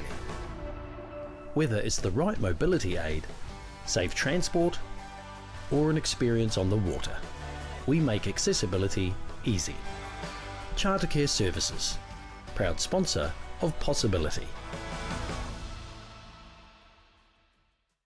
At Degnan, We don't just build infrastructure, we build possibilities. We work collaboratively to bring excellence, innovation and diversity, delivering projects that connect people and shape the future.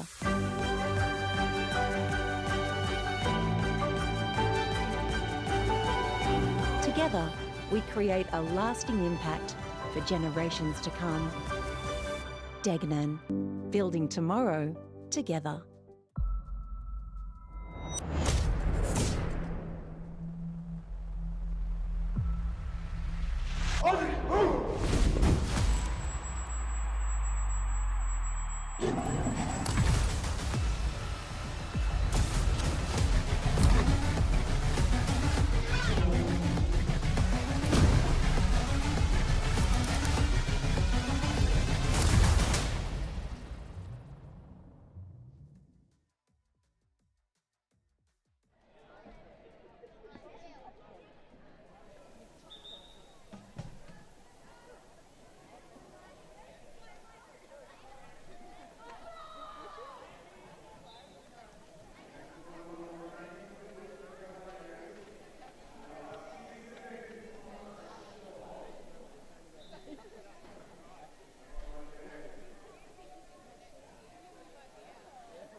And we are back live as these juniors begin their second half. 6 minutes on the clock to get us underway. Currently, the gold team is 6-5 lead.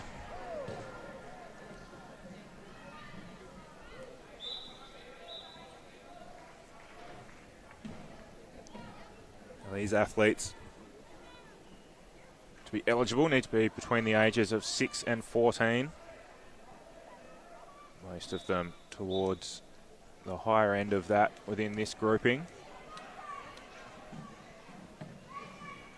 This is the very first time that a junior competition has been held like this in Australia. First time the numbers have really been there to allow this type of competition to happen, as the gold team get a breakaway. The 11 from the gold team races over the line at rapid speed. Has a little rest after that score. He's unfazed by it, like he's been doing it all his life. Made it look easy. Yes, it is the first time that these young athletes have had an opportunity to showcase their skills like this. Getting the numbers together, bring them all to one location doesn't happen often. A big global event like this will bring them together. It's great to see. Some of them are familiar with the sport and played some of it previously, or been around the sport a little previously. Others much newer to the sport, perhaps getting a taste for the first time. The ref's giving a nice little helping hand. The green team was about to head the wrong direction. Got pointed in the right way, and then the 13 from green. Been incredibly busy. Heads over the line, gets some encouragement from his teammate. And that's been fantastic to see, as a level of excitement and encouragement amongst the teams. There's a loose ball, and here's the pickup from the green 13. Gets down low, scoops it up with the one hand, gets it over the top. This is Riley for the green team. And he tosses the ball forward. 13 will get there again. Gets some encouragement from his teammates. And green team is through.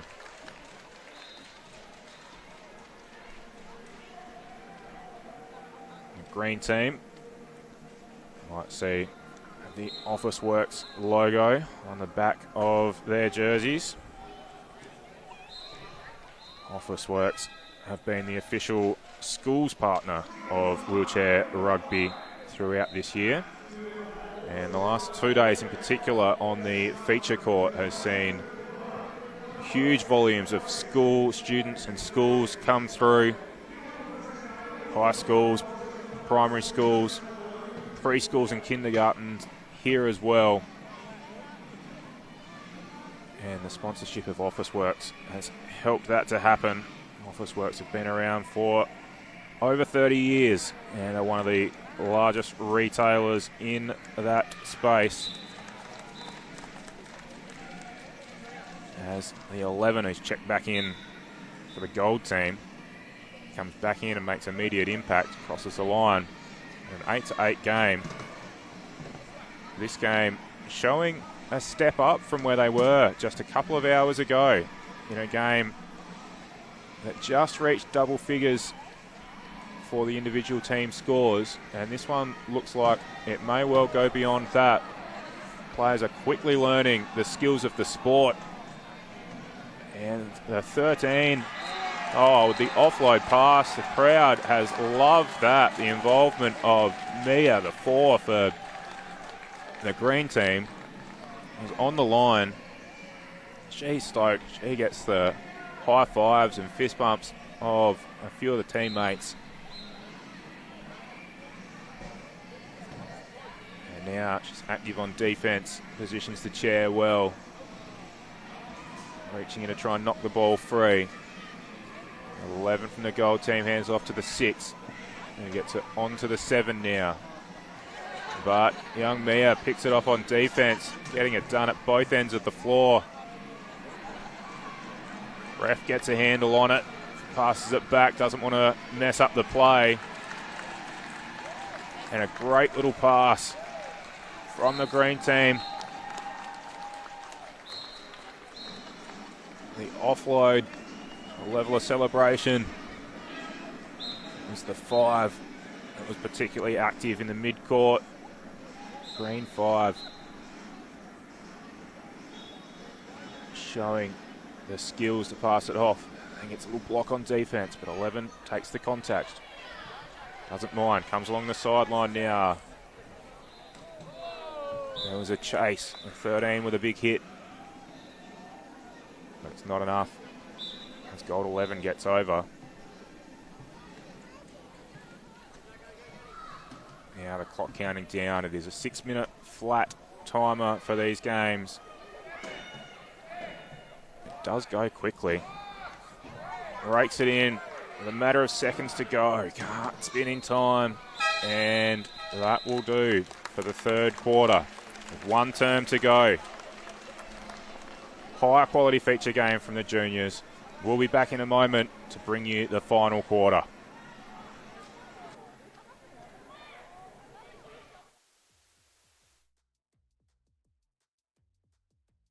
To get into the team was absolutely incredible. I've been wanting to be part of the Steelers team for a long time now.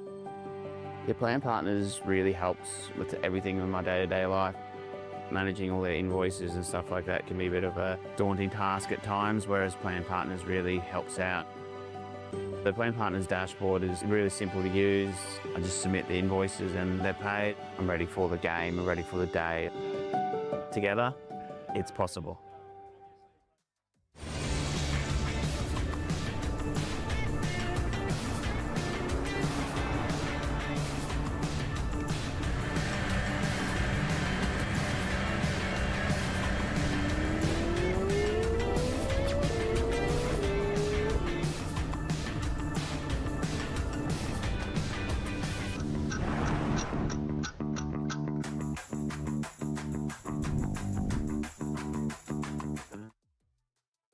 Suncorp is giving every home in Australia a voice.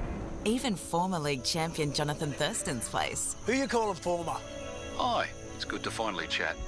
A home like me is a high risk for storms. Suncorp Haven lets you hear from your home about its weather risks and how you can help make it stronger. I better stop putting off this yard work. Listen to your home now. Search Suncorp Haven.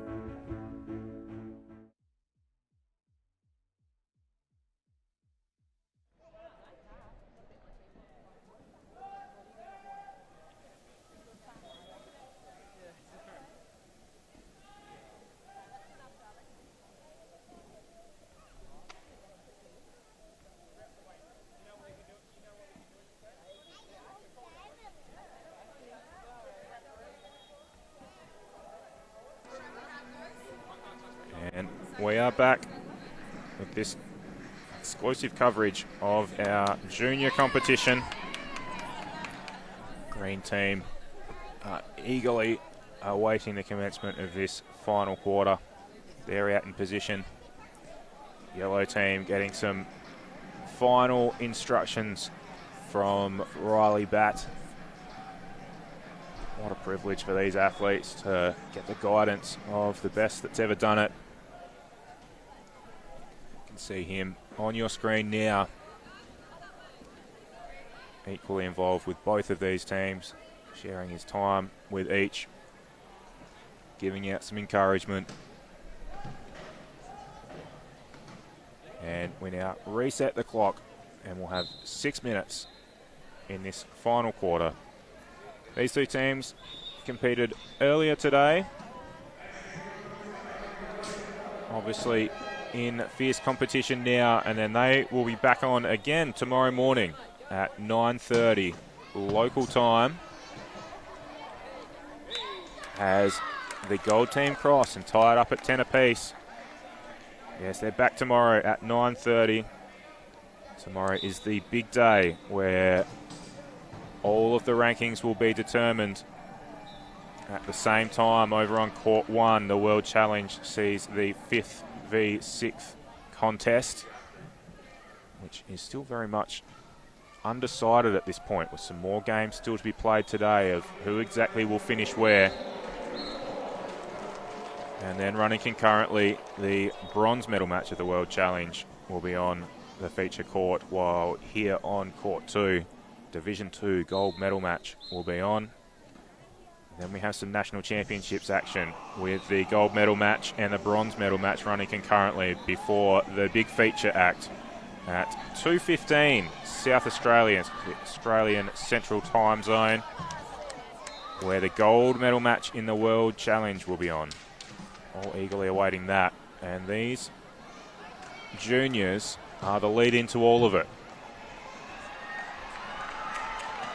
And I must say that the crowd noise, the crowd participation, the level of discussion this has generated, maybe they should reconsider and put this as the feature game at the end of the day, because these juniors are putting on an exhibition and capturing the attention of the whole stadium, and hopefully capturing your attention on our live stream as well. And with just 2 minutes into the final quarter, there has been end-to-end action and scores going both directions in a game that is already more high-scoring than the one we saw earlier. Big contact. These kids are fearless. Now young Riley had an opportunity. It spills loose. Green team clean it up. 13. Wheels it forward, tosses it forward. Mia was there, couldn't get it. And ball comes loose and Green will score again.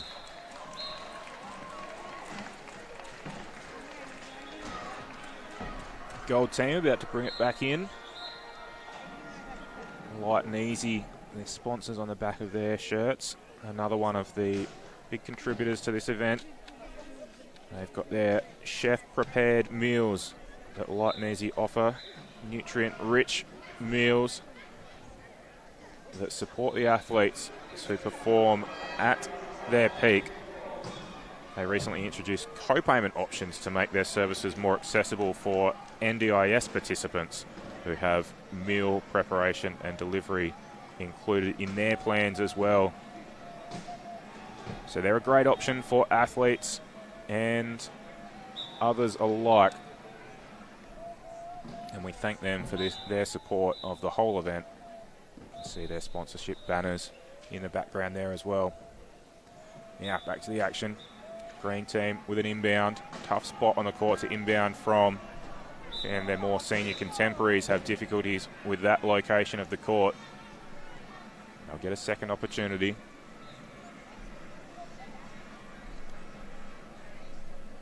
And you can see how big this competition is with our juniors featured in front of us, while in the background, the very best of Canadian Wheelchair Rugby are warming up as they prepare for their clash that's coming up soon.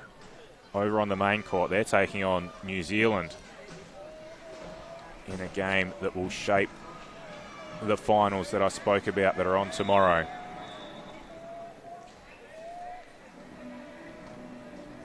Ball on the court, a lot of congestion, arms going in. Well done to that young man, the 11. Fearlessness, picks it up, then hands it off, and the 7 gets over the line. The colour coordinated chair that matches the gold singlet.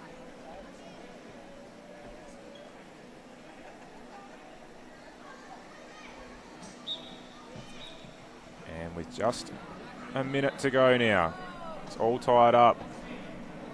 I've said that the scores don't necessarily count for too much, but it counts for plenty for these kids in action. Saw at the end of the last game, the gold team was able to sneak in front and celebrated when the final siren went and they found themselves in the lead. There's a nice little pass over the top. 12 was nearly free, but reach in from 6. Took all ball. And if one of these teams is going to finish in front, they need to move it quickly. We're down to the final 25 seconds. And referee picks them up for a little hand check. Says inbound the ball from the side. Timekeeper looking after us here, stops the clock. We all want a result. So gives them an opportunity to score. The inbound pass comes. And the ball boggles around before Gold regain it. And with 10 seconds to go, cross the line. And that should see the Gold team finish in front. It's 14-13. 10 seconds on the clock. And it's actually been reset now. Goes out to 15. And the long ball was thrown, but couldn't get a hold of it. And Gold 6 wheels it over the line. Thought he had the match winner earlier. Probably does now. That's a moment that young man won't forget. Day that he was out here on court at the World Challenge and scored a potential winner. Now here's the green team. They get an opportunity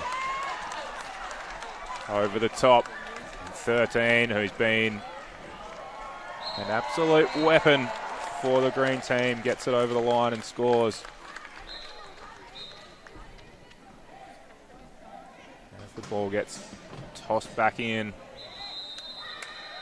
And that's time. Gold team very happy. They snuck home.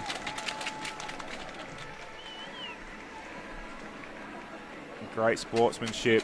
Gold team gathers in the middle of the court, gives some fist bumps to each other. They now make their way over to the green team to thank them as well. These are great scenes. Our youngsters shaking hands. Isn't that a great scene on camera? All in high spirits, played incredibly well. And some high fives with the refs, some officials. Riley Batt's been out there to congratulate them all as well. And these little legends will wheel off and take a rest now. Prepare themselves for that big game tomorrow morning that we're all very much looking forward to. We now have one more game in our coverage coming up today. It's a game between the Queensland Tornadoes and the South Australian Sharks. So we will head to that one soon. But before we do, we'll get these final images from the junior game. You can hear the applause, generous applause in the background. These little legends who put on a show for friends, family, neutral onlookers and other athletes. Everybody has had a level of interest in this. It's been amazing to see. And our next game is that Tornadoes versus Sharks clash that I mentioned. That is coming up at 5:20 local time. So there is a little gap in our play now. So join us then. We will be back with some pre-game for that one and finish the day off in the 5th of our live stream matches for the day. My name is Jason Anderson. It's been my pleasure to bring this junior exhibition game to you, and I hope you'll be back joining me again soon.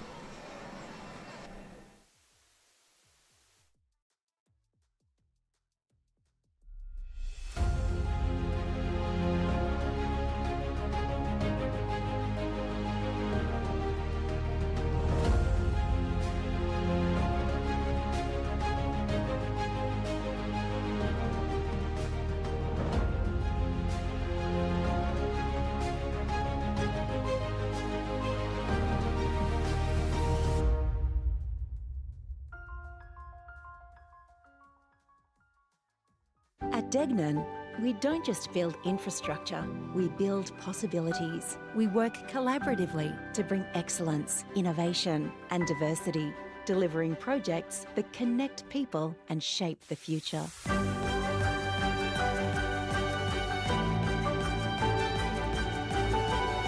Together, we create a lasting impact for generations to come. Degnan, building tomorrow together. Life's busy, so eating well should be easy. That's why I love Light and Easy. With a huge range of ready-to-eat healthy meals from around $8.50 each, there's no prep, no stress, just great food that keeps me going. And if you're an NDIS participant with meal prep and delivery in your plan, you may only need to pay 30% of the cost for your meals. And with so many flexible, affordable options every single week and no locking contracts, I can order what I want when I want it. Healthy living made easy? Yeah, that's Light and Easy.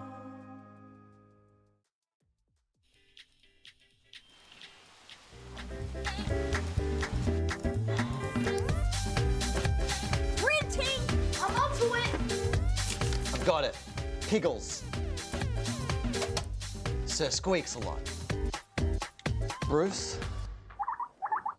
Bruce.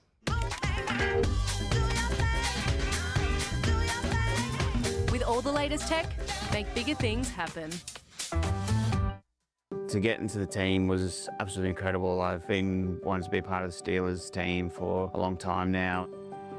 Your plan partners really helps with everything in my day-to-day life. Managing all their invoices and stuff like that can be a bit of a daunting task at times, whereas plan partners really helps out. The plan partners dashboard is really simple to use. I just submit the invoices and they're paid. I'm ready for the game, I'm ready for the day. Together, it's possible.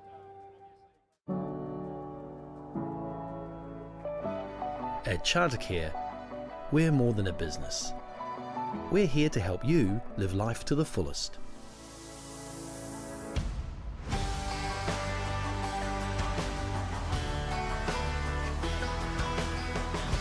Whether it's the right mobility aid, safe transport,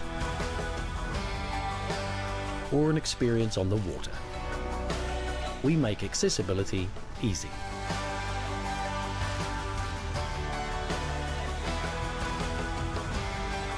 Chartercare Services, proud sponsor of Possibility.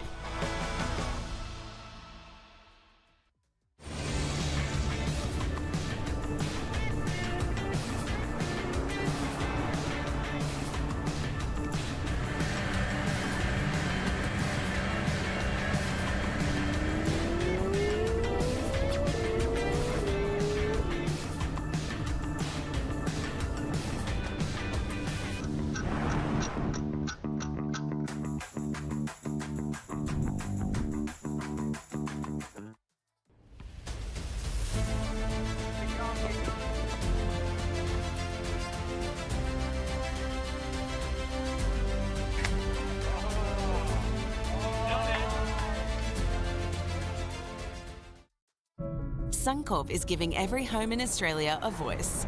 Even former league champion Jonathan Thurston's place. Who you calling former? Hi, it's good to finally chat. A home like me is a high risk for storms. Suncorp Haven lets you hear from your home about its weather risks and how you can help make it stronger. I better stop putting off this yard work. Listen to your home now. Search Suncorp Haven.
Welcome back to the 2025 Santos Wheelchair Rugby World Challenge, hosted here in Adelaide, South Australia. You can see preparations getting underway for the final of the round-robin games in the domestic Division 2 of the National Championships. Queensland Tornadoes are one of the competing teams. They're the team on your screen at the moment, going through their warm-ups and preparations. Their squad has not had the success they would be looking for in this tournament.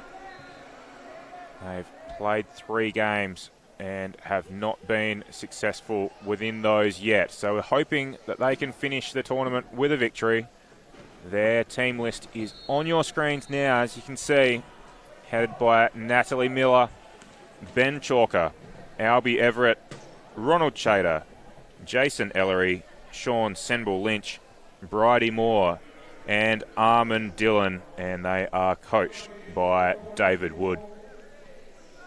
Their competition in this game will be a formidable team, in contrast to the Queenslanders, who are yet to get on the board in this tournament. The South Australian Sharks, they are undefeated. The hometown team that are drawing some eyes and attention to them in this last round-robin game of the tournament. They're going through their paces and doing their warm-ups as we speak. They have a really strong lineup that they'll put out on the court as well. They're headlined by Michael Barry, and he's been a real asset for them. Import over from New Zealand.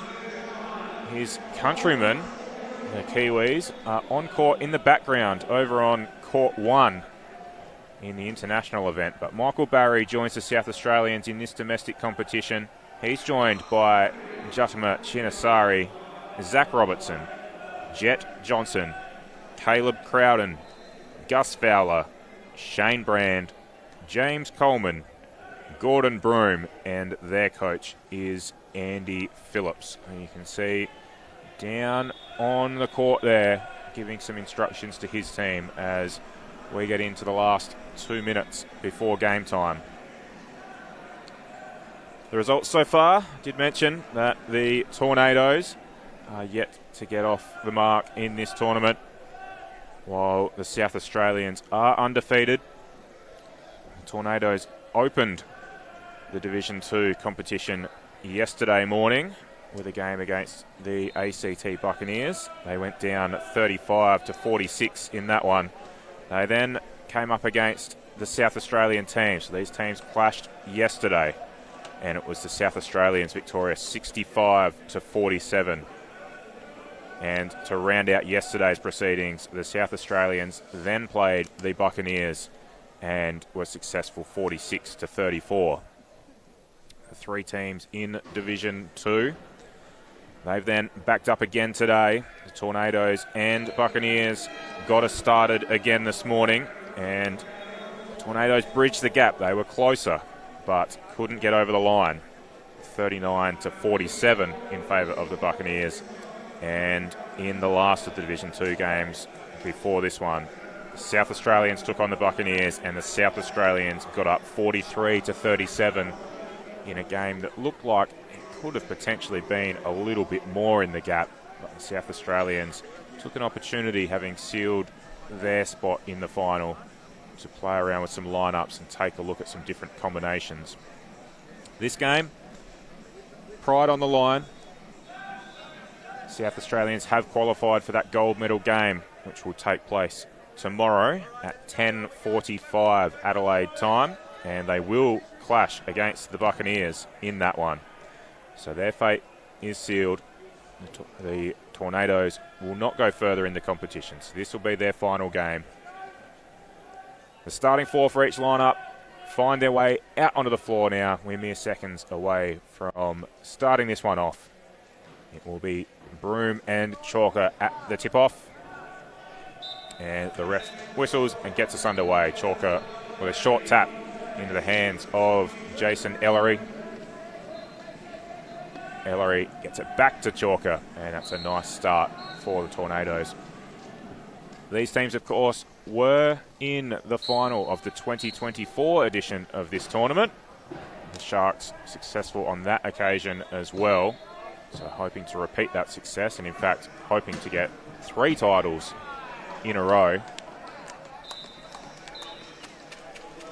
The Tornadoes, though, a completely new lineup from last year's squad that finished second. Big turnover in their squad. A number of their players from last year's edition have gone up into Division 1 squads for this tournament. And of course the depth gets tested when the Steelers are in town.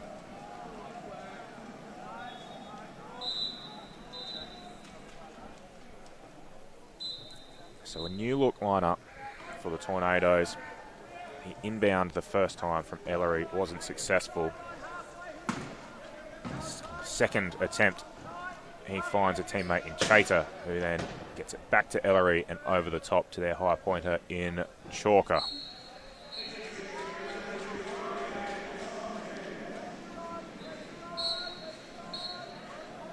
Ben Chalker, a try scorer for Queensland, both tries so far.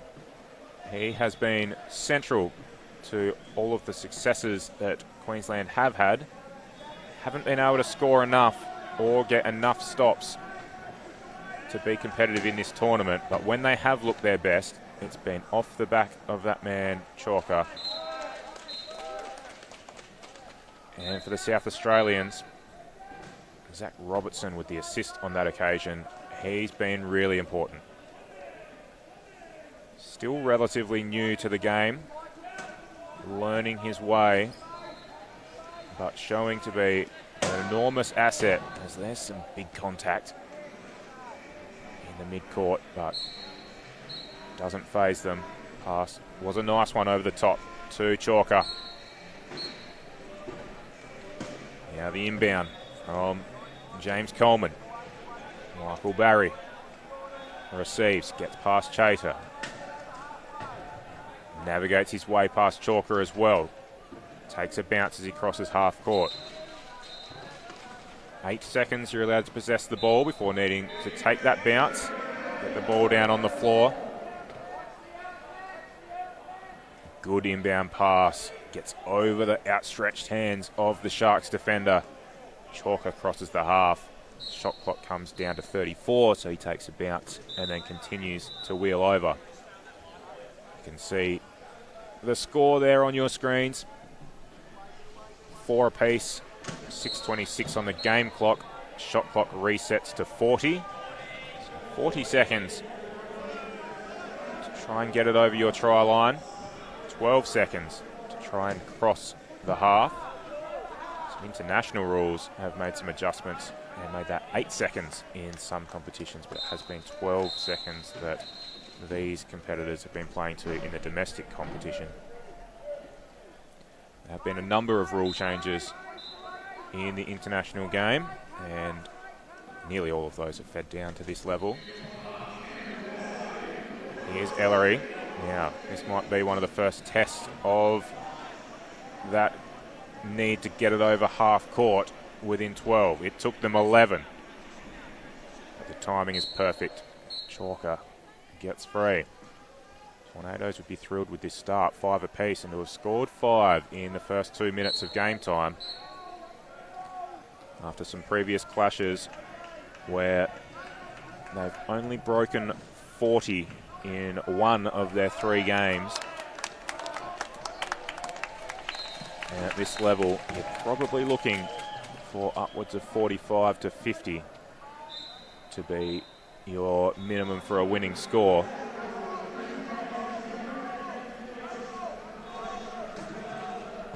They just need to have some more attacking presence, and so far they've started well. 6 tries apiece.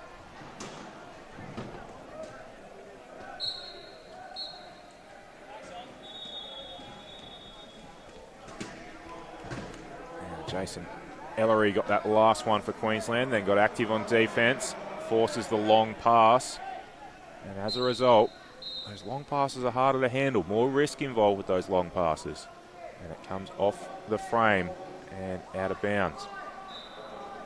I was on air with former Steeler and four-time Paralympian Steve Porter earlier on in the call.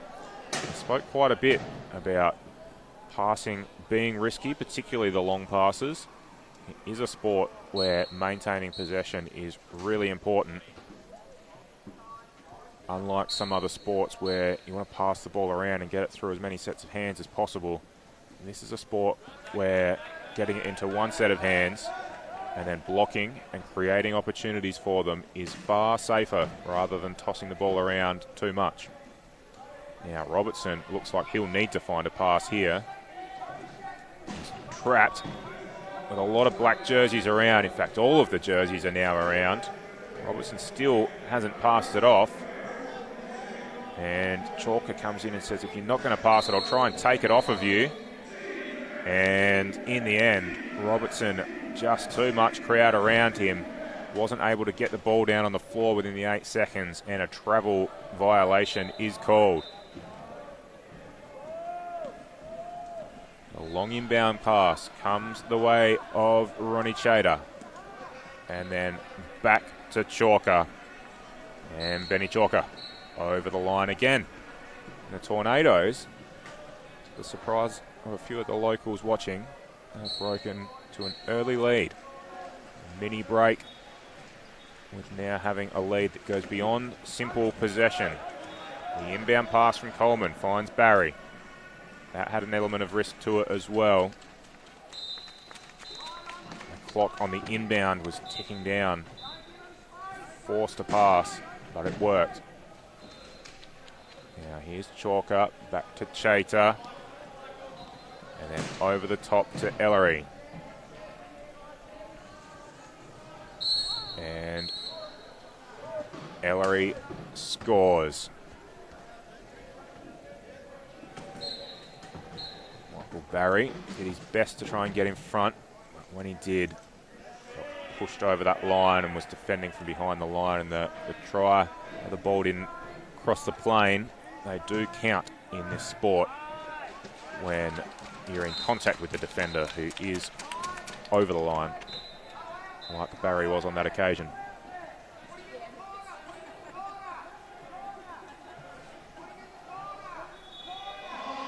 Now, clock winding down, just a couple of seconds to pass, and again, just in the nick of time. Queensland has been good at that so far. And then once they get it over, it's rapidly pushed through to the try line.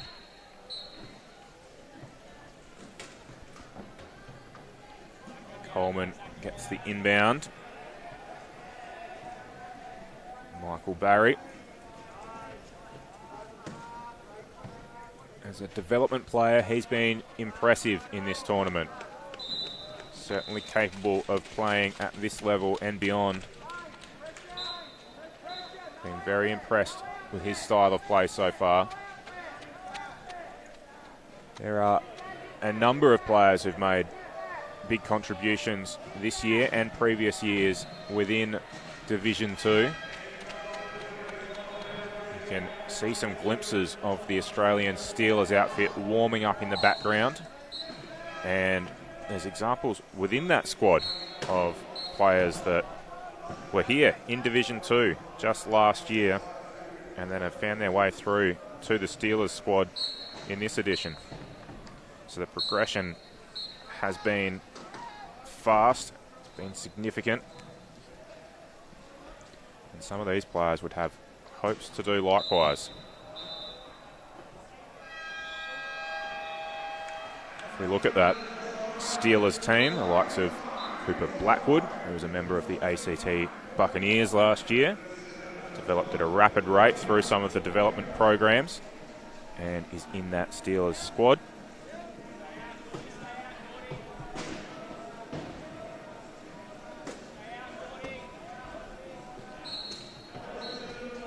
And he's not the only one. There's been progression for quite a few. Whether they were here in Division 2 last year or the year prior, now find themselves playing at a higher level. But at this level, it's Queensland with an early break. They're up by 4. And Michael Barry says, time for me to try and take charge, get this back on our terms. Races forward and scores.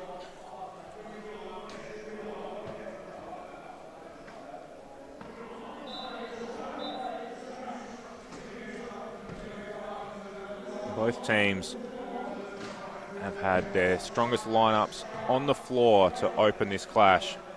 At this point, having reached the last game, I think they've seen their combinations, they've seen who they can put on the floor and determined who is going to be best for them. And both teams have put their strongest four out on the floor so far. We did see the Sharks in their last game play with a more balanced lineup with a lot of mid-pointers for large parts of the game. But I think it has been when Michael Barry, man on screen with the ball, has been paired up with that man he passes to, Zach Robertson, that the Sharks have been at their best, and that's perfect timing to show exactly what I'm talking about. Those two players have combined often, not just offensively but defensively. They've been able to combine and block up the opposition on frequent occasions. At this time, they can't get back. They're the two in your screen defending, but can't defend in time.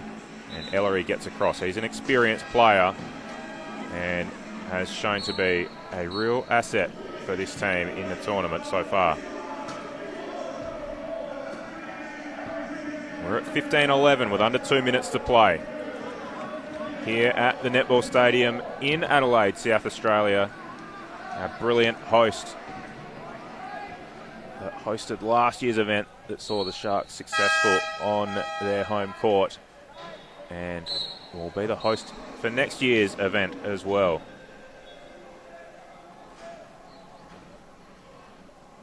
Some substitutions made now. I mentioned that both teams had what I would consider to be their preferred four out on the court to open up. But you've got to keep these players fresh, particularly for the Sharks, who have a big game in a gold medal game tomorrow. So some changes are made. And it's Semble Lynch, who's just come on, that inbounds to Albie Everett. Chalker has remained on the court, as has Barry. So those two high pointers still in the play. And then a nice bit of defensive work. Got the hand in, did Shane Brand. Another experienced player, former Steeler himself and Paralympian as well. Absolute asset to have at this level. His experience, his guile on the court. Got a hand in, but he did have the last touch as it went out of play. Tornadoes retain possession. Big contact down low between Everett and Robertson. Creates a path, but then Barry shuts that down. And then a nice little pass over the top. And Armand Dillon, who's recently come onto the court, puts himself in the perfect position. And a real bonus when your low pointers are able to get over the line. Perfectly played from that man, Armand Dillon, to score. Now it comes over halfway for the Sharks. A little bit messy, ball bounced around. Brandy had the opportunity to grab it, but saw Mick Barry coming in behind and said, no, I'll let you take it.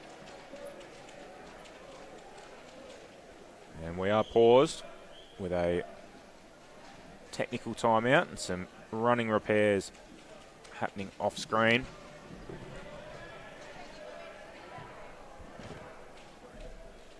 And we are paused with a minute to go with a margin of 4. And you can see there, that's the repairs that are happening. Zach Robertson. And a new tyre on his chair. Pick him up, the tyre on, and he's away. That's the easy part. Tyre change is the easy part, but they'll be doing some repairs throughout the evening. Getting tyres and rims fixed, inflated, ready for a big clash tomorrow. Now, there's an opportunity. Needed to find something on the defensive end and find a stop, and they did, to get it back to a 3-point game. Less than 2 seconds to get that score. Now here's Semble Lynch. He goes over the top.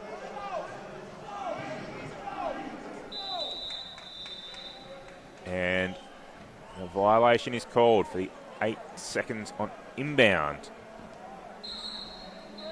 Threw it in and there was no touch on the ball as it bounced free. And just took a little too long on the inbound play, and that will result in a turnover. So Brand makes his way to the side, ready to inbound. The defense is set, but for the Sharks, again, just some running repairs. It's the same man, Robertson, who had some issues before. It's now to the opposite tyre. On his left, and the mechanic again does some nifty work, fixes that one up, and we're away. It goes straight to Robertson. Zach Robertson, South Australian product, local player representing his Sharks, gets over the line to the applause of a very happy home crowd. Semble Lynch with the inbound again. Tries to go for the high ball over the top. Oh, Albie Everett does well. Had no right to get to that. Reached over the top of Robertson and plucked it out. Then uses those long levers to get it free. Get it to Chalker. And then goes over his head back to Everett. Everett touches it down. Back to Chalker again. It's been well engineered to this point. Chalker with not much room. Got Brandon Barry for company. Long pass over the top to Albie Everett. This time he can't pluck it. Took the difficult one earlier. Missed the easier one just then. Now Barry comes down. Semble Lynch does well. Hooks him in. As the time was coming down. Probably a try-saving bit of defence from Sean Semble Lynch. Gets the applause of his teammates. And that ensures that the margin stays at 2. Queensland Tornadoes up 16-14 as we head to the first break, and we will be back with the second quarter very soon.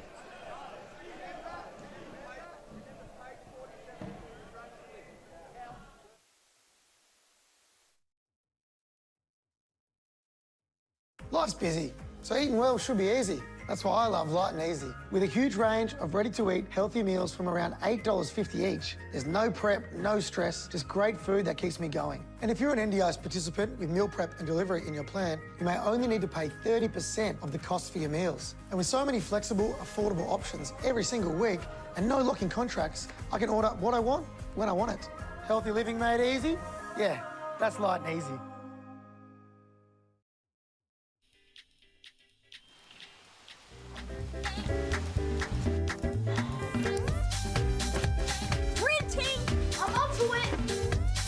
Got it. Piggles. Sir Squeaks a lot. Bruce. Bruce.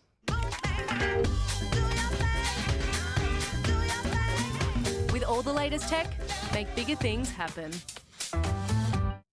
To get into the team was absolutely incredible. I've been wanting to be part of the Steelers team for a long time now. Your plan partners really helps with everything in my day-to-day life. Managing all their invoices and stuff like that can be a bit of a daunting task at times, whereas plan partners really helps out. The plan partners dashboard is really simple to use. I just submit the invoices and they're paid. I'm ready for the game, I'm ready for the day. Together, it's possible.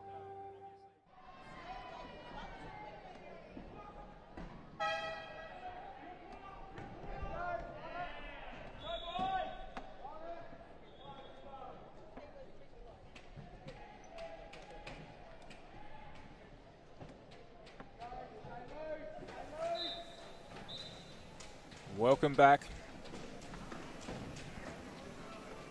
We are back in action for the second quarter, and the Sharks get the perfect start. Nice little inbound play over the top. Finds Barry in space. Draws the margin back to 1. Chalker tosses it back to Semble Lynch. Bounce pass, too hot to handle. And Barry again takes it and gets over the line. This time, safer inbound play. Semble Lynch to Chalker in a bit more space. He works his way over. Big contact with Robertson. Doubles back towards centre court. And Dillon putting on a block in the middle. Creates some space down the left side. Chalker doesn't like that option. Cuts back inboard again. And well worked. Used up 30 seconds of that shot clock. Waited for the right option to present. And found it. Now here's Zach Robertson for the Sharks. He's a man with 2 tyre changes in the first half. Even in the first quarter. And you might be able to hear the air compressor running in the background. We are lucky enough to be set up very close to the court and right behind the South Australian Sharks bench, so we get a great sense of how the team are going. You can hear the coach's instructions, you can see the mechanics at work, you can hear that compressor running and inflating some tyres in the background. It is brilliant to be courtside and as close as we are to the action.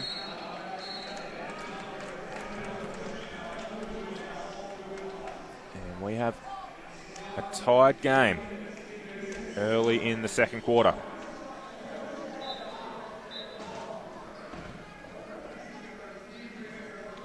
Brand looking to toss it in. Was looking for Gordon Broom. Couldn't find him though. Ball makes contact with the corner post. The ref will set that back up again. And it should be Queensland ball. Gordon Broom, the man that nearly had that one across the try line. A man with an extensive rugby history. Come back to that in a moment. He's in live play. There's a turnover on the inbound. Chinesari manages to collect and then finds Barry. And some space is made available through Chinesari and Brand, creating the block. Yes, I did mention Gordon Broom, big rugby history, headed for the Gordon Rugby Club over in New South Wales, Shute Shield, and has brought that passion to wheelchair rugby now, where he's making an impact in this sport as well.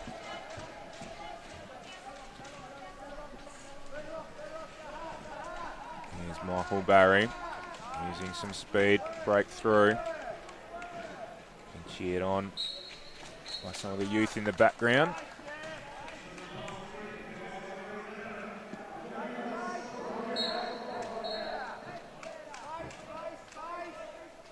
Now Semble Lynch with a bounce pass. Ball's out Benny. Gets Benny Chalker's attention. Chalker then receives it, brings it over halfway with a quick bounce.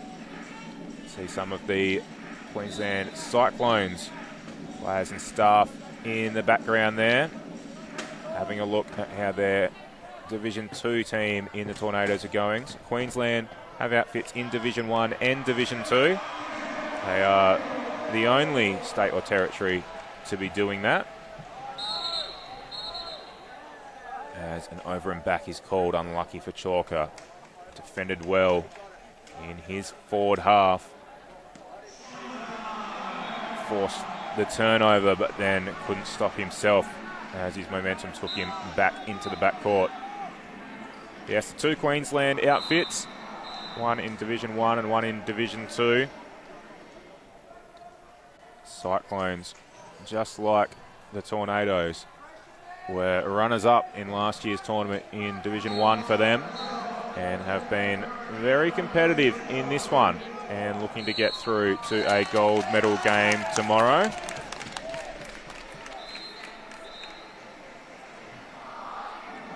Queensland is a state that has heavy investment and funding towards para sports, and the depth in wheelchair rugby in particular coming out of Queensland is very strong.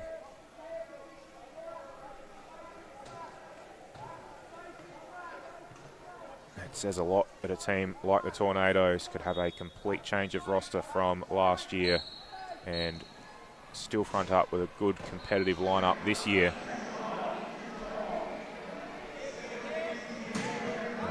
Chalker breaks free, tried to find Nat Miller over the top, but Michael Barry gets back onto it for the Sharks instead. A lot of contact in the middle. Semble Lynch did well. Did very well, in fact. Forced the toss over to try and make sure they avoided the over and back. The turnover came and then the long ball went forward. But Chalker couldn't get onto it. Just out of reach. And the inbound pass narrowly out of reach again for Chalker. Michael Barry gets it. Takes a bounce. Gets around some defenders. Semble Lynch again. Using that plate at the front of the chair. Oh, brilliant from Semble Lynch. That's 2 defensive plays in a row where he has been the main disruptor, causing chaos for the Sharks. That time it did come last off his hand, so possession will remain with the Sharks. He is doing a mountain of work on the defensive end, is Semble Lynch. Now here's McBarry, he turns it over, and then Chalker loses a handle, went for the overhead pass. He has a laugh to himself. Can't believe it happened. Went for the overhead pass and the ball dropped out of his hands, rolled down his back and heads out of bounds. So the Sharks again, it's been a little scrappy and loose in the last couple of minutes. And that inbound is no different, unfortunately. It went from Brand to Broome. He tried to tap it back into the path of Brand, but couldn't. Goes out of bounds instead. Can the Tornadoes tidy things up? Looking for a clean piece of play. It's high pointer to high pointer. Miller to Chalker. He then thumps it forward, but when your 2 high pointers are trapped around the inbound play like that, it doesn't leave you a lot of speed to be able to hit to in the long ball into the open space. Chinesari was the high pointer on the defensive end who managed to get a hold of it, then comes over the line at the other end. Jatima Chinesari, this is her first time competing in a competition of this ilk. Still very new to the sport. Developing, learning a lot, and will be one to watch into the future. That bit of play showed that she is chock full of potential.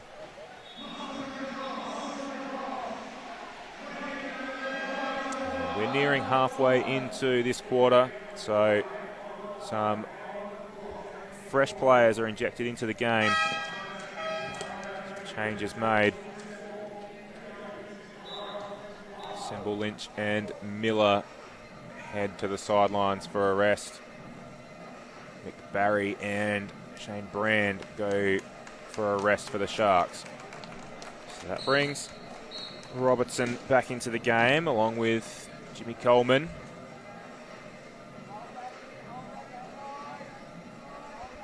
Tornadoes with possession. Ellery brings it down. Miller's doing the blocking work. My apologies. Miller had checked out, so that's Bridie Moore that has checked back into the game. My apologies, Bridie. Great to have Bridie in the sport of wheelchair rugby. An elite athlete in para sports in her own right before coming to this sport. 3-time Paralympian. Shot put, discus and the javelin, placed in the top 6 in the shot put in all 3 of those Olympic appearances, dating back to Beijing, London and Rio. Now here's Zach Robertson. Tosses it forward. It's anyone's ball at this point. Chater tries to block and make it just roll its way out of bounds. Coleman had other ideas, managed to keep it in. Well done, James Coleman. Clever bit of play. Zach Robertson now with the clean pickup. He assesses some options. Coleman creates a block for him and Robertson gets the rewards of the try. But that is Coleman's try for my money. He did all the hard work that led up to it.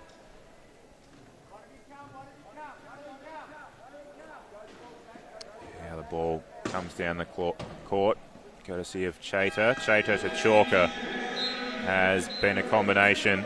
I mentioned Robertson and Barry for the Sharks, but equally I think Chater to Chalker has been the big one in the Tornadoes outfit. A couple of WA natives. And speaking of Chalker, he picks one off on the defensive end, takes it over the line to tie things up again. Yes, Chalker and Chater, both out of WA, but making appearances for Queensland in this tournament. And there's Chater. Each of those WA natives have picked one off in the last few moments and then found their way over to score. And Chalker now calls for a technical timeout to get some assistance. For anyone that hasn't watched this sport before, that action you might have seen him make on his screen, it's not just a show of muscles. He's not showing off for the fans at home or here in the crowd. That's the signal for the technical timeout. Put the arms up, point to the shoulders, and say, I need some assistance. On this occasion, it's the deflation of that right tyre. So they take that one off, out with the old and on with the new. And now the Sharks will have the opportunity to inbound. Zach Robertson doesn't find himself in that position of inbounding often. Typically more of a receiver of those passes. Now he works his way free. They only have 2 seconds to get it over halfway, and they do. Coleman presented with the long option and got found in the nick of time.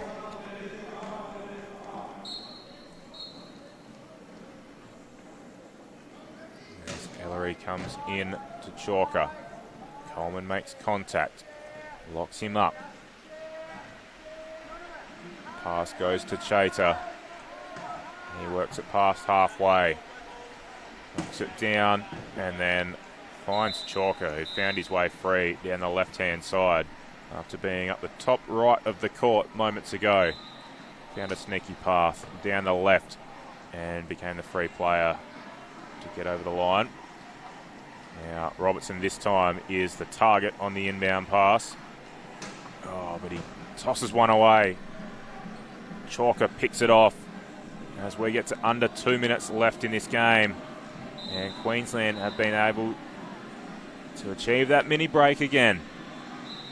They've given up their lead. They've given the Sharks a lead, in fact. But have fought their way back, showing great fight for a team that doesn't have a spot in the final. Don't have an enormous amount to play for, but you can see by that impact on Chalker. Big impact.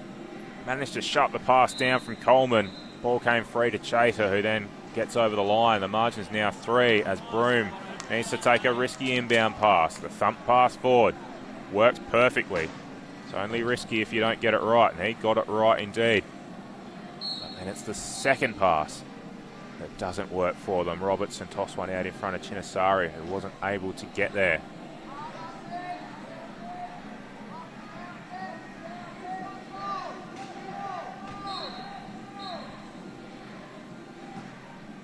Now the atmosphere is building here. Plenty of background noise as well. It's a big crowd that's found its way in to watch the Steelers play. They commence their game in around 5 minutes from now. And a big crowd has come to watch the hometown South Australians first of all, cheer them on, and then find their way over to maybe catch the second half of the other action. The scheduling has been spot on for this Saturday evening, as Coleman has some difficulties with the inbound pass. All came free.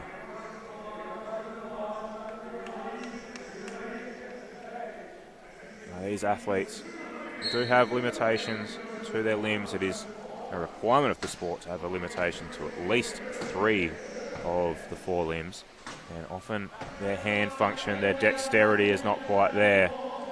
They actually perform what they can at an elite level.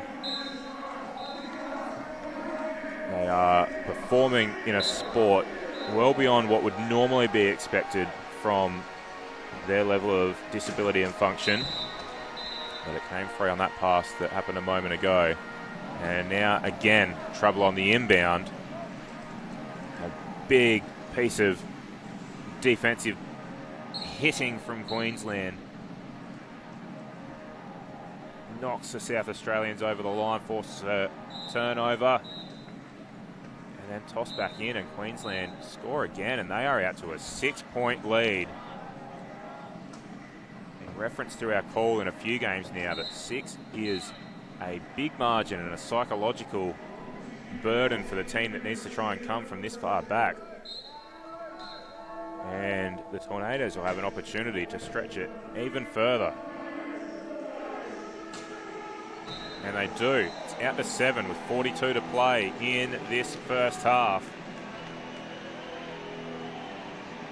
And while the crowd have all flocked here for this game and for the Steelers game happening on the other court at the same time, they would not be pleased with what they're seeing on this court, with the Sharks struggling at the moment.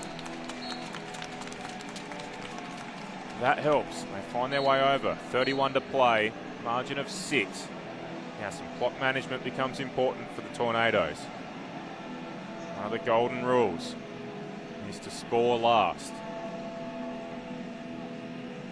Don't give the Sharks an opportunity to get one back.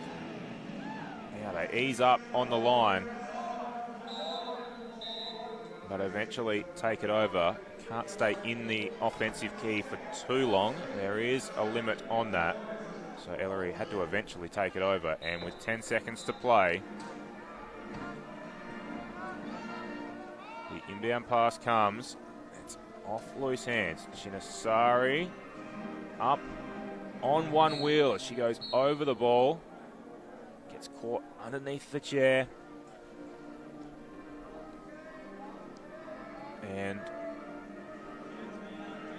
will be penalised as a result of it. So Ronnie Chater with an inbound at the Queensland end with 4.6 to play.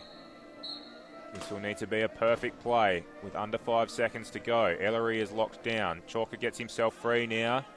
Decides to go to Ellery in traffic. Whistle goes, and Ellery was parked down in the key for too long. And that forces a turnover. And rather than Coleman taking it from the side right down in his deep defensive area, a timeout is called to advance the ball. New rule allowing that to happen. Does advance it. Coleman will have the inbound throw. Goes to Robertson, but not going to be enough time to get to the end zone from there. So at the half, a surprise packet, the Queensland Tornadoes in this game, coming in without a win to their name against an undefeated South Australian outfit, and an upset is on the cards. It's 31 for Queensland, 24 for South Australia. Stay with us, because this is going to be a thrilling finish to see whether the Sharks can come back and maintain their undefeated record. We'll take a break and be back soon to catch the second half action.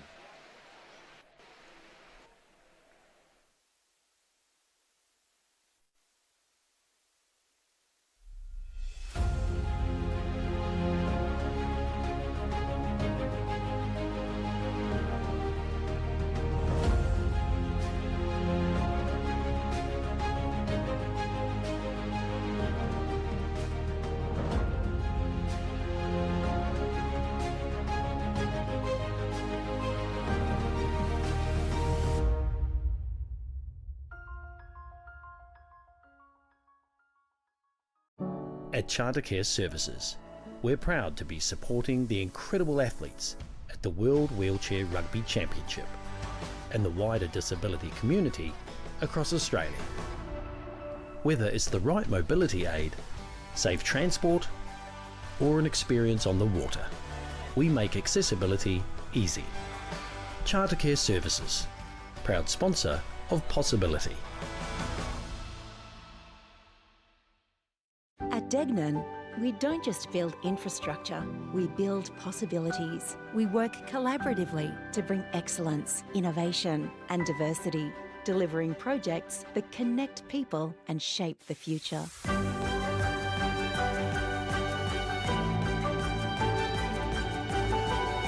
Together, we create a lasting impact for generations to come.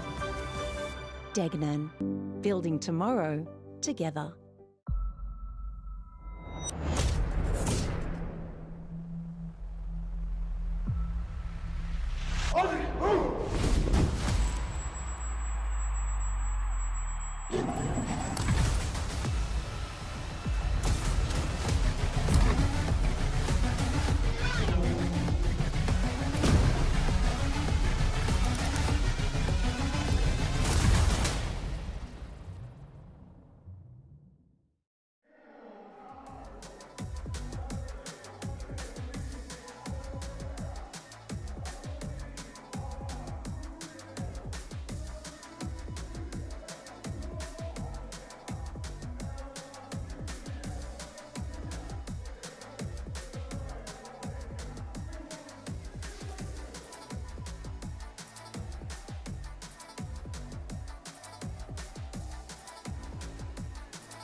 We are back, preparing ourselves for the second half of this clash between the South Australian Sharks and the Queensland Tornadoes. A clash that has been surprising so far, with the Tornadoes in front and having a healthy margin at half-time. The Sharks, they are through to the gold medal game scheduled for tomorrow morning, and perhaps have just taken the foot off the gas a little. It's been a strong lineup out there for the majority of the game. I don't sense that they've been tinkering too much or trying anything too unusual. On the flip side, Queensland, with, in theory, nothing to play for, but they are up and about.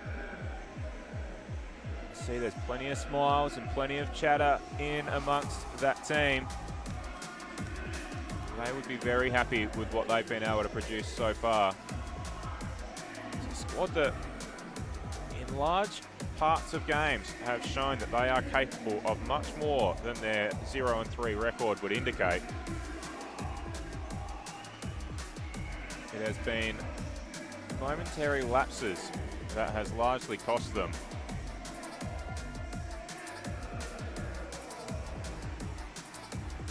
In their earlier game today against the Buccaneers, they were neck and neck with them through the first half and then gave away a big scoring discrepancy through the third quarter that saw them lose in that game. It was a loss in the end by 8 points, going down 39-47. But it was one quarter that cost them. Now, if they can avoid that in this game, then they might be on their way to their first victory of the tournament, and that would be meaningful. Might not adjust the tables, but it does adjust the mindset to be able to fly home, largely to Queensland, but a few from other regions. Wherever they take that flight, to be able to say comfortably that they put up their best performances and managed to get a victory in the last clash would be meaningful. 7-point lead, that's significant, particularly with 31 in the first half. Only once in this division has a team passed 50 in their full-time score. It was the South Australians in this matchup against Queensland yesterday who put up 65. That is the only occasion where a team has passed 50 tries in a Division 2 contest this year. And the Queensland Tornadoes are well and truly on their way towards that kind of score. if they can keep their offense going. Now we are ready for action. Players are out in position. Semble Lynch is going to take the inbound for Queensland. He's out there with Ellery, Everett and Chater. So while they've had success in the first half and take a 7-point lead into the major break, it's a little bit of a different look now, with Chalker taking a rest and a more balanced midpoint lineup out there instead. And it's Ellery to Chater to get us started. The midpoint lineup does have some limitations. Less of a clear ball carrier on the court when you take that lineup, but a good defensive mix with an ability of agility, speed, and those grills on the front of the chair to be able to hook and clash. Now on this occasion, it looks like defensively Ellery was putting in some good work, forces a stoppage, but the South Australians will take it, and that's Brand who inbounds.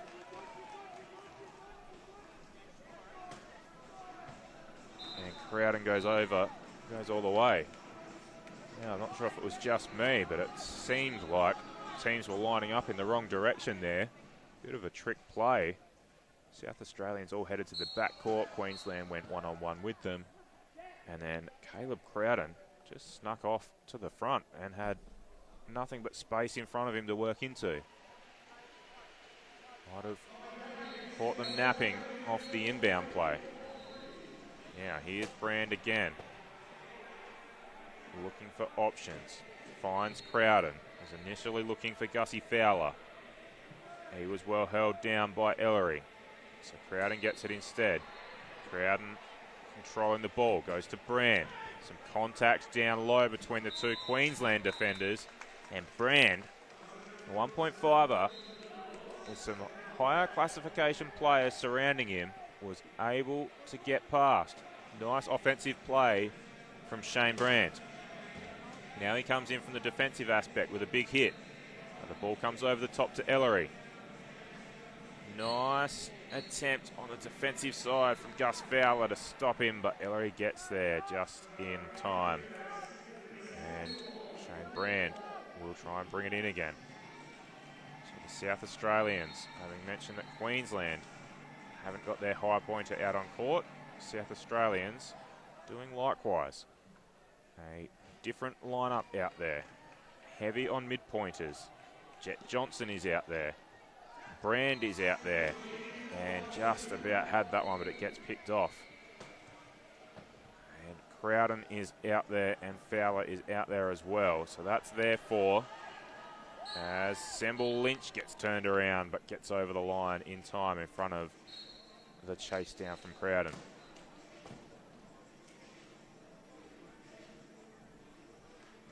So 7.5 points on the floor for the Sharks.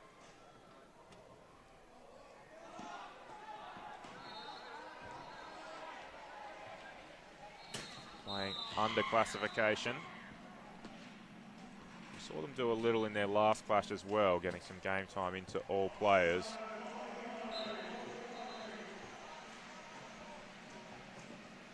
And it's happening on both sides of the floor at the moment. Queensland 2 with 7.5 on the floor. There's two of them in Ellery.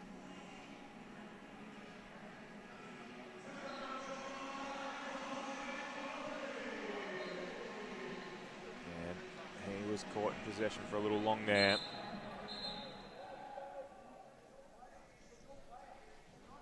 So it will turn over. Brand with the inbound. Great view here to see his options. Can see it exactly as he could.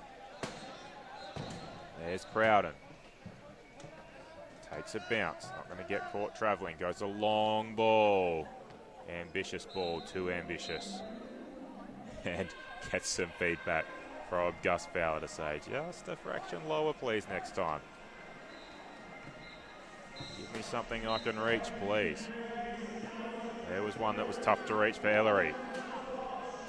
Strength through the core to be able to lean back and get a hold of it, though. That's not something all of the athletes have the ability to do.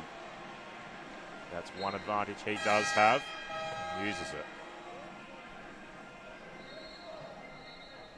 Brand, inbound play. Here's Fowler. Back to Brand. Taps it on. Not sure if it was deliberate or not, but it comes loose.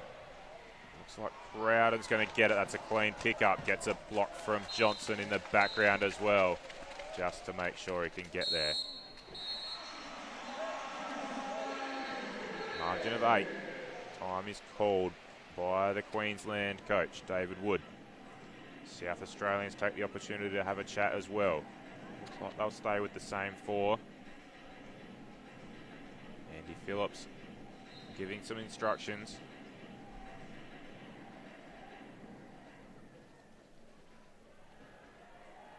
Team listening intently. Good opportunity for these players without a high pointer on the floor and putting these mid-pointers combination out there. They all get an opportunity now to handle the ball a little bit more than they otherwise might. It should be a very versatile defense, and in offense they wouldn't often have the handle and have the possession as much as you might see them do in this quarter. So they head back out into position. See that they've got 3 two-point players out on the court. Zach Robertson had a provisional 2-point classification last year. Through some finalisation and reclassification is a 2.5 now, as he sits courtside for the Sharks. He's of course a 2-time title winner in the last 2 years, as the Sharks strive for 3 in a row. This clash won't be the be-all and end-all when it comes to that. And have a look at Johnson, just putting on some acrobatics for the crowd. Gets a nice cheer for his troubles. Up on one wheel, balanced it for a period of time and then came back down. He is a gun, Jet Johnson.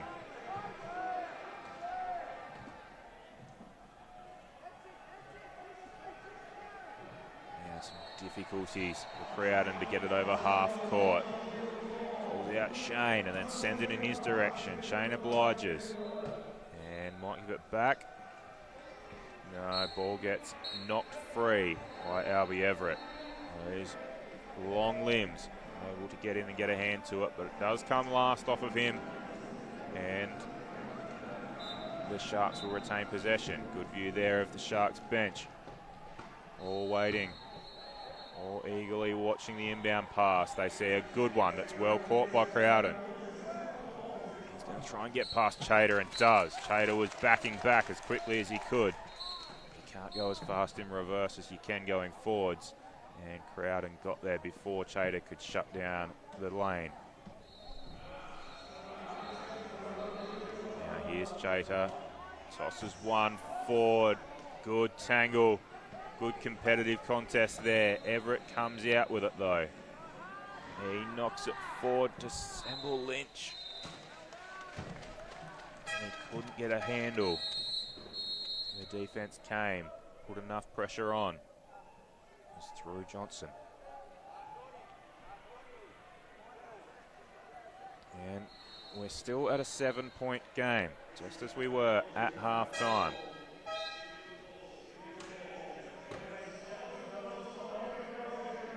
There's the inbound pass.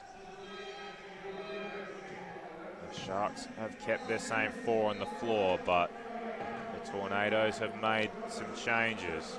Now here's Johnson, got to get it over the half, does in the nick of time. Now the speed race is on. Miller makes contact, but Johnson gets there.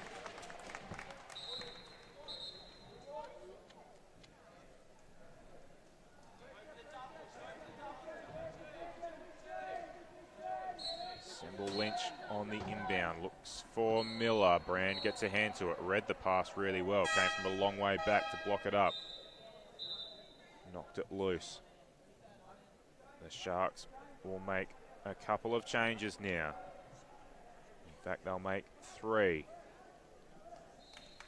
As Fowler, Johnson and Crowden all find their way off. 3 two-pointers all take a rest together.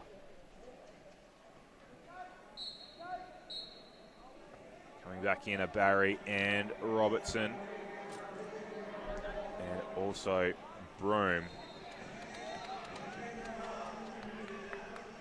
They take 6 points off and bring 6.5 on. There's Semble Lynch with a nice catch on the line.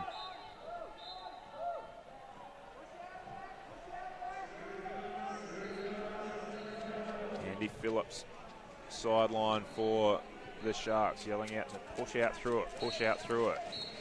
Implying that Robertson needs to use his wheels and burst forward of the contest, which he did and got through. Now there's pressure on the inbound, forces a turnover. Going to get a hit from behind.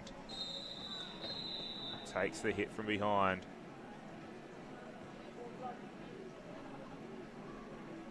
And the referee says, I'm not a big fan of that hit from Benny Chalker.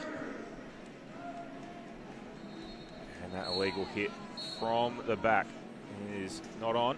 Chalker goes to the penalty box as a result. He'll stay there until the next score.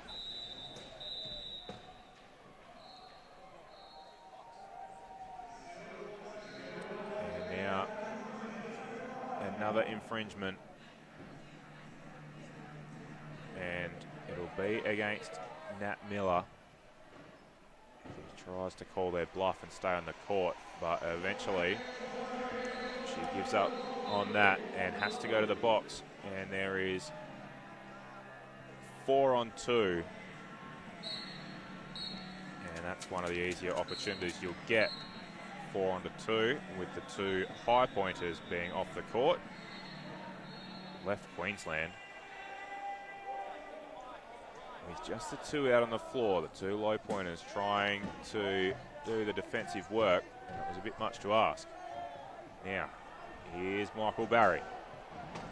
Jordan Broome puts on a block. Chalker couldn't get across to cut down the gap, and Barry gets over. And the margin very rapidly comes down to 4.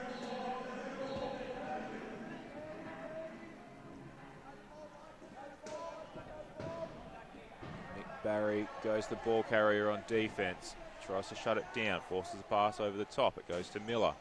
Nat Miller with a nice little offload. Chalker looking at some options. Got Barry one-on-one. Looking for a way to go. Blocks haven't quite been there for him. So no clear path yet. But Nat Miller decides, I'll work my way to a more attacking position. Forget the block. Just throw it over to me on the line. And it did get to her. She scores. Brandy with the inbound. Michael Barry gets his way through. Robertson will put a block on Miller. Well, it ended up not being enough of a block. Miller caused a big disruption and caused some issues. Barry had to hand off to Robertson, and Robertson went in backwards. Doesn't matter how you get it over though, they all count. And here's a high ball, Chalker with a big stretch. Well done, Benny.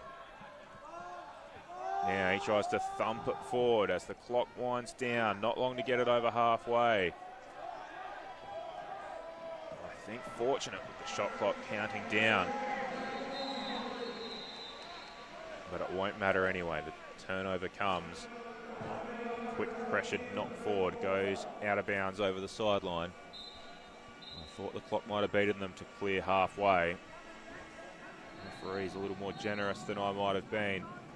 Up South Australia gains possession anyway. They bring it forward now. We're in the closing 2 minutes of this third term. Premiership quarter for the AFL fans out there. It's much the same at this sport.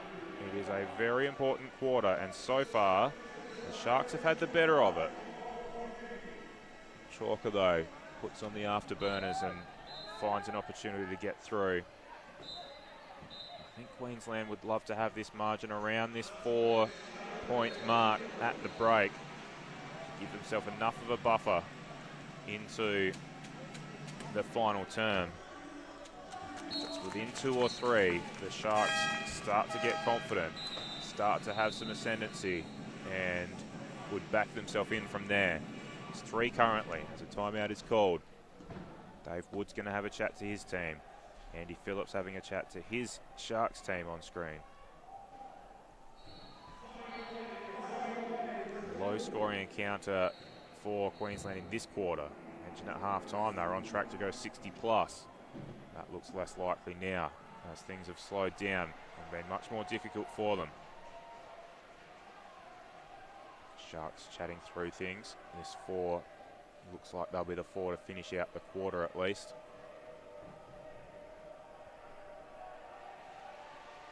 A few quick adjustments being made for Shane Brand.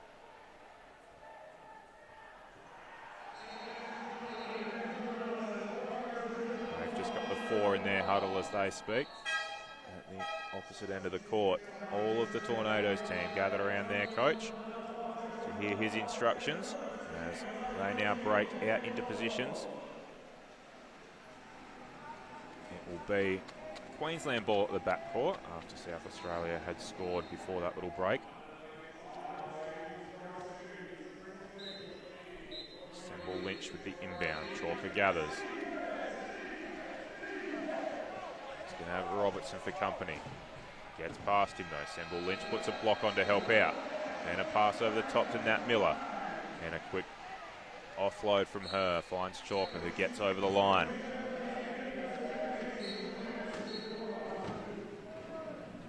Mentioned earlier, Chalker out of Western Australia. He's a guy with some dual sport interests. And a recent interest in the para ice hockey as well. Has been in competition over there with Robin Lambert, who some of you may have seen in the West Coast Enforcers team in Division 1. Niche little sport over in Perth that a few of them are getting around. Highly entertaining. For those of you that haven't seen that sport, feel free to punch it into YouTube once this is done and have a look. The speed, the athleticism, the fearlessness is unbelievable in that sport. Low to the ground with rapid pace and a puck that's flying with speed. But we've got an entertaining product in front of us as we've got 30 seconds to go in the third term. And a 3-point difference on the scoreboard. There's a little halt in play with a penalty try awarded. It'll make the gap 4 now. And a technical timeout is called. Hear a burst of a tyre through the stadium here. And a call for assistance from Mick Barry, which means more work for that South Australian team overnight.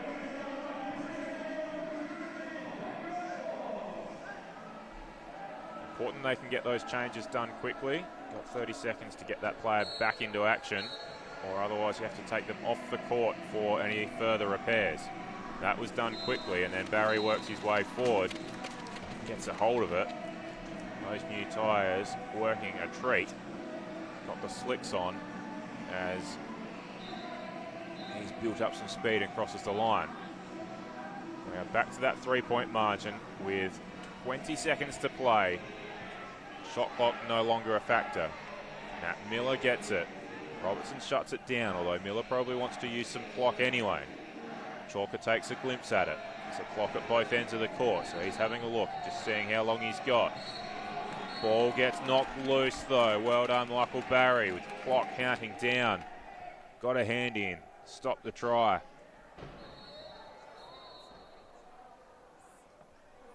And it will go to the side. Queensland still with possession though. Semble Lynch with the inbound. Has to be a good one with 4 seconds to play. Chalker's going to be the target. See him side by side with Barry. Looking for somewhere to go. Finds Miller and can't get there. Good key defence from the South Australians. Prevents the score. We've got a margin of 3 with 1 to play. This game is red hot and it's going to be a great contest to see who comes out on top in the final term. Please stay with us. We will be back very soon for the conclusion of this one.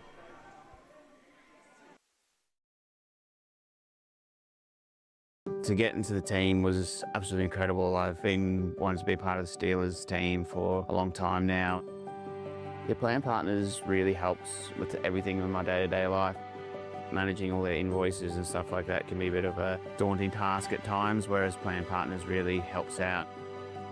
The plan partners dashboard is really simple to use. I just submit the invoices and they're paid. I'm ready for the game, I'm ready for the day. Together, it's possible.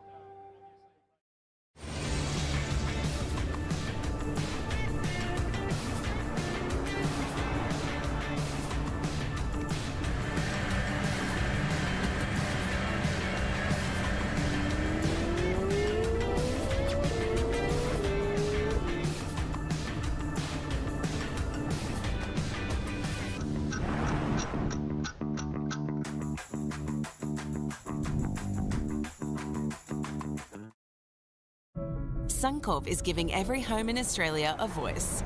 Even former league champion Jonathan Thurston's place. Who you calling former? Hi, it's good to finally chat. A home like me is a high risk for storms. Suncorp Haven lets you hear from your home about its weather risks and how you can help make it stronger. I better stop putting off this yard work.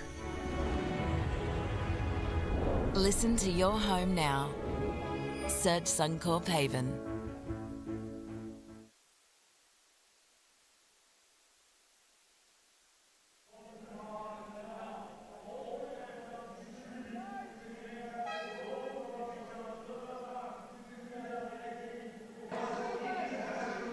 We are back and about to get underway in the final quarter of the round robin format of Division 2 in these national championships. And it is a very important quarter for the momentum heading into the finals tomorrow. We have a Tornadoes team that won't be featuring in that game and are looking for their first victory of the tournament. And by getting hold of it early and getting over the line, they extend their break to 4. And this one is difficult for the Sharks to come back from. There is still time though. Their leader, their coach in Andy Phillips at the break was telling his team, let's take this minute by minute. We don't need to try and track it all down in the first minute or two. Just bit by bit, work our way through the clock, methodically reduce the margin, and we will reel it in. Now let's see if they can do it. They have to be active on defense if they're going to do it. They've got to force some turnovers. They're not going to get one there. As Ellery gets over the line, pause briefly before the line. Potentially just trying to chew up a little bit of clock. Every second or two that comes off the clock is going to help them to hold on to victory. Now here's Robertson. He's well tied up, has to force a pass over the top with the one hand. It goes to Barry, and then he tried the long ball and it's cut off. Chater cut it off and then found Chalker. And a couple of turnovers early don't help the Sharks' cause. Tornadoes are up by 5. Bounce pass inbound to Barry. And now he finds a gap. And looks like he should be able to go the distance, although Chalker comes in from the other side. Barry pulls up, lets him pass. And then plenty of contact on the play. Zach Robertson gets there though. Defense was desperate, but not getting there in time.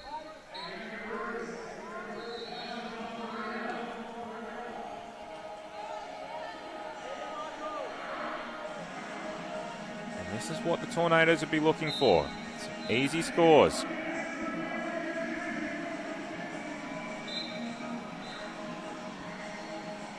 Able to maintain their margin or extend it at times. The inbound pass from Coleman. Found its way to Robertson and then on to Barry. Barry's one-on-one in the half court now. Waits for the cavalry to arrive. You can see all three of them come into your picture now. And it's congested down low. Ellery trying to get the hands in and save it. Couldn't do it. Penalty try was awarded. Oh, that's an excellent inbound pass though. Very quickly inbounded and finds Chalker, who eases up over the line and then gets there.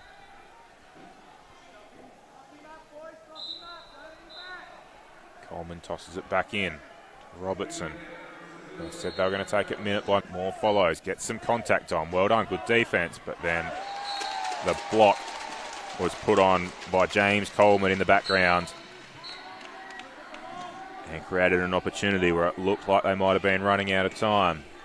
Good defense on the inbound, but Chalker was up to it until the pass. Pass came free. Now the ball is in there in that scrimmage. Who's going to be able to get it? And nobody does, but they will be penalised for not getting it over their half within 12 seconds. So that is a turnover, and the Sharks get one back. They get one here, can take it back to the 3-point margin we began with for the quarter, and then reset themselves for these final 5 minutes. Robertson touches it down. He's getting forced backwards. It's going the wrong way for the Sharks. Barry gets it now. Still got 20 on the shot clock though. Don't have to force it. Tosses it over to James Coleman, who had a clear path and gets through. So we are back to that margin that we started the quarter with.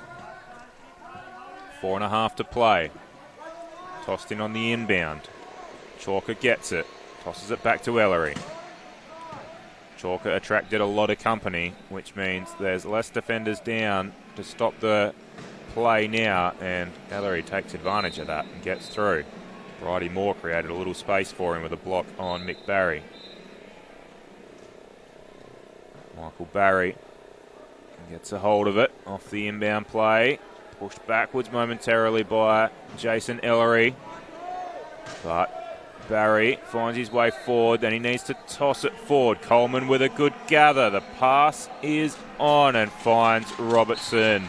He briefly lost the handle before the line, but regathered. Has a little grin as he comes back around. Good composure. Now he goes one-on-one, defending against Chalker, I should say. Now ball bouncing along the sideline. There's Chalker with a one-handed pickup. As smooth as you like. Pulls it up, tosses it over the top to a free player, and they get the score. Queensland up by 4 with less than 4 to play.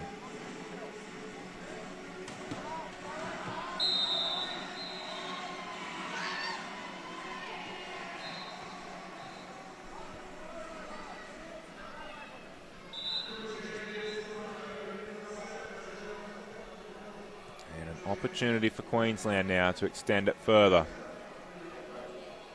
Place Ellery in the right position for the inbound.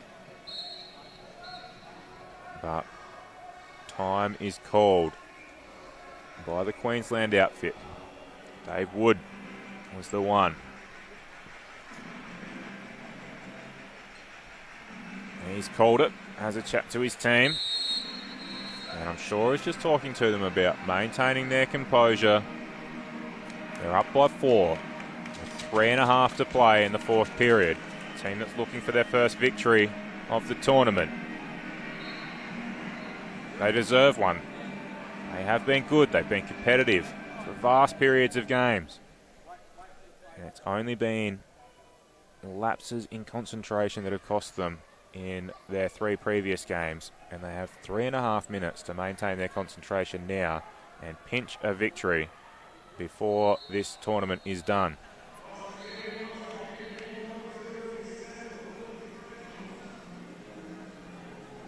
So they head back out into position. I'm sure have just settled themselves, got some composure, talked through the plans for how they handle it from here. And everyone is lined up and ready to go. Inbound pass to Moore, went straight back to Ellery, and then to Chater, and then over the line. If that's a set play that they drew up in the break, they would be very happy with that one. It's worked a treat. And we're out to a 5-point break. This one looks beyond the Sharks. Mentioned earlier about teams that cross 50. It's been highly unusual in Division 2. But if you can do that, you typically win. Queensland are just 2 away from it with still over 3 minutes of game time ahead. Michael Barry scores.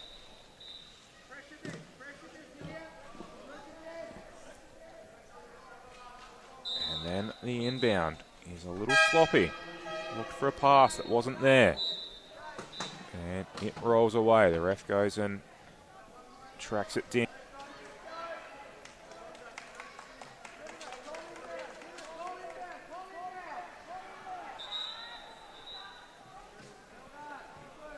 Now he sets where the inbound pass needs to come from. Joshua Chinesari. She'll have the responsibilities.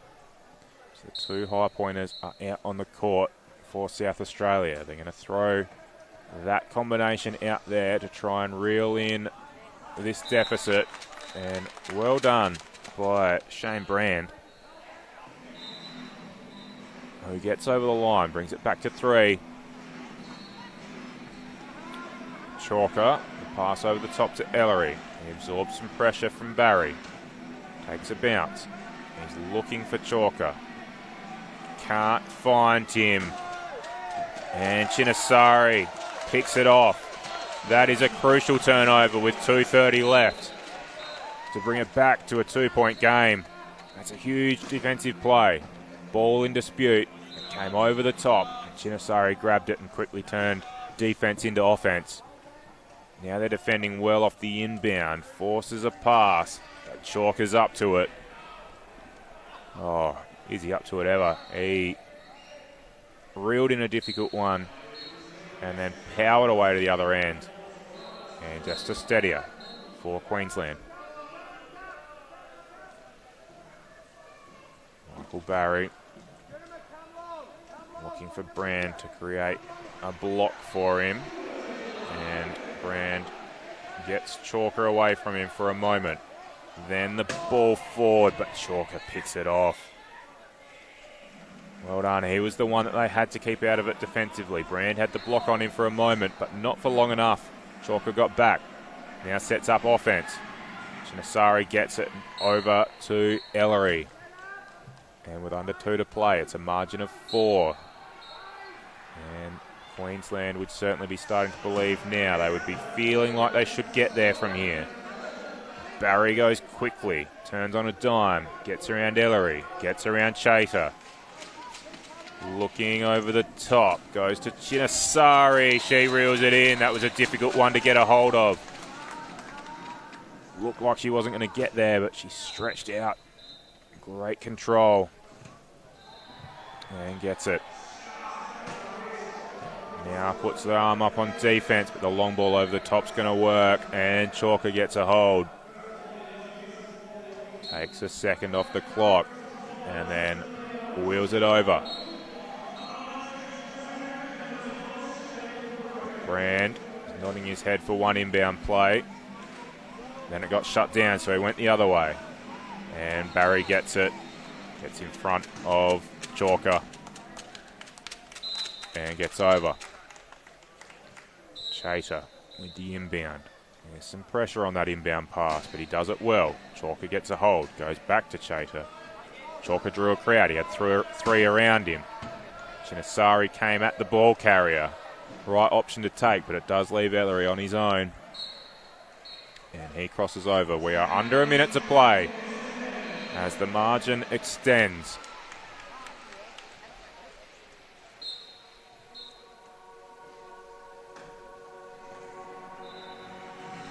High inbound pass. Anything that gets done at this point has to be done at rapid pace. Chinasari puts the block on, gets the cheer of her teammates and her coach, Andy Phillips. He was happy with that. You can see the grin on his face. He's carrying on here. That's a man that knows that they're into a gold medal game tomorrow, so he's not too stressed about the result of this one. Be disappointed nonetheless. It doesn't look like they're going to get there. They do put some pressure on the ball here, though. There could be an opportunity. No, Chater does well. That's a clever tap on just in the nick of time, and the tap itself was clever. Forget the clock. It was just a good pass. Got it to Ellery, on to Chalker. He scores. We are into the final 30 seconds now. Shot clock's off. Michael Barry tosses it forward quickly to Chinasari. She's close to the sideline. Knew she was about to get knocked over. Tosses it back in. Great contest from Shane Brand and Benny Chalker. Well done, Shane Brand. Got there when Chalker looked like he had a clear path to get there first. It comes off Queensland hands and South Australia will take it. With 10.8 on the clock. Can they find a nice deep inbound? They find Barry. The team counts it down. They're right next to him. Tossed over the top to Chinasari. Great bit of play. Gets some applause from the team. And now the inbound for Queensland. And Chalker got into that 1 metre protection zone that you're not allowed to be in for the inbound. And it gets turned over. So 4.6 to play. Oh, the knock ball. How's that? That's the play of the day, and it's come with 4 seconds to go. Shane Brand thumped it in. Michael Barry gathered and goes over the line for the score. It's not going to be enough, though, as good as that play was. The Tornadoes will still hang on. Well done to the Queensland Tornadoes. An unlikely victory against a team that was undefeated before coming into this game. The Tornadoes deserve a win. They have fought hard throughout the tournament and will now fly home to their respective states with a sense of pride in their performance here with a great victory in the last game. They get up 53-51 in a high-scoring encounter, well beyond your averages for your scores that you see in Division 2. Both teams with a great attacking display. You normally score 50 and you'll win. Well, both teams got there, so Queensland had to do more, and they got to 53 and take the victory. They were well led by Ben Chalker, who I thought was really important for them. I love the game of Sean Semble-Lynch as well. Sean, a one-pointer, but his time on the court was able to cross the try line a number of times. Defensively was fantastic and created some opportunities. They were great for Queensland. Over at the Sharks, they had a number of contributors. A few of them might have saved a little bit of energy for tomorrow. Zach Robertson, Angus Fowler and James Coleman all return from their title-winning team in 2024. They'll be looking to win it again tomorrow and make it 3 in a row for the hometown Sharks.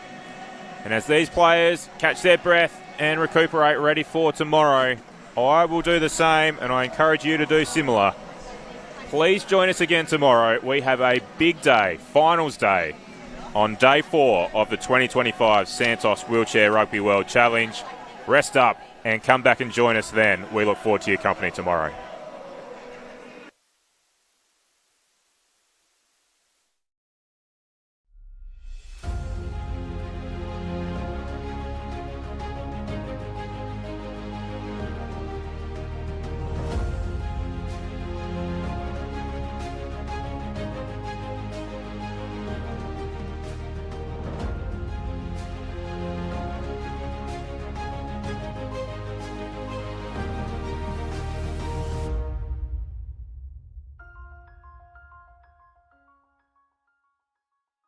Degnan, we don't just build infrastructure, we build possibilities. We work collaboratively to bring excellence, innovation and diversity, delivering projects that connect people and shape the future.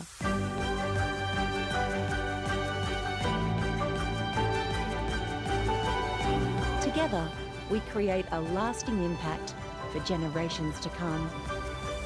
Degnan, building tomorrow together.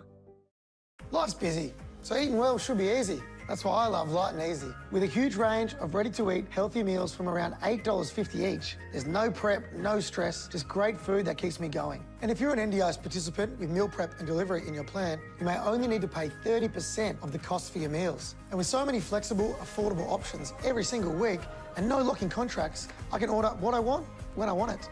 Healthy living made easy? Yeah, that's Light and Easy.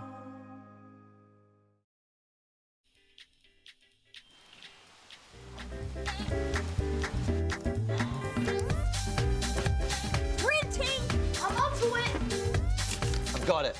Piggles. Sir Squeaks a lot. Bruce? Bruce.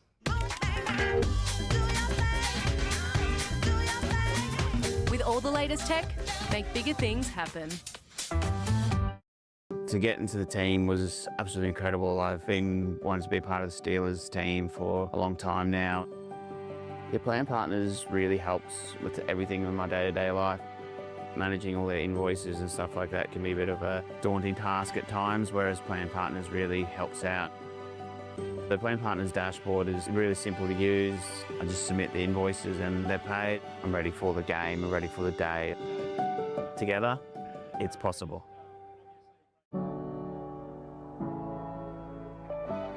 At Chartercare, we're more than a business. We're here to help you live life to the fullest.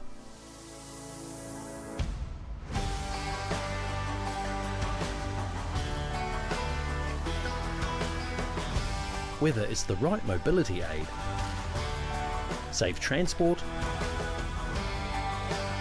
or an experience on the water, we make accessibility easy.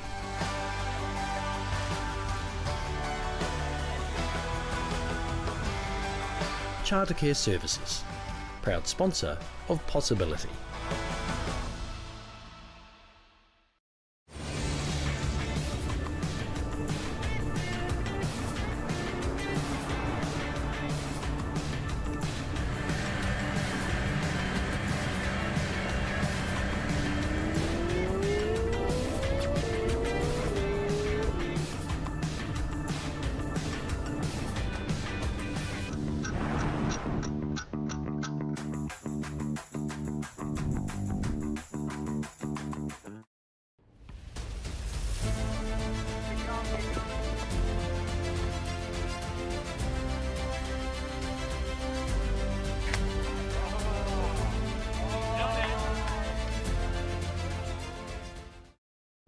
Suncorp is giving every home in Australia a voice. Even former league champion Jonathan Thurston's place. Who you calling former? Hi, it's good to finally chat. A home like me is a high risk for storms. Suncorp Haven lets you hear from your home about its weather risks and how you can help make it stronger. I better stop putting off this yard work. Listen to your home now. Search Suncorp Haven.